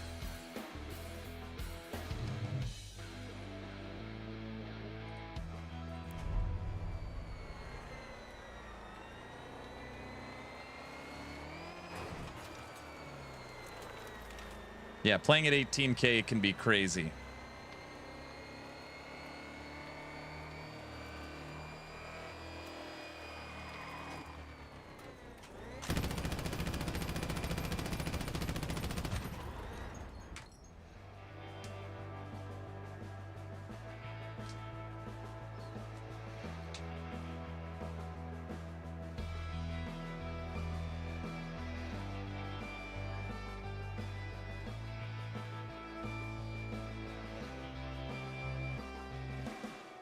Part I thought was cool is the barrels heat up and glow. Yeah.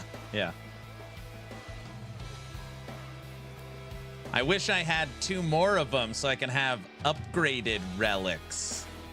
They're not very cheap.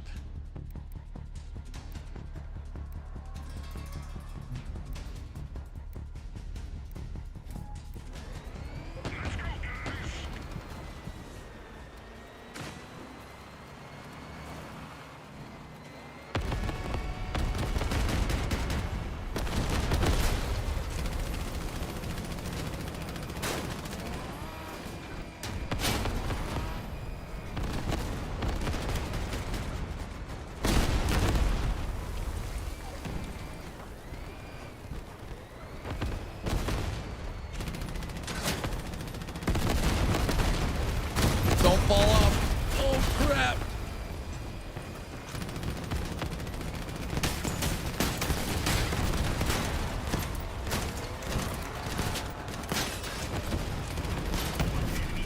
Frickin', that's like a Cajun right there. He's literally got the relic grenade launchers. Well, not anymore. I knocked them both off. All right, their relic grenade launcher is gone. I only lost half of my card doing it.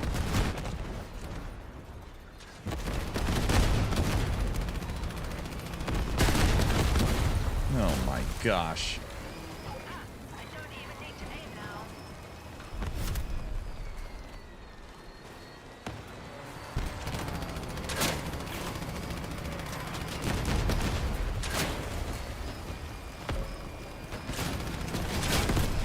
Damn it!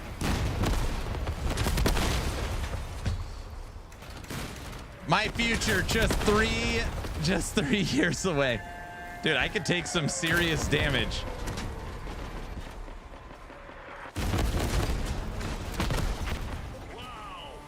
It's a close match. The one guy on their team doesn't have it. So one of their top players does not have. I knocked off both of his weapons.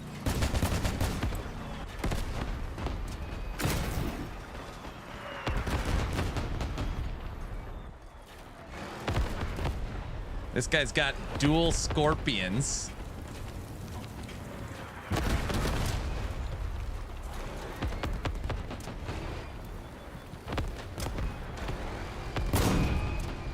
Nice shot. Aim assist? Yep.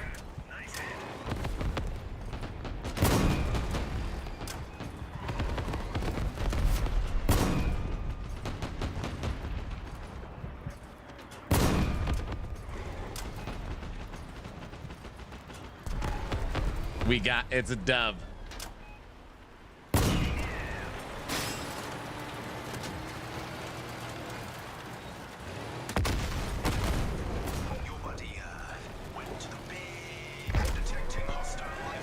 Hey, just wanted to pop in really quick to see how the roadmap reveal went. It went good. We're super excited about the future and what they're adding.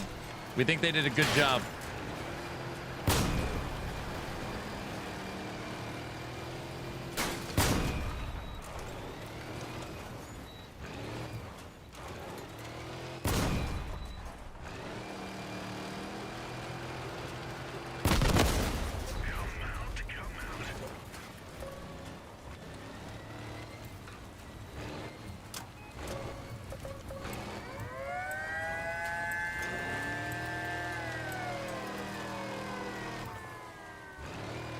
Oh yeah, what's on it this time? It's a lot of just future features and timing. We're really excited about everything going on.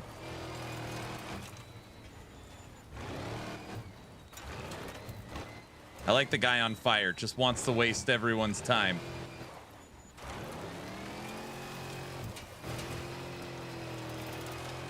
Just driving in circles on fire. There you go.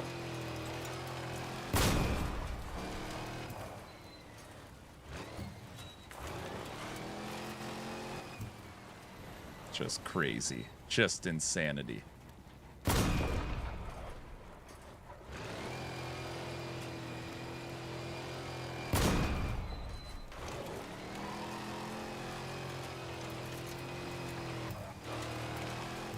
Oh, if he doesn't kill him in 15 seconds, they're gonna win.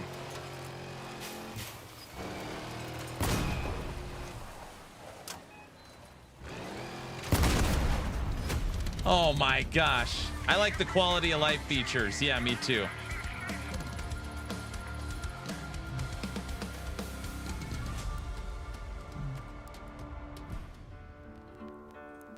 Yeah, I thought the quality of life features were some of the best they're adding. I think that's some of my favorite stuff for sure. Such as just, they're adding a passive tree, a new passive tree for Blade Dancer, 5th skill for Blade Dancer, updates to stash, updates to loot filter, new end game mechanic, just stuff like that is what they talked about.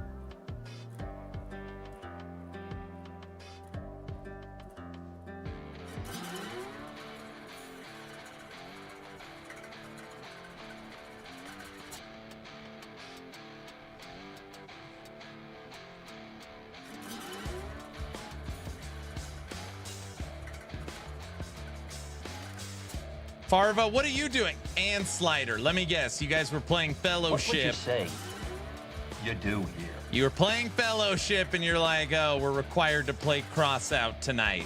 I know that's what happened. I can already hear it. You don't know. Yes, I do. Hey, I need to upgrade my Devourers. Do you have 50,000 gold sitting around? I need 2 more. I'll never tell. I knew it. I need 50,000 gold. Oh, and I need 75,000 because I actually need the Odin as well. So do you have 75,000 gold?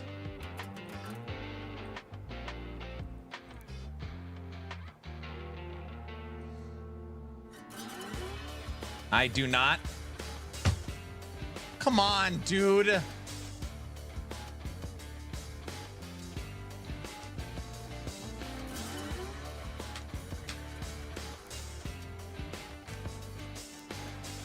It's weapon upgrade time.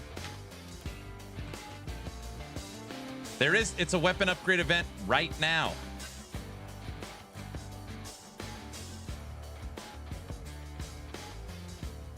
I could upgrade one of my harvesters. I've got literally 2 harvesters. Hit the buy currency button. Can I transfer my currency from Torchlight Infinite to Crossout? Is that possible?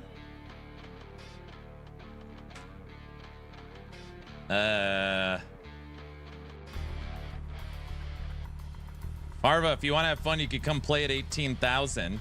Yes. Oh, good.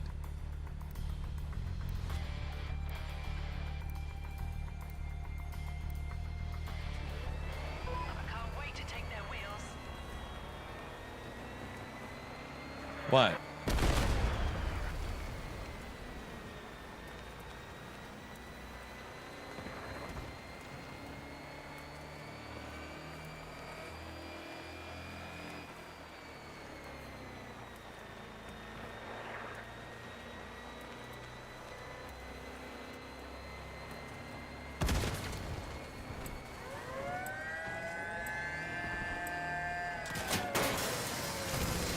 What the?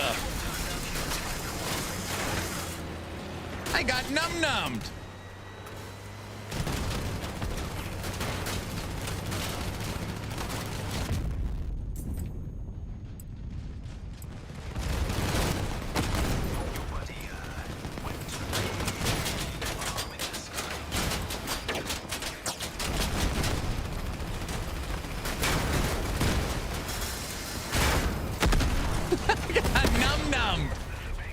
That wasn't very nice.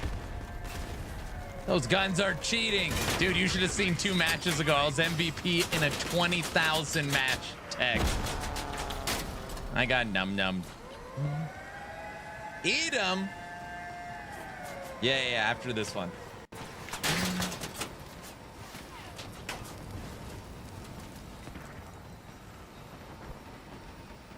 Joe Mama's just gonna drive around, I guess. These people are the worst.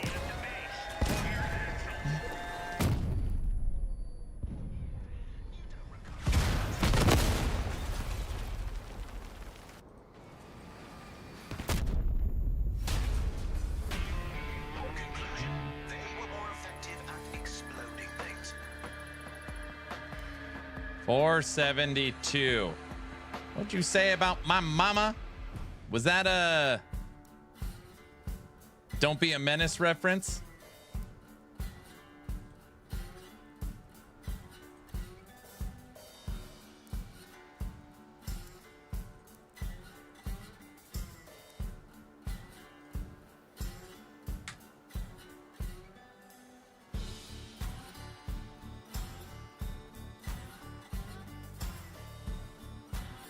Where did you get fully upgraded Jupiters?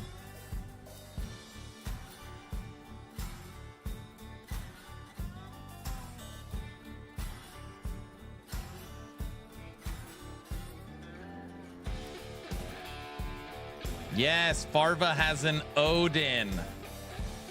Yes, he does. I want that.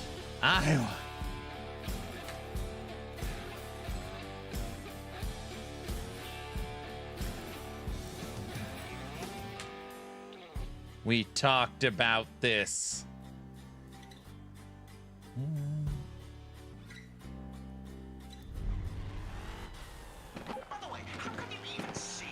Jupiters are good. Haven't done a ton with it yet. Yes, Tech, if you have not heard, Slider and Farva have a new addiction. The game name is called Fellowship.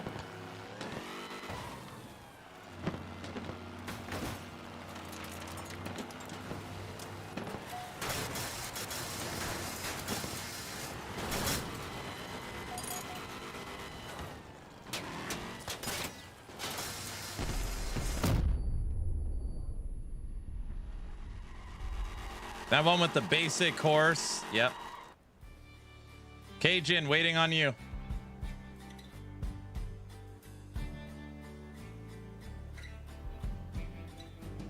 Yeah, I heard the servers are a lot better. I did hear that.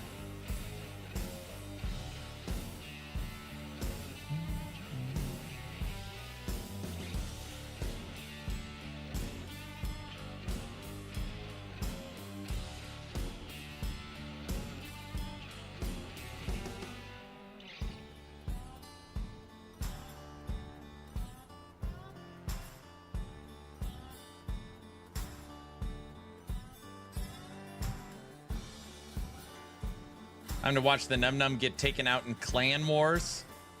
Roadmap Monday for sure. Guys, stop it. Isn't it Arc Raiders weekend? Yeah, everyone, that's all people are talking about today.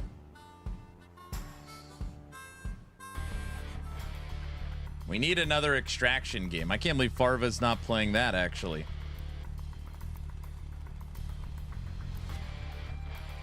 $15K. So ridiculous.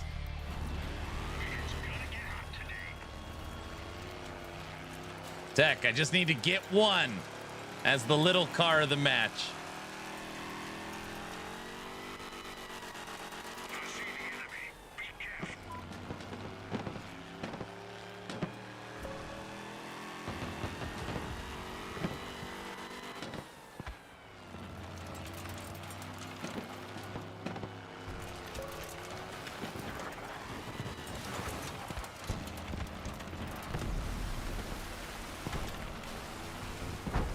I see a big flying car over there. Don't move. Don't move. Don't move. Oh, I missed.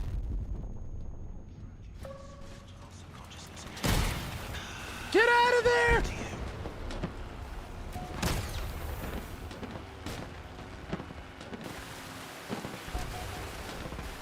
Again? I hit. Oh, you aren't surviving this. Hey, maybe you are. Hey, his friend pushed me. That's ridiculous. Oh my gosh. That's it. I don't like flying cars. Hey.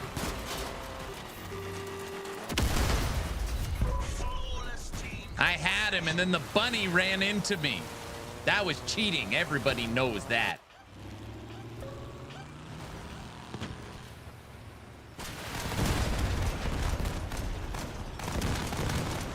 Shoot him, Cajun. Get him. Get him. Shoot the bunny, too. Oh, what? Oh, that. Uh-oh. Something hit Cajun and he exploded.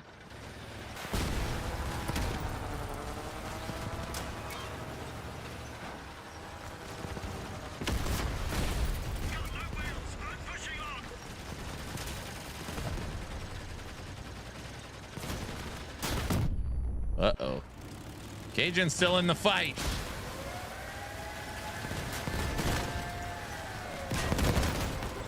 Oh, brother.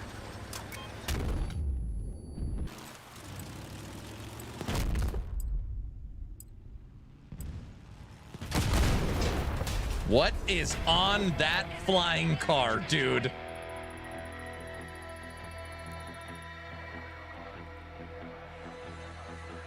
It's not narwhals. No, I don't think so.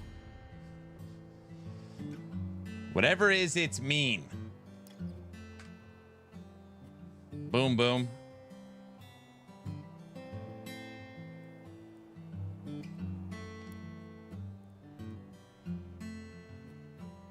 So tech, weapon upgrade event hit. I could finally upgrade one harvester if I want, because I have two.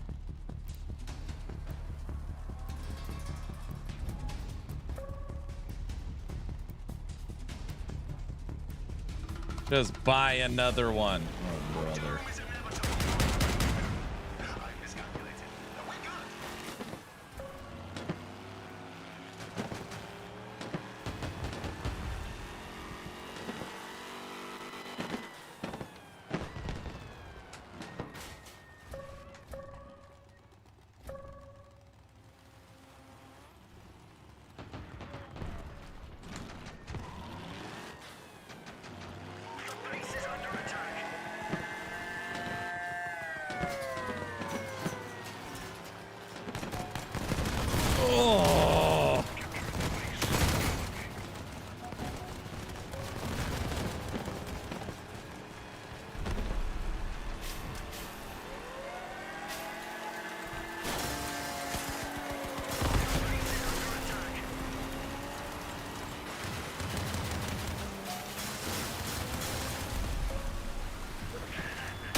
Oh, gosh.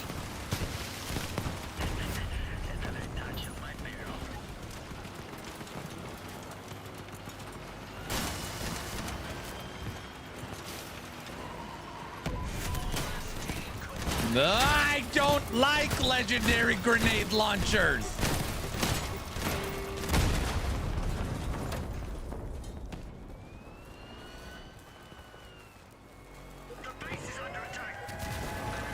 Melee is so bad in the current meta. It's terrible.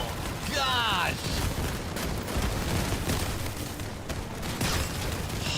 You can't park there. I know. God, eaten alive.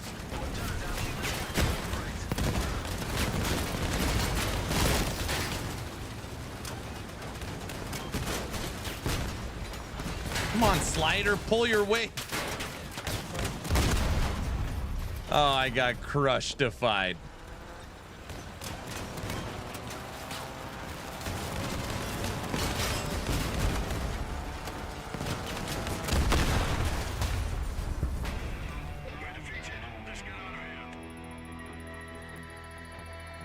Okay, I did better than Cajun and Slider. All right, good. Farva, nice job.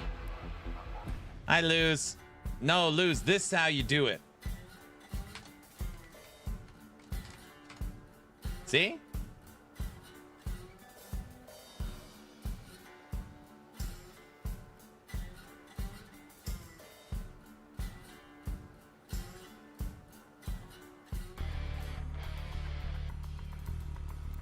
Tech, you better be making dinner.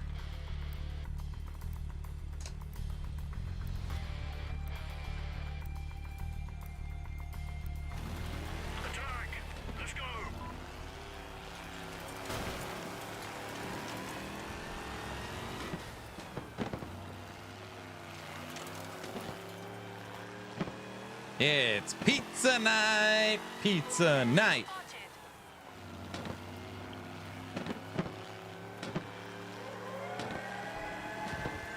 You took my win. I would never do that to you.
One. Gosh, I finally...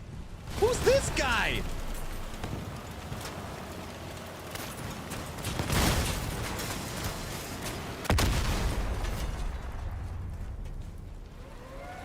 Tech, I got death from above as a melee. How the hell do you even do that? They don't like you. They're screen watching. That's why. Well, I got one.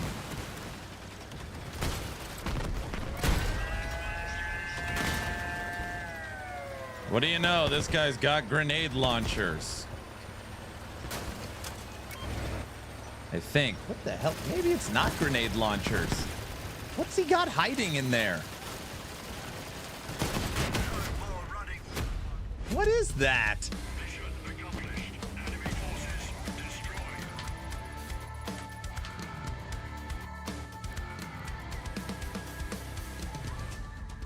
Oh, you can't look.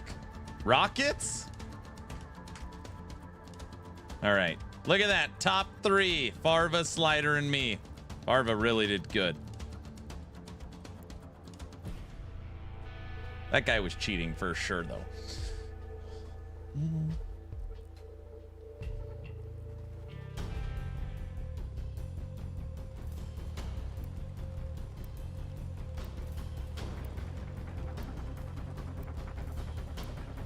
Oh, duck versus tractor? I've had enough sitting round. Let's roll.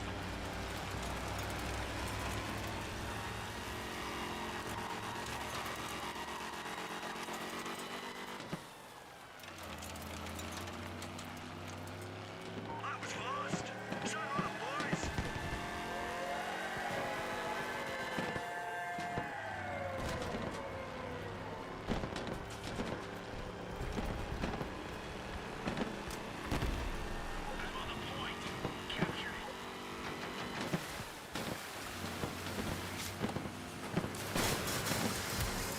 Get out of here! Oh my gosh! Oh!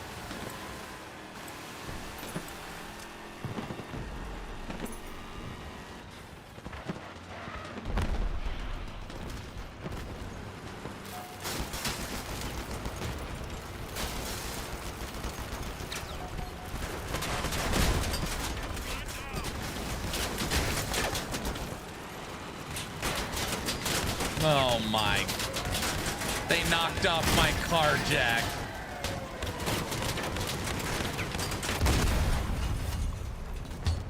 Well, I killed one real player and the other one was cut in half.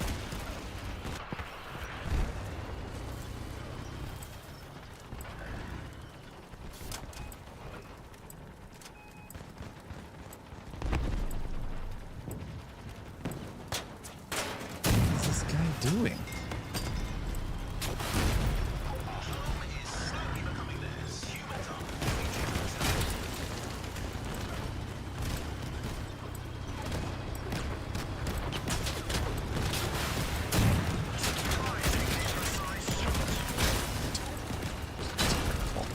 Oh gosh.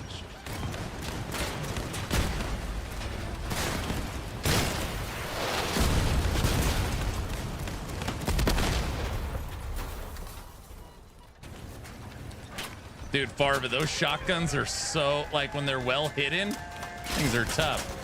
Hey, that's the guy who tore off half his car. See, I got an assist. What they did to Farva is rated R. All right, Slider's got it.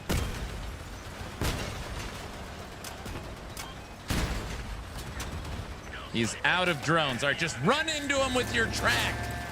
Take him out. There you go. Yeah. You can do it.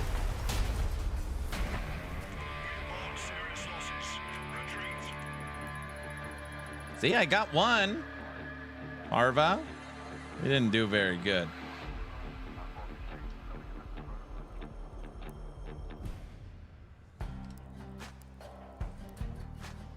New challenges are out.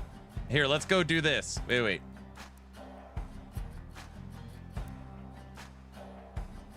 I'm curious if it'll put us in the same game. Slider, you had that one, dude. Wait, what's the point? Take at least place 6th in Wild Hunt. This is the one, Farva, you could get some uranium. I'm sure it's easy to get out of that. I was out of drones. You don't say. Guys, just let me get the balloons. Hey, I got him.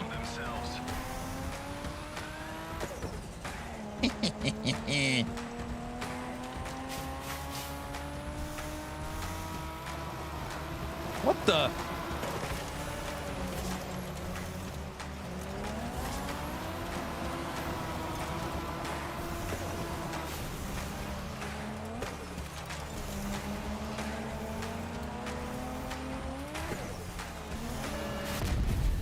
Hey, Farva, I had the balloons. That wasn't very nice.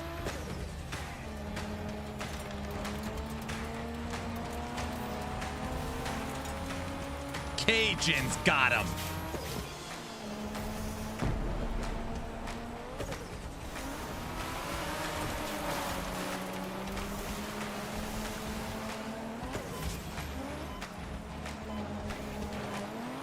Oh, I went into the soup again.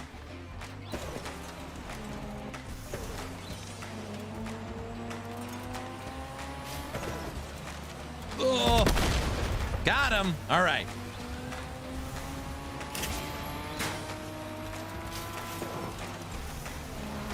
How was that? How? I was invisible.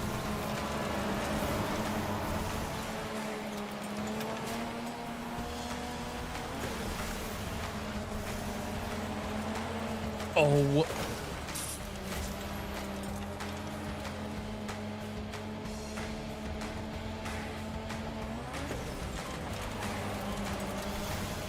Cajun, don't run away.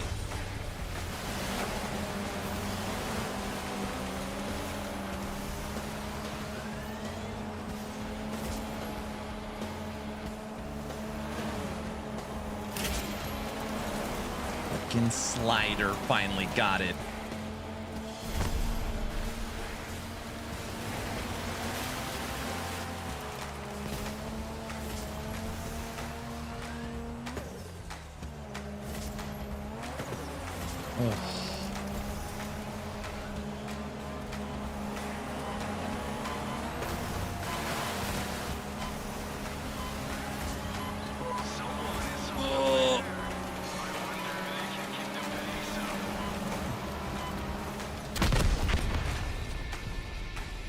They're screen watching, exactly. I was in second, I fell to fourth.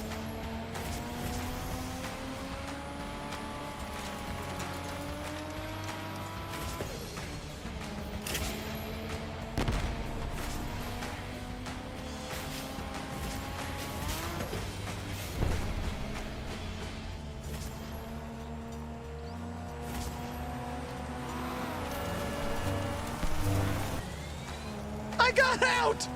Run! Sorry, Cajun. Hey! Cajun, I lit you up, dude.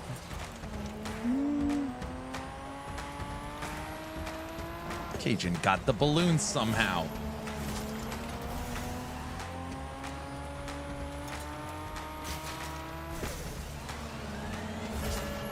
Thank you.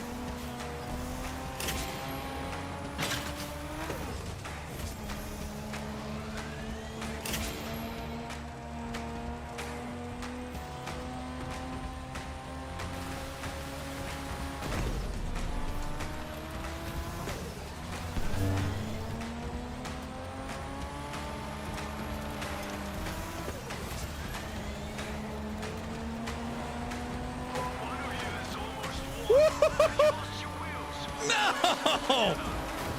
Back in first. Oh.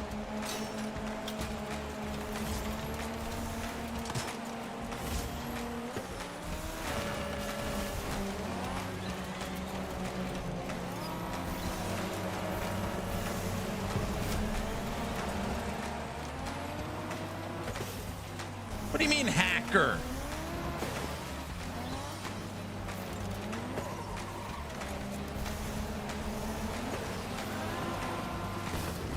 First place! First place! You guys hate that.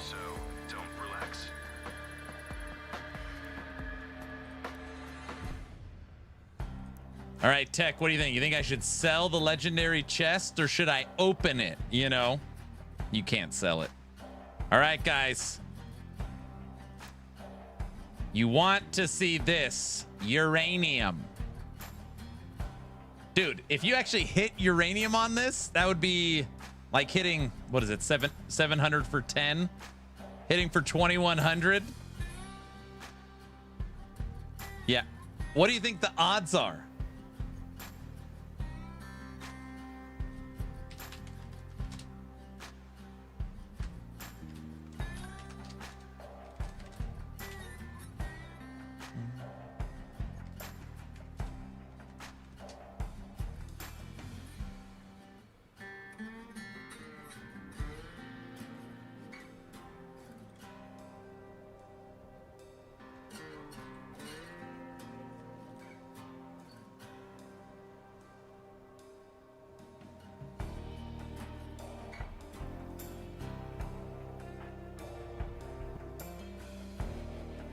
I don't know the odd. I can't find the odds. I'm guessing it's 0 or pretty darn close. Cajun got batteries. I haven't got that far. I'm slacking. All right. I'm not greedy. I'll take electronics. Give me electronics.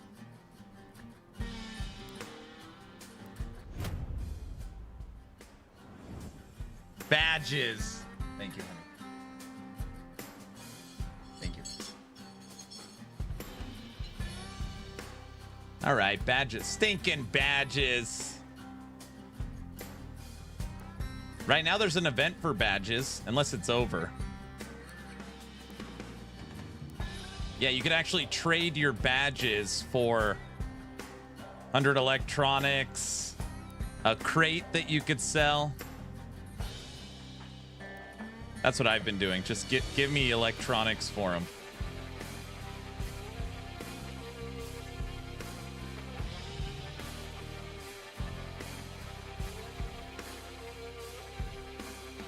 You typically use badges for parts, correct. I've just gotten so many parts already, but yeah.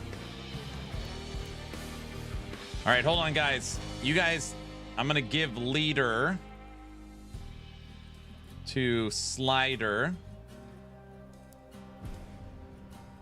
And then I'm going to drop for just a second. Because,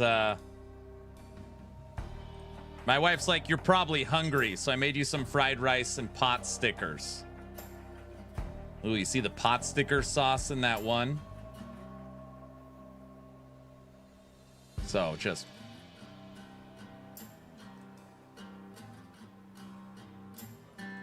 I want some, what? Oh, thank you.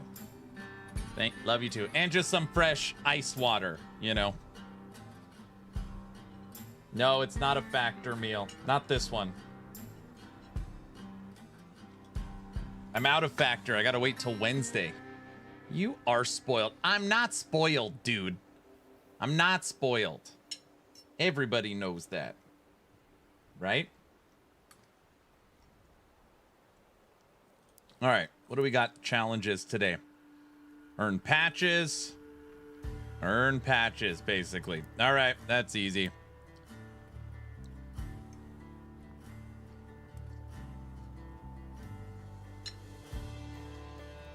Yeah, I'm not spoiled. I'm just well taken care of. That's a good way to put it.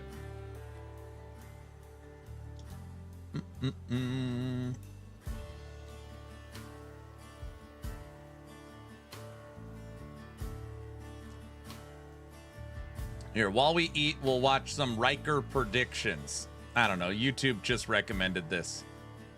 Folks, this is Riker with a video on my predictions about what we can expect from Diablo 4's second expansion, which was just revealed to be coming in 2026. Now, I've been playing Diablo games since the 90s. I've been making Diablo videos on YouTube for 11 years now. I closely follow Blizzard's development. I listen to what the devs say. I've met them. I've interviewed them. 4 years ago, I put out a video with my predictions that the Rogue and the Necromancer would basically be the final 2 classes to round out the 5 classes launching with D4. And so now I'll make a video predicting not just...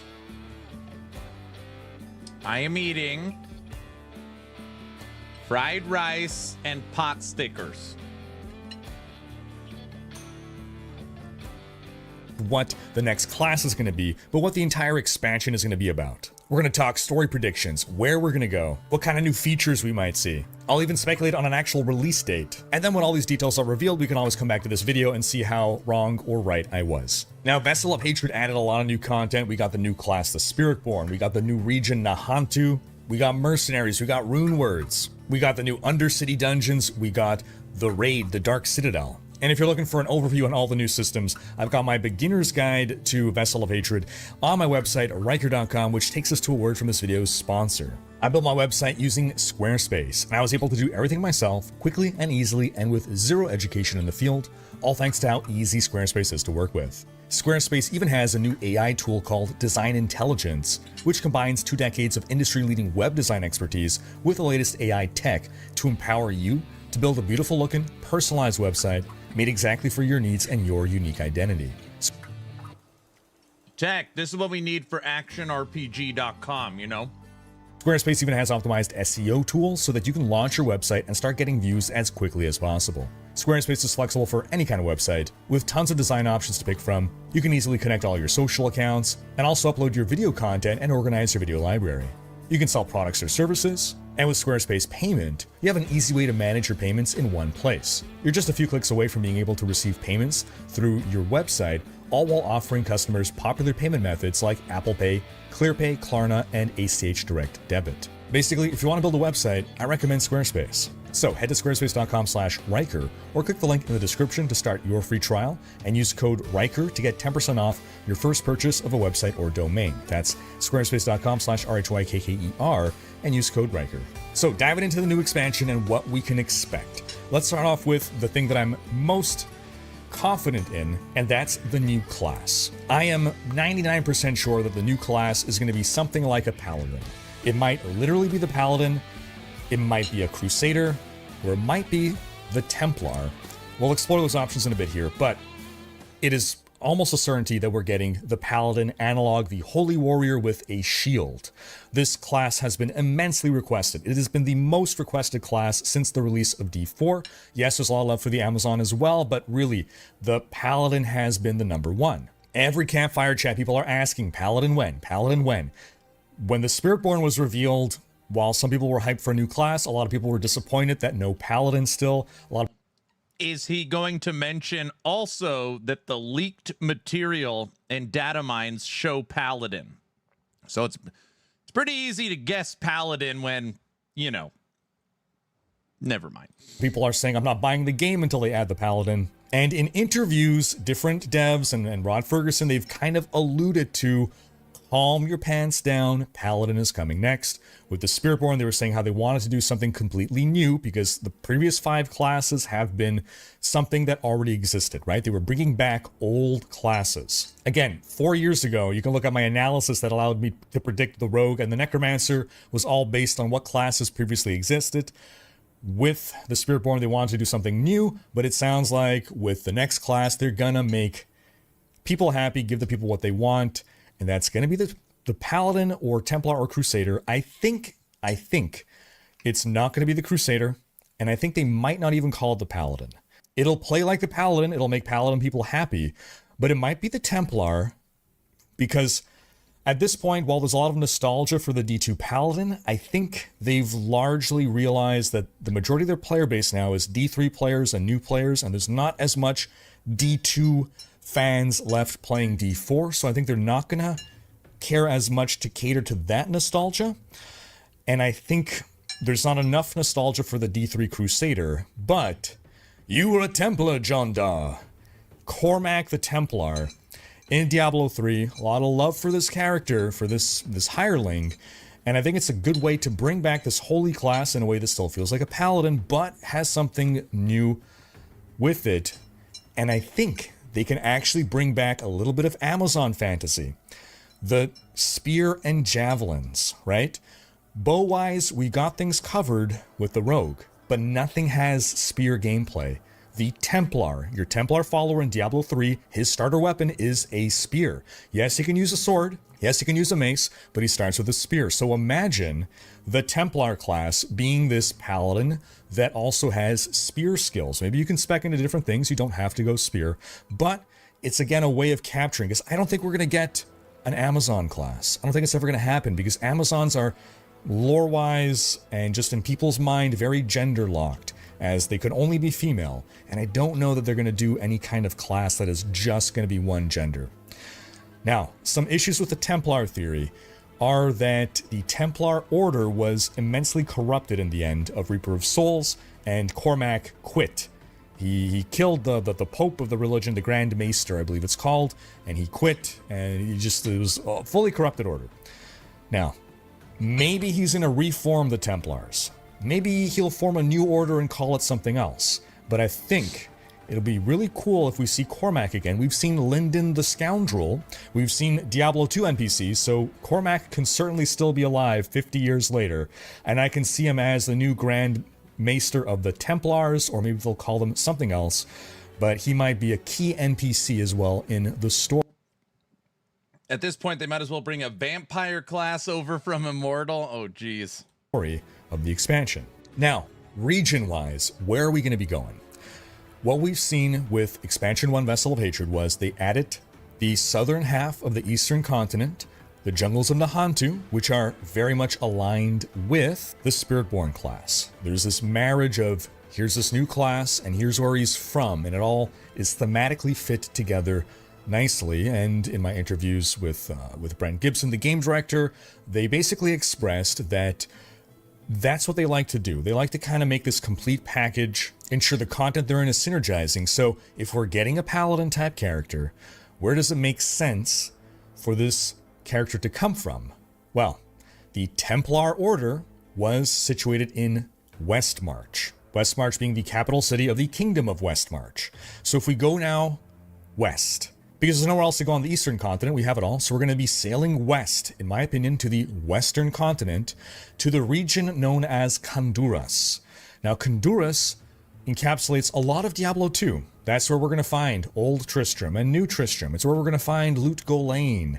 It's going to be the monastery where we met Andariel in Diablo 2. It goes all the way to Westmarch to the west. It's this entire sort of southern half of the western continent. That would also leave the northern half with Mount Ariat and the Dreadlands as stuff for future expansions. The next expansion could do the rest of that continent, and then that still leaves us with the Scovos Isles to the south and Shansai to the north. The Scovos Isles being where the Amazons are from. That makes sense.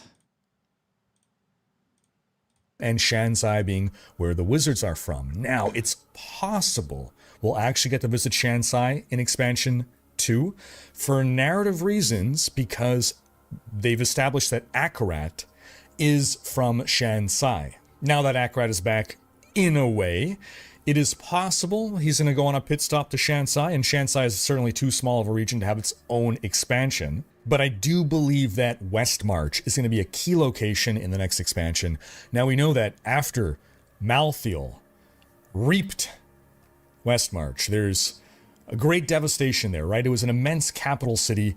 Now, the most recent lore from the Book of Lorath is that people are still living there. It's not the same as it once was, but it's not just overrun with monsters and in ruins, so it is inhabitant, and life is kind of starting. There's suggestions that things are starting to go back to normal. It's starting to heal. But again, I don't think we're going to see ruins. I don't think we're going to see the massive city that once was. Now, interesting to note is that Diablo Immortal actually has Westmarch as your big town hub.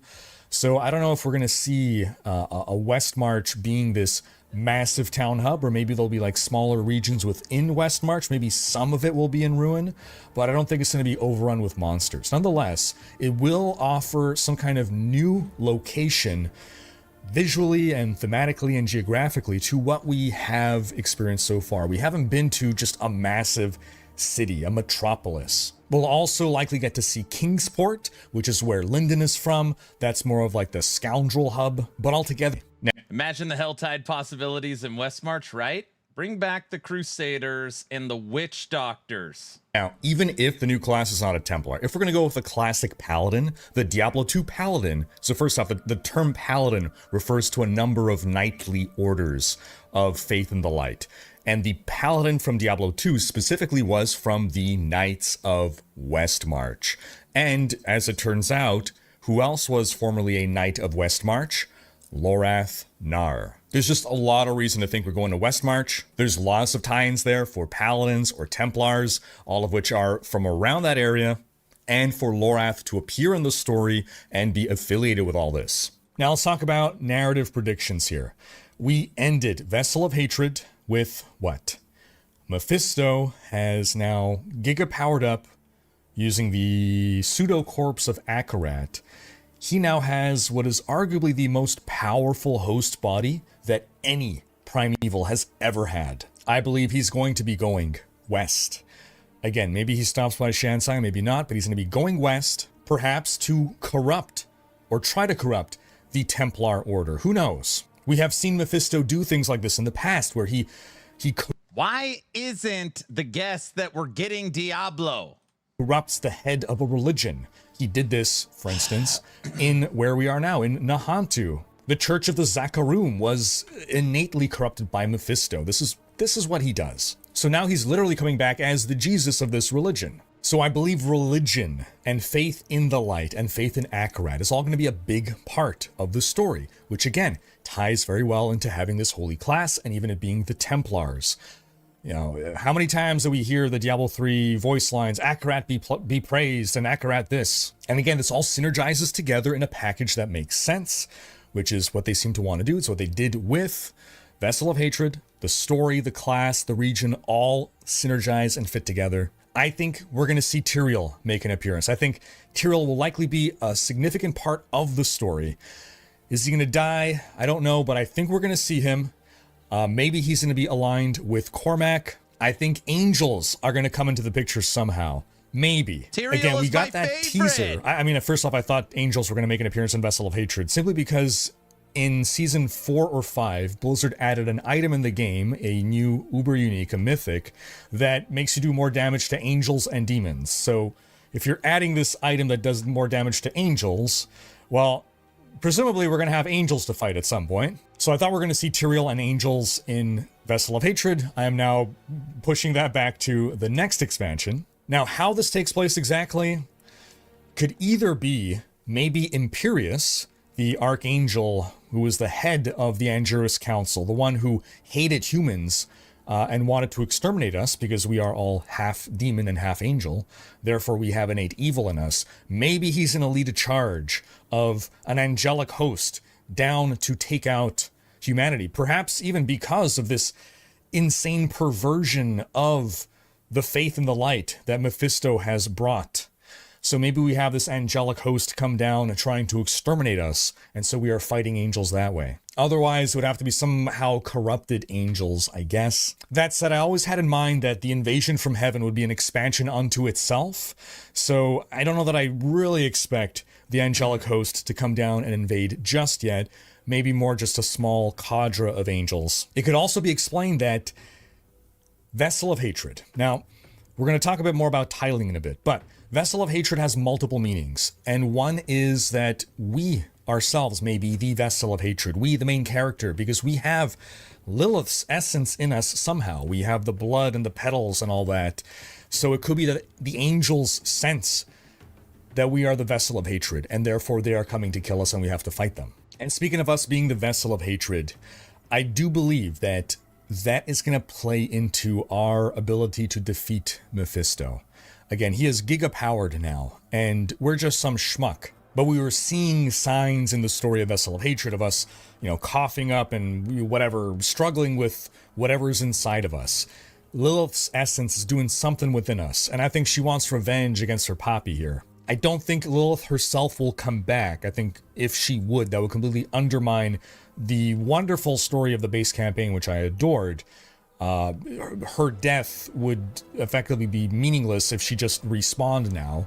Yes, demons always do respawn, but it could take a long time. She has to be out of the picture for a while. But manifesting in some way, be it as a vision or as just a power within us to overcome Mephisto, I think is an acceptable way for Lilith to, or her essence to somehow be brought back into the story. Because it certainly is a loose plot end right now of what is going on with this blood petal stuff in us. So I do believe we are going to defeat Mephisto in this expansion. What is he going to be up to? Well, his old tricks was always to... Feels very Blizzard if that really happened. Like, we're the evil ones and that we have to fight the angels and kill angels. Yeah, I bring can his see that. brother back, right? It was to bring his brothers back, in fact, to rule.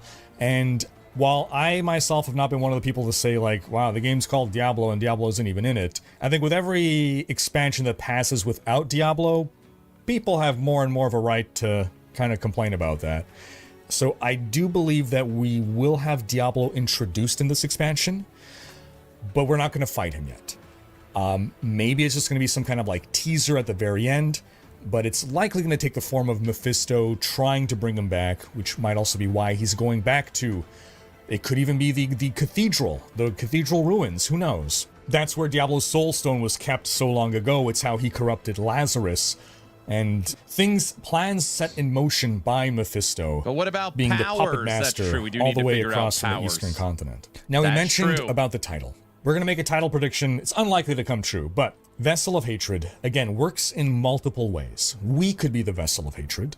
The actual Soul Stone, where is it? The Soul Stone Shard could be the Vessel of Hatred. It could be that Akarat's body now is the Vessel of Hatred. It's a title that works in many ways and is very nuanced. It's actually arguably the best subtitle in any Diablo game yet. They've always been very straightforward, right? Lord of Destruction, that's Baal. Reaper of Souls, that's Malthael. Nothing wrong with those, but now we have taken things to a higher level of writing. And so I expect that trend to be continued into the next expansion.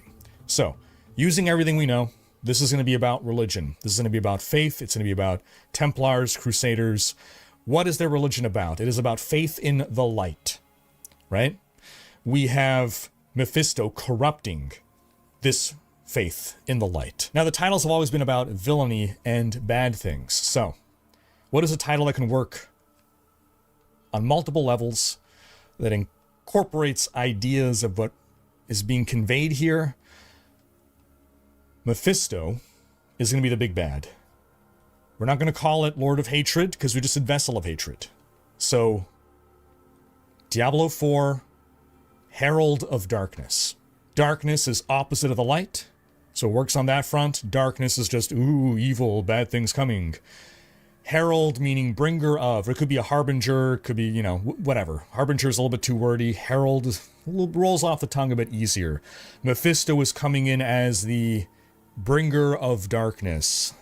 He's removing the light, perhaps even attempting to usher in a new dark age for Sanctuary. Now, as far as predictions go for titles, obviously, like, it's unlikely to be that, but hey, I figured I'll take a long shot, right? This is my Hail Mary play. I feel like if they had it jotted down that that's what it is, they would then change it. Be like, oh, Riker got it. We need to change it.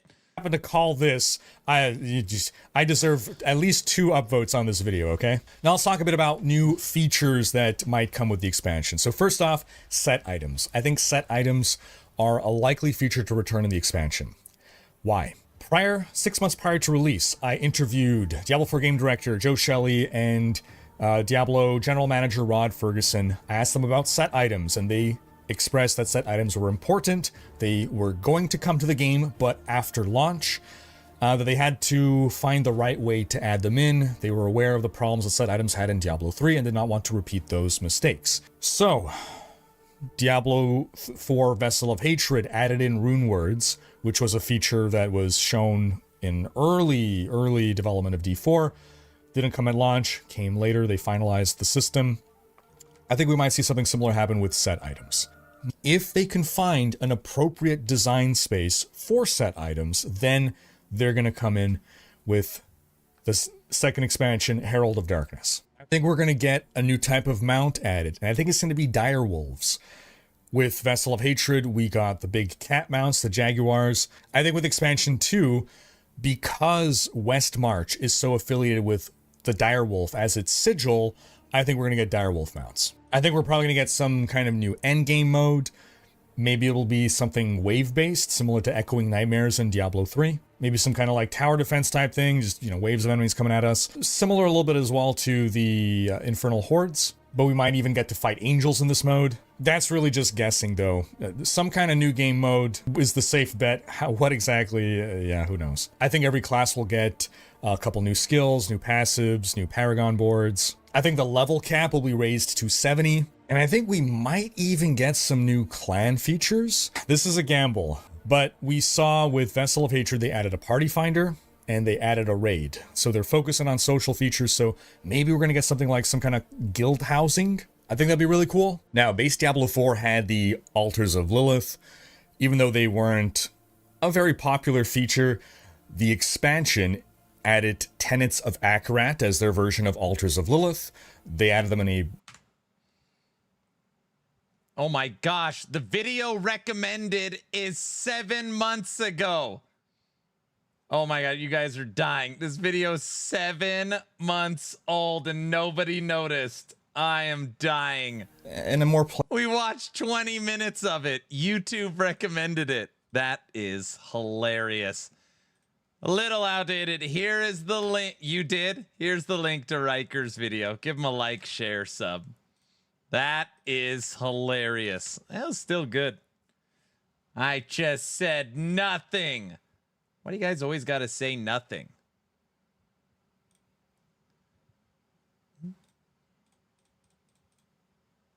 That is hilarious.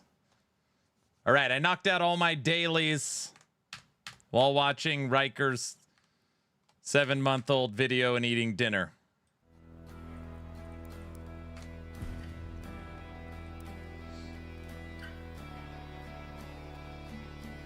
Farva, Slider, Cajun, bring out your best cars. Let's just do one match.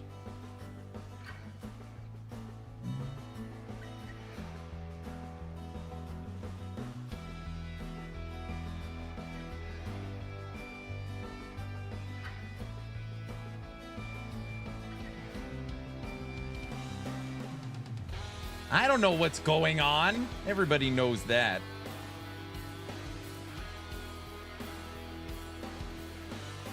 Slider, that's not your best car.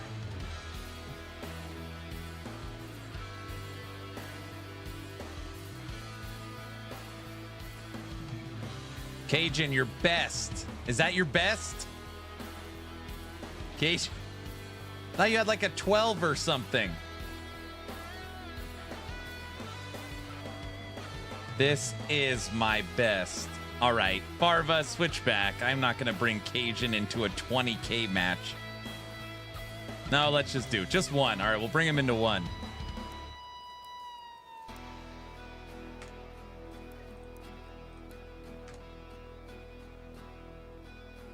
Yeah, but it sucks. Aren't we all against you? No.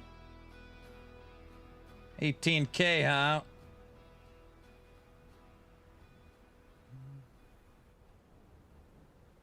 Yeah, I've been slowly building out my Devour. Or maybe it's just a power surge.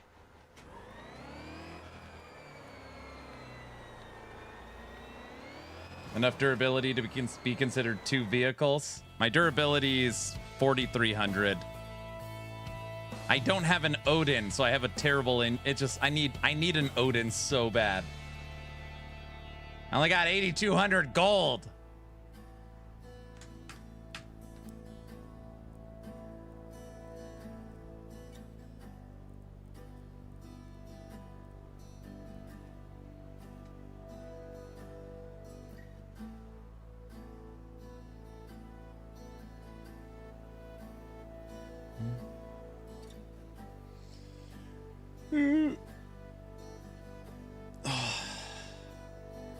Lemongrass, you don't have to show off, dude. All right? You don't got to show off.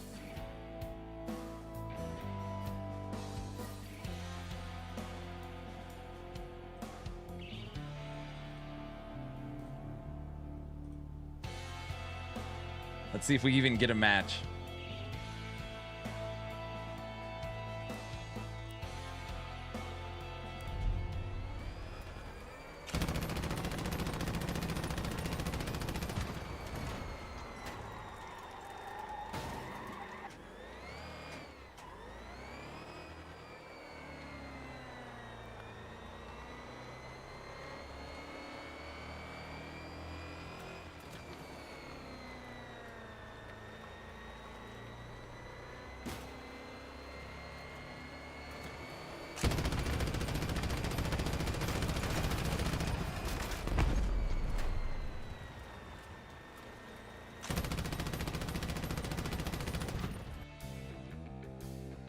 All right. I'm the big dog. It's a 15K. All right, you guys got this. 18-4.